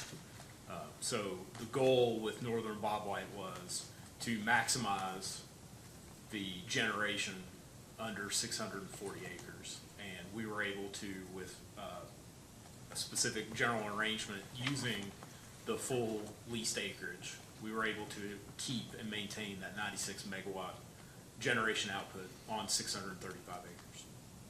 So since you've already leased up 1,700 acres, do you anticipate that has EKPC discussed that they'll ask to expand that project later? It's possible. The plan right now is to hold the full leased acreage, and we will evaluate either in addition to the Northern Bobwhite site or have a second project. Okay. Any reason why this witness can't be excused? I'm sorry, Commissioner Stacy. Let me ask you one other question. In the answer you gave to the council's question about the increased time frame, Yes, sir. you're saying that due to supply chain issues, things like that, it could be a couple of years. But if you lose your place in the queue, then it could be substantially longer. I mean, maybe as much as a decade or something, possibly. Is that what you're really saying? Yes, sir. I think it kind of compounds. So if we lose our position in the queue, we'll add 4 years. And then we have to go through the same level of project development, which would include coming back here, and that duration.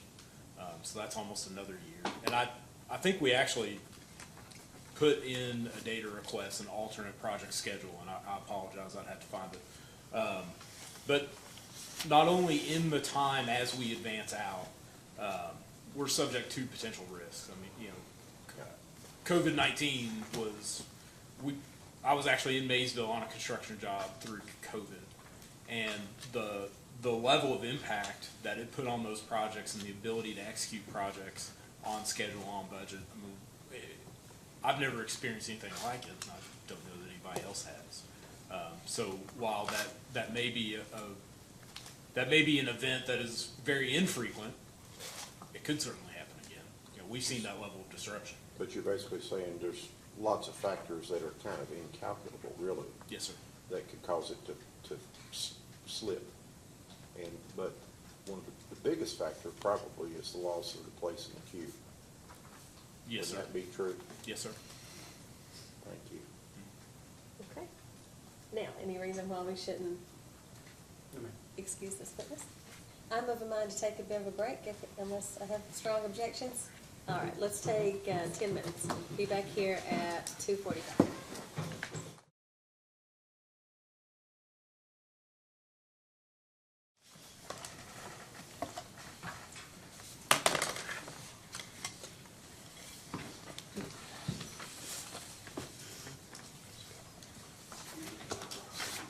Okay, we are back on the record in case number 2024-000129. East Kentucky Power. And council, you may call your next witness. Thank you, Chair. We'd like to call Josh Young, please. All right. And Mr. Young, please raise your hand to be sworn, your right hand. Do you swear or affirm the testimony you're about to give is true and correct to the best of your knowledge under penalty of perjury? I do.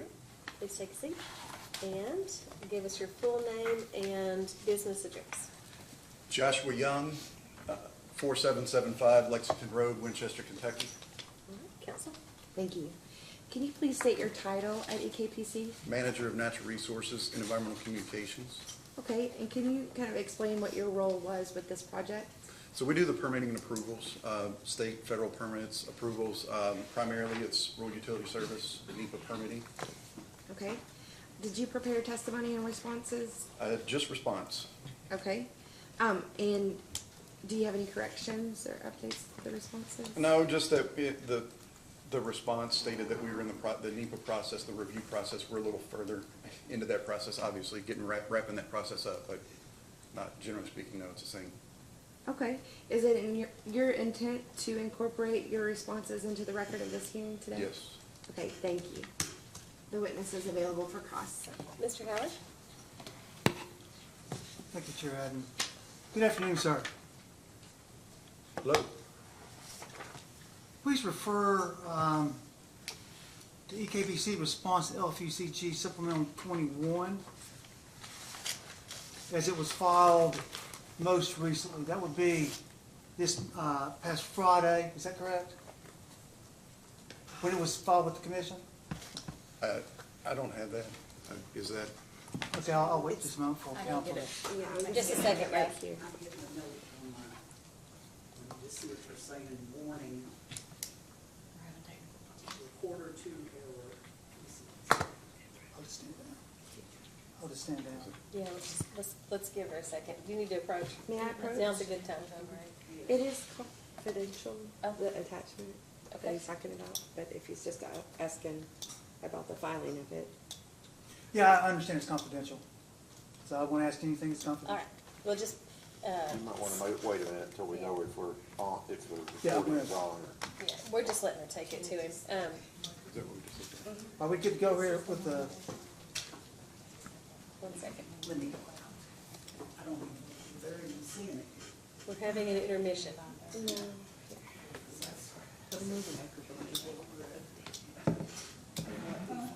Would you let them know the microphones be flashing red? Are they flashing red? they were red, they've been going on and on. No, I'm good with it. I just wasn't sure about the dates. Let's just take a beat here.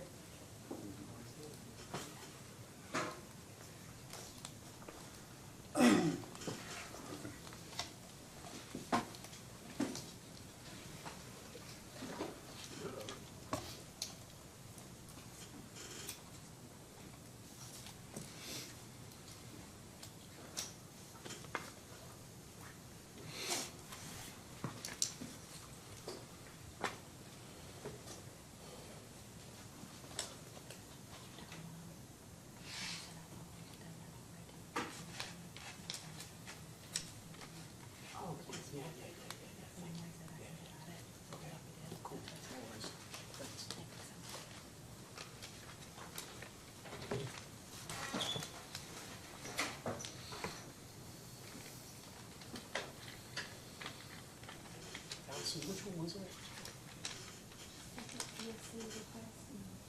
Okay. Okay. We have to start one of the quarters and just take a couple of minutes. Okay, so do we need to go off the record? No, I guess no one, he's gonna keep on his phone. Okay, we're still on pause. Stand by. Stand by.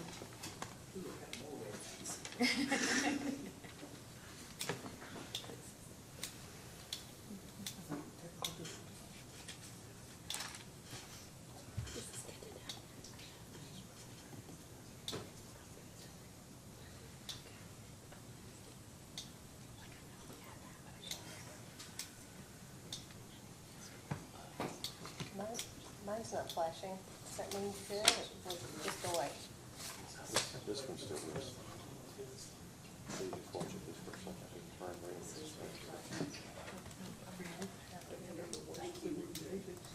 Okay, we're good. Take off. We're back on? Yes, ma'am. Okay. Still flashing. We're flashing. Let's see if it is. We are Looks too. all right. We're going red to green. Go with it. Yeah. We're doing too. Maybe they don't want you on their house. They probably do not. Especially if You my wanna go husband's tell him listening, that right? you- He don't wanna listen to that anymore. Yeah. You want me to go tell him? I'll do that. Easier for me to stick it. So she can move like I can all look around. Because she would just.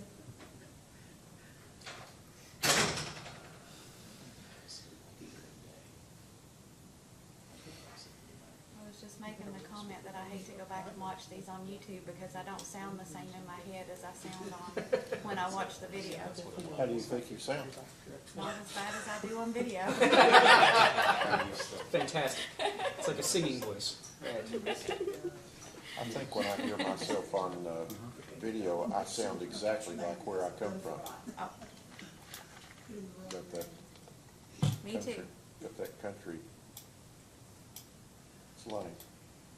And you think you lose it over the years, but when you go back and listen to yourself, you don't.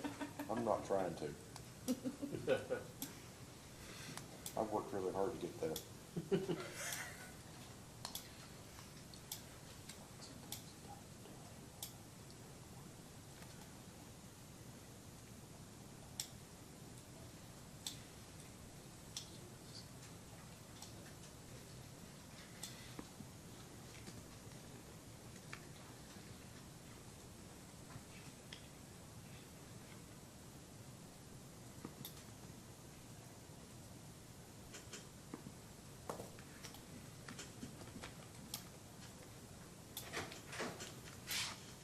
We're gonna need about 5 minutes, so we'll go off the record, Candace, till we can figure out the audio.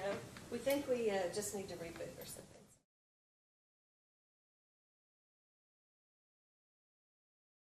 Back on the record? All right, and I don't have any weird flashing, so I think we're good. Where were we? I was asking. You go, Mr. Howard, go, carry on. Mr. Young, prior to break, I asked if you had your response to LFUCG initial supplemental 21. Do you have that? Yes. Was that supplemental filed this past Friday? That's my understanding. If you look at the affidavit attached to that, is there a date on that affidavit?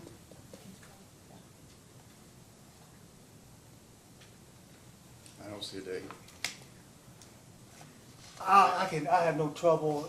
Yeah, what's the because you sign that. I don't have any trouble if you want to add a date on that. Yes. Fine with the date that you actually intended to like to add that. I think that's probably what you intended on doing. Okay. Do we need to?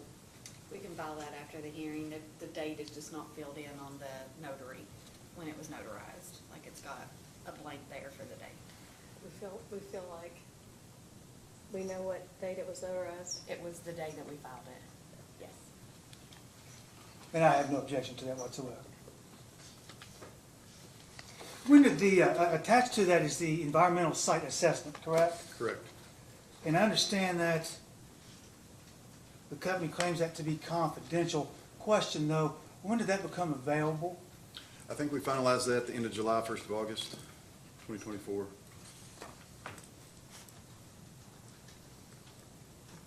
Why is it that you took so long to file it? I think we honestly just had an oversight on that document. And when we were going through our hearing preparation, we realized that that document needed to be filed, and I'll take ownership of that. That was my document. I should have ensured that that was available, and just an oversight on our part. Those are the only questions I have for you. Thank you, sir. Mr. Young. Yes, sir. All right. When you all were looking at the field in Lexington, Did you take into account any soil experts outside of EKPC? We did, we have a Farmland Protection Policy Act review that we conduct per the NEPA review that we do. They provide data on the soils at the site, so yes. Now, we did not do any soil sampling or testing of the actual soils at the site, but. So who's the, slow that down for All a right, second. so Natural Resource Conservation Service, they have soil scientists who we make data requests to. We submit our project boundary to them. They provide prime and farmland, prime and statewide important farmland data for the site as part of the analysis under the Farmland Protection Policy Act. Okay, all right. Just kind of thinking through, this is going to be about a 30-year project, 25 or 30-year project, that's right? That's my understanding. Okay. What's the likelihood that EKPC would sell the land back to an individual at the end of its useful life? Well, the intent at this time is that we would decommission at that 25 to 30-year time frame, re-establish the farmlands as they are, and it could be returned to agricultural uses. But, and that's 30 years down the road. So that's. Yeah, I get you. So there were some questions about the topsoil. Can you explain how does this process work? In other words, when if you're granted permission, you go out there and you're drilling down, how does it work with the topsoil? So in areas where there would be grading required, we would segregate the topsoil. So the topsoil would be stockpiled. Grading would occur with the subsoils to establish the grade that's needed for the site. The topsoils would be brought back onto the site prior to the actual construction activities. And then there would be the piles are just driven into the ground unless there are rock issues, and then there may be, like Mr. Bischoff said, there may have to be some drilling and different things take place. But it's our intent that the majority of those piles will just be driven through the topsoil and then the adjusted subsoil layers. Okay, when you said the topsoil is segregated, are you basically just putting it in a pile on the back of the property or something? That's right, just moving it off to the side, allowing for the grading to take place, and then bringing it back. So do you have any understanding of how that affects the topsoil? In other words, after all this time, and the topsoil is then, what you're saying is it's put back, how does that affect the topsoil? Do you know how, does that have any effect on the topsoil? Well, it's a best management practice. That's kind of a standard process for construction activities to segregate topsoil and then bring it back to the area where the grading has occurred. I don't have any specifics on how that may affect. I mean, obviously it's going to be turned up, and it's going to probably not be back in the exact same spots, but I guess my response would be that's kind of a standard practice for construction activities. I get that. I wonder though, is the topsoil itself, is it going to be as fertile or as useful if it's removed? Well, it should still contain its chemical, physical properties. It's, it's going to be turned up and mixed around and brought back, so it's not going to be the exact same, but it's my understanding that it will be, just as productive as it was, prior to moving it. Okay. Would you agree with me that agricultural land is getting even more valuable? So what would the motivation be for EKPC to ever sell the land back to an individual for agricultural use? Well, I mean, at the end of the life cycle of the project, that's, decommissioning the site. If there's not another use for the site at that time, I think that would be the prudent move would be to return it to agriculture practices.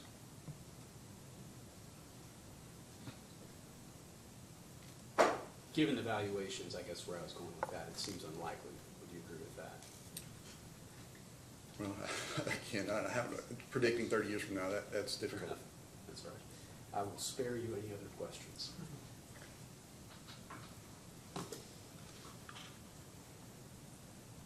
No questions, Your Commissioner Reagan? No, I'm good. I think a couple of questions have been referred to you. Mm-hmm. The first I'd ask is about, so Winchester Road is designated a Kentucky Scenic Byway.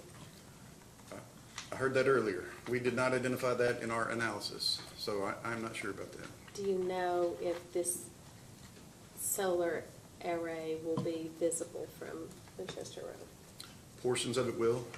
We are planning to have a vegetative screening that would, mitigate that, would block some, some view of the solar array, but it is on the north side of US 60.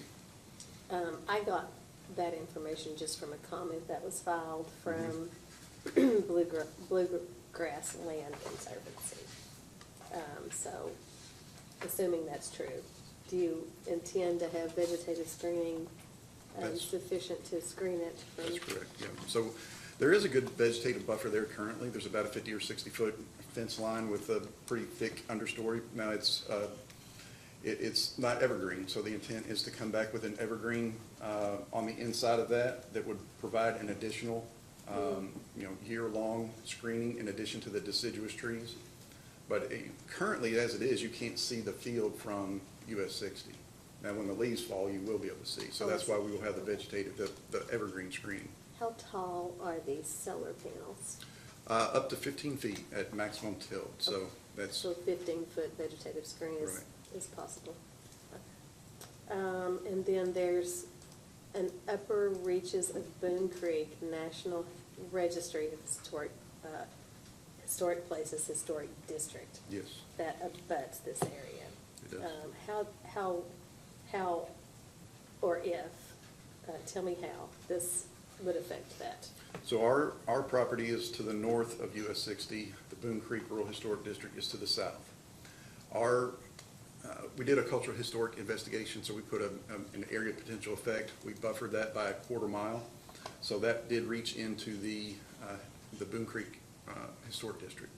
There was a contributing resource to the Boone Creek District within that area that was assessed. Our consultant recommended that there would not be an adverse effect to that resource or the district as a whole due to the distance from where the panels would be located, being over a quarter mile. And the Kentucky SHPO, the State Historic Preservation Office, concurred with that no adverse effect recommendation.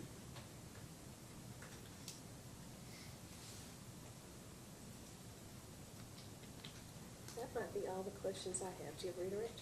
I just have one. Mr. Long, could you describe, you did a little bit, but what is the current condition of the land? Well, it is currently a harvested soybean field. There's about 250 acres that have been planted in row crops for the past several years. The remainder of the property, there's about 65 acres of, I would call, trees.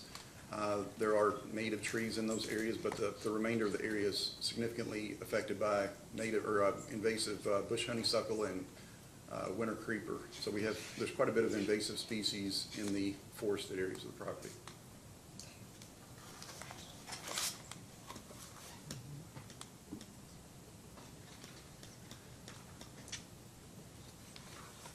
Okay, do you know, just out of normal practice, when you decommission substations now, is it EKPC's practice to sell the land?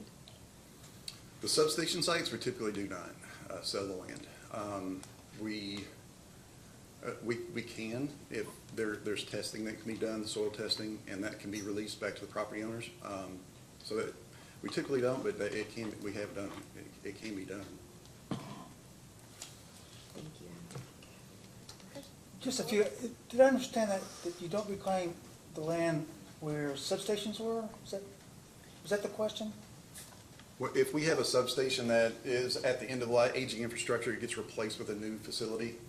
The existing gravel pad where the substation went, there's a lot of variables there, but if we can do soil testing and ensure that there's no contamination there, we can, pull that gravel off and return that to a pasture that gets, returned to the property owner for agricultural uses. Are you aware of any solar facility sites that have been decommissioned and sold back? I am not.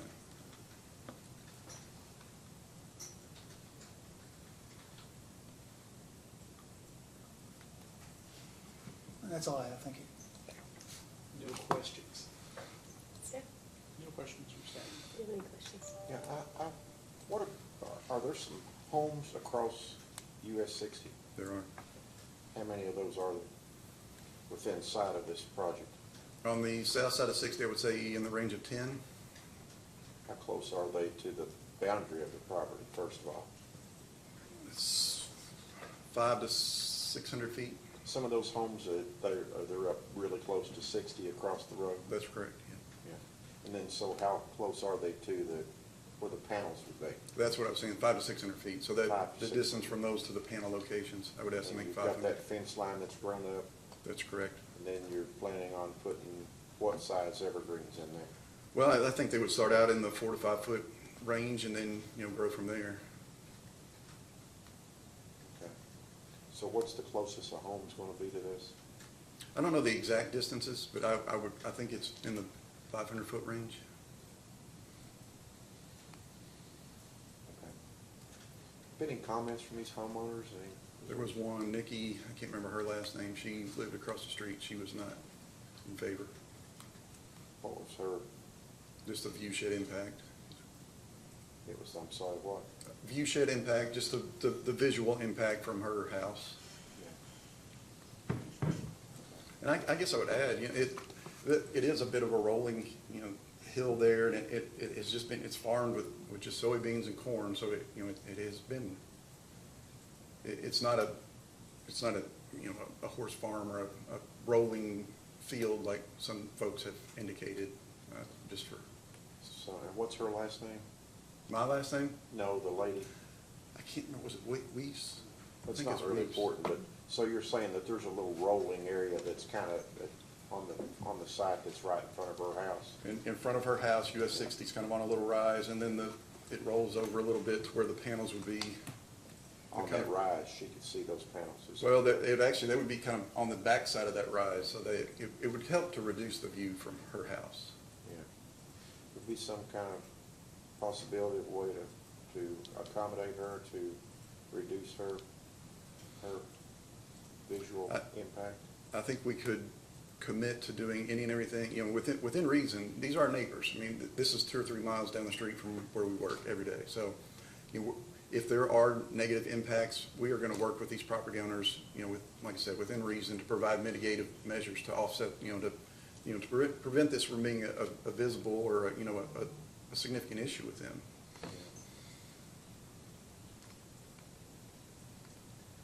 Would you, council, be amenable to giving the staff some kind of a mitigation plan to accommodate this particular landowner possibly? They agreed to mitigation measures on the record. They've already agreed on the record to. This Certain mitigation landowner measures, has? not for just particular, for that landowner, but they have done some mitigation measures in their, site assessment reports and things. So there are some mitigation measures in there for the view shed and different things, not specifically to this landowner, but. Be any chance that you could revisit that and talk to her about it, and just get back to the staff on some kind of possibility of that, so her impact might be reduced a bit? We can definitely look into it. I'm honestly, I'm That's not all I'm sure. asking, just, Yes, sir. just, We can discuss that. that's all I'm asking. Yes, sir. Thank you. Okay. Anything further? Is any reason this witness can't be excused? No. Okay, State Counsel.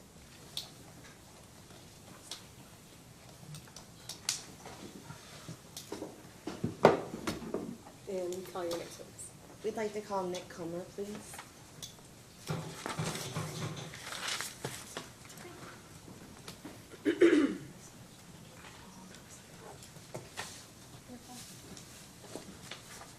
Mr. Comer, please raise your right hand to be sworn.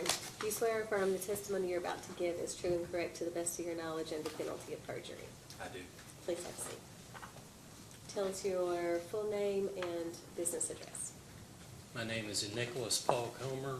My business address is 4775 Lexington Road, Winchester, Kentucky. Okay, cancel. And what is your title with East Kentucky Power? I'm External Affairs Manager. And did you call responses today to request to be filed in the record of this proceeding? I did. Do you have any additions or corrections to make to any of those responses? I do not. If I were to ask you those same questions today, would your responses be the same? Yes, And is it your desire and intent to incorporate those into the record of this proceeding? it is. The witness is available for cross. Okay, Mr. Howard? Thank you. Good afternoon, Mr. Comer. As the External Affairs Manager for EKPC, you're familiar with this filing, right? I'm familiar With with, this filing, this application? yes, I am. And there might be some Q&A that you didn't necessarily sponsor, but you could address? Possible. On behalf of the company, do you meet with interested parties on issues when the company's wanting to do construction? Occasionally, yes. Did you meet with Lexington on this particular matter?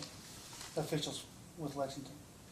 So I met with the mayor's chief of staff, and I believe it was the environmental commissioner, Tyler Scott and Nancy Albright, along with Jenna McNeil, who is our Director of Government Affairs. Do you know when you had that meeting? It was, well, hang on just a minute, I can tell you exactly. April 25th, 2024. Is that on Thursday? I couldn't tell you. If I said it was Thursday, would you accept that subject to check? Subject to check. When was the application in this case filed? I do not know the answer to that. Would you accept subject to check April 26th? Yes, So that would be the next day after you met with the mayor's office? yes, That was a Friday. correct. Do you know when did the company issue a press release in It this did. case? And when was that?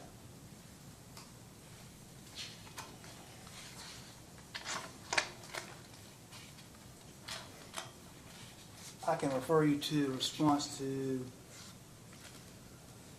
Lexington's initial number 65. Okay. Yes, April 29th. And that was a Monday, correct? Yes.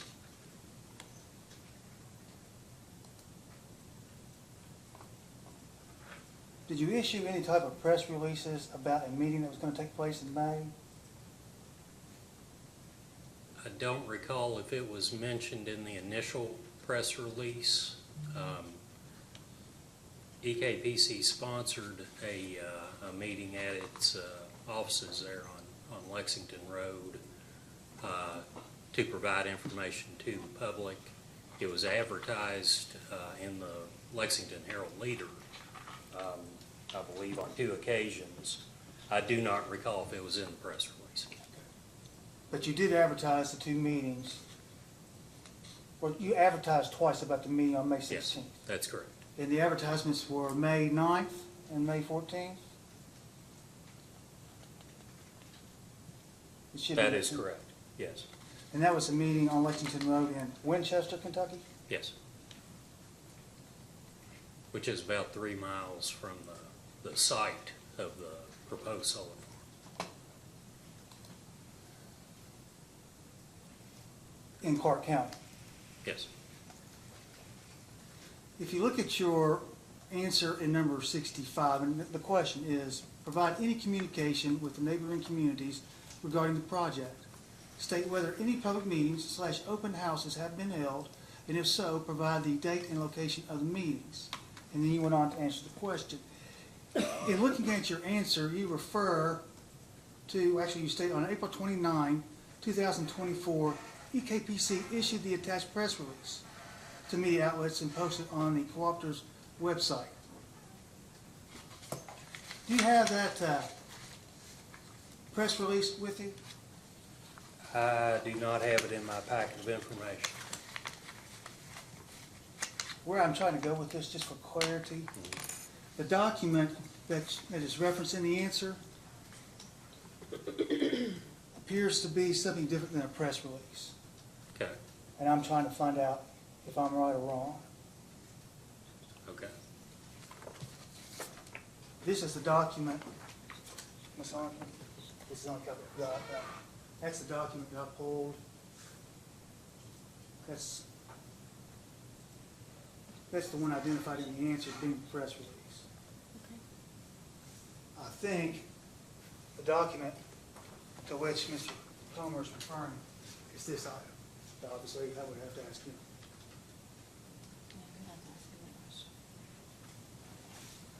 This is what's referenced in the answer. Okay. This is a press release. Yes. Which one was the press release in the answer? This is press release. Okay. Should I tender this as an exhibit? If it's not already in the record, yes. Please. We have multiple copies. This is the only one up there. Did you get a chance to see it? Yes, I could tender this to Ms. Harkin. Can you verify that it is your press release, right?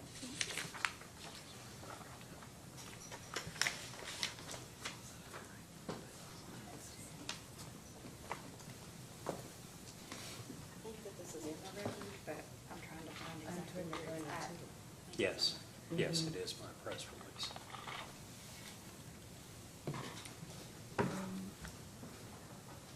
Yeah, it's response 16. Response 16. Now I'd like to tender this, mark this and tender as LFUCG number 1. You think it's already in the record? It is response 16 to LFUCG. If it's in the record, I need to tender it again.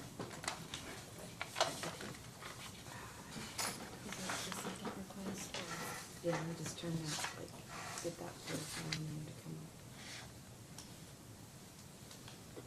up. The staff agree this is already in the record. I think I've seen it. I can't verify one way or the other. I have pulled from the website the item referenced in the answer. When I did so, it says Cooperative Solar Farm 2, Fayette. I don't have any objection to marking it. This is fine, this is already in the record. I just want to make sure I understood what was in fact the press release.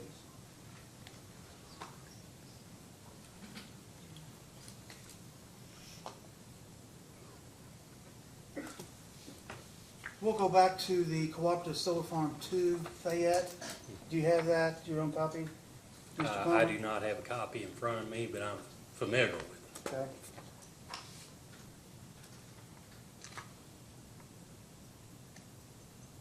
Do you know when this was actually presented to the public?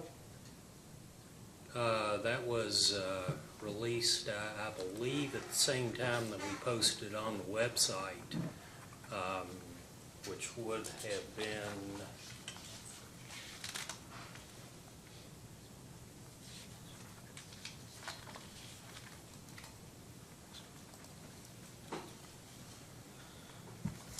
April 26th, I believe. It was mailed, copies of that packet were mailed to 30 adjacent property owners around the proposed solar farm site. So it was mailed as well as posted on the company's website? Correct.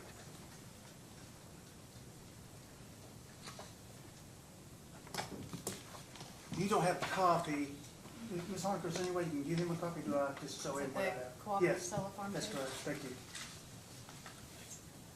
And for clarification, the press release was attached to Fayette Alliance's first request, item 16. Thank you very It's much. in the record. Thank you.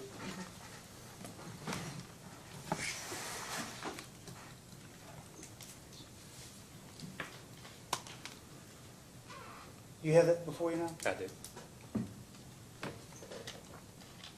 If you look at page 6, in the middle of the page, the question, how long does EKPC expect to operate the solar farm? Do you see that? Hang on just a minute. Certainly. It's loading very slowly.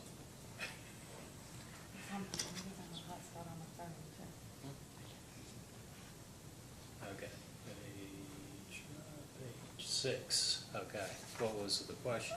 In the middle of the page is a question, and I quote, how long does EKPC expect to operate the solar Yes. farm, end quote. And the answer is, please read that. EKPC expects to operate this solar farm for at least 25 years.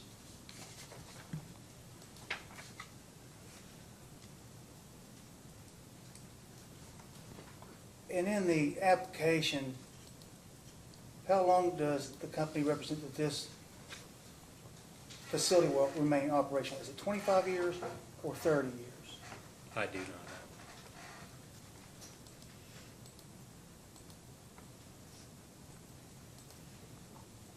So when I asked you a moment ago if you'd be familiar with some of the answers, this is one of them that you would know? Correct.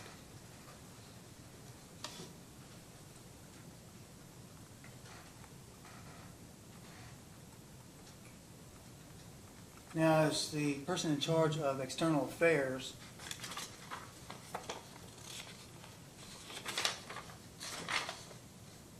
you do look over the press releases, correct? I do.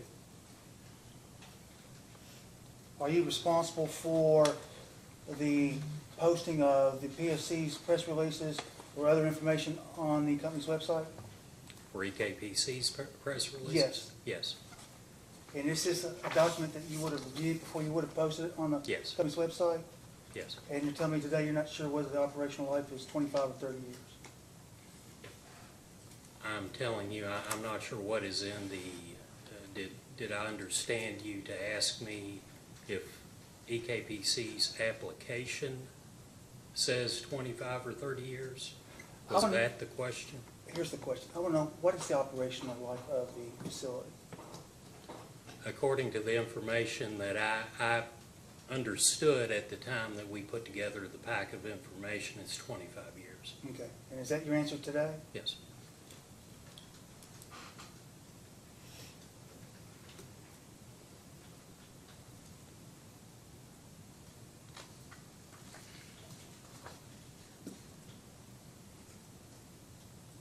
And back on the scheduling or timeline here, you met with someone with the mayor's office on April 25th, Thursday.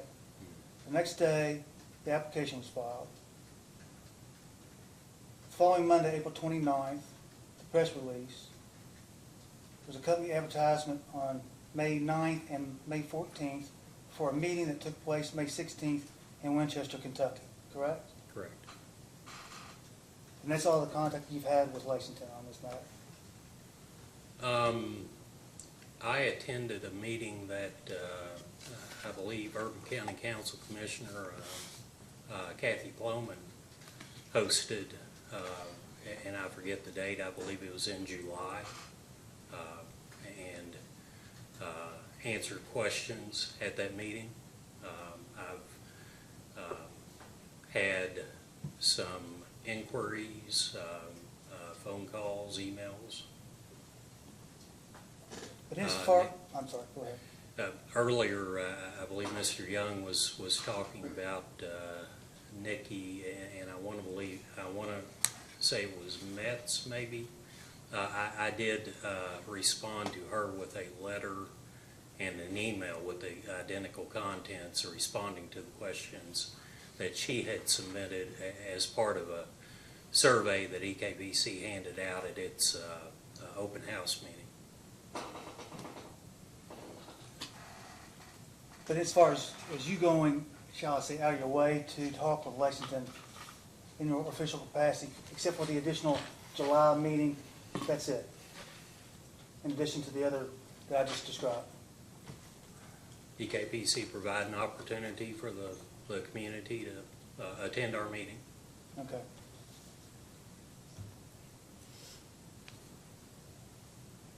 You know when let me start again. When did the company's board authorize the construction of this? I'm sorry. Something's wrong with Something's wrong with my talking to you.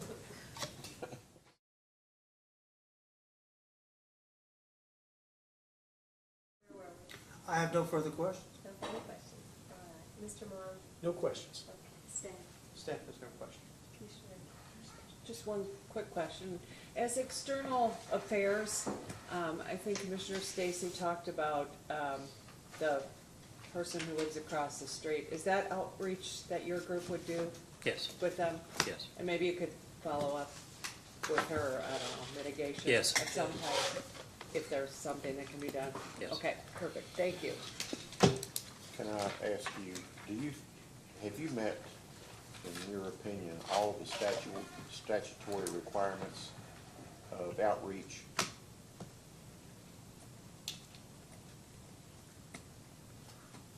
I believe we have.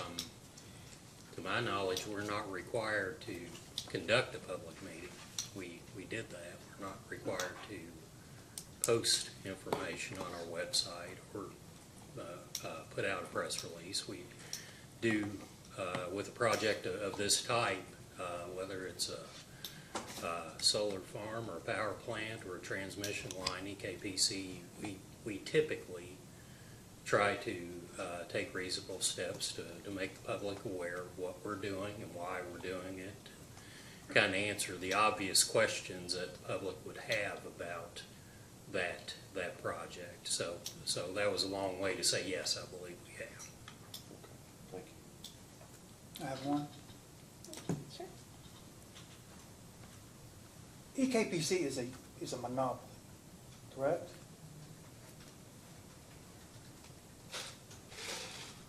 Objection, I don't think that's in his wheelhouse as external affair, whether or not they're a monopoly on electric service providers. He can say whether he knows.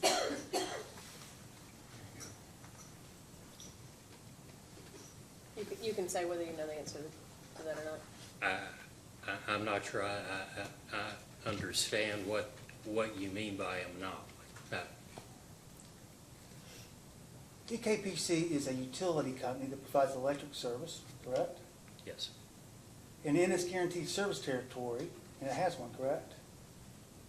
EKPC provides electricity to 16 electric cooperatives. Those 16 electric cooperatives have service territories. I'm getting a little bit outside of my wheelhouse here, but I don't believe EKPC technically has a service territory. Does that make sense? Fair enough. In its capacity as a generation and transmission company, which it is, correct? Yes. Do you think it's prudent for the company to work with stakeholders on issues such as this construction, proposed Yes. construction? Yes. That's all I have. No questions. I have some redirect. Redirect? Yes. Just a couple. Commissioner Regan asked you some questions about the property owner that had submitted the comments, and Yes. there was some questions about mitigation measures. When you were talking about the person that you actually responded to the questionnaire, is that landowner that you're talking about? Yes. You've already reached out to and have? That is Okay. correct. I sent a letter and an email with identical contents in both. Okay. And that was in response to some information that she had filled out at the open house and stuff as well, is that correct? That is As the correct. meeting that you did? Yes. Okay. And then there was some questions about where this meeting took place that you all did, and that it was in Clark County and not Fayette County. And I believe you answered this, but I just want to make sure that I understood. Is the EKPC headquarters very close to where this site is, even though it's in Fayette County? It is approximately 3 miles east of the site of where the solar facility would be located in Fayette County.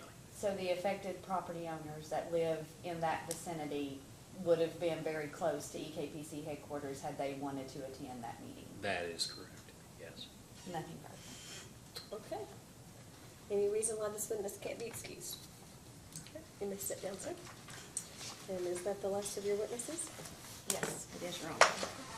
I'm not aware of any outstanding exhibits that we've referenced that haven't been entered. And do we have any motions at this time?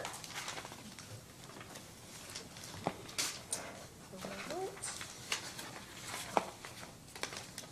Staff, when can you get any post-hearing data requests out? Maybe we have till Friday. November 1st? Okay. And how long would other parties need to respond? November 15th? Yes. Okay. Our final order is due December 26th, I believe. Do parties want to submit a brief? Yes, Your Honor. Okay. Simultaneous initial briefs, November 27th? That's Is that Like, Thanksgiving? that's totally That's Thanksgiving Thanksgiving. week, but I think it's the Oh, Wednesday come before. on.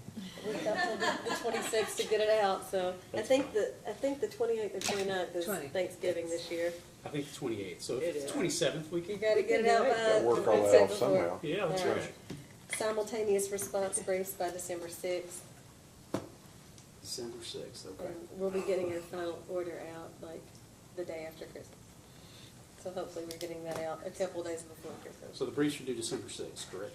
Yes. Okay, all right. So response briefs. The initial briefs, November 27th, response briefs simultaneously December 6th. Any other issues or matters to be taken up before I get my gavel out? In that case, we are adjourned. Thank you. My favorite part. Thank you.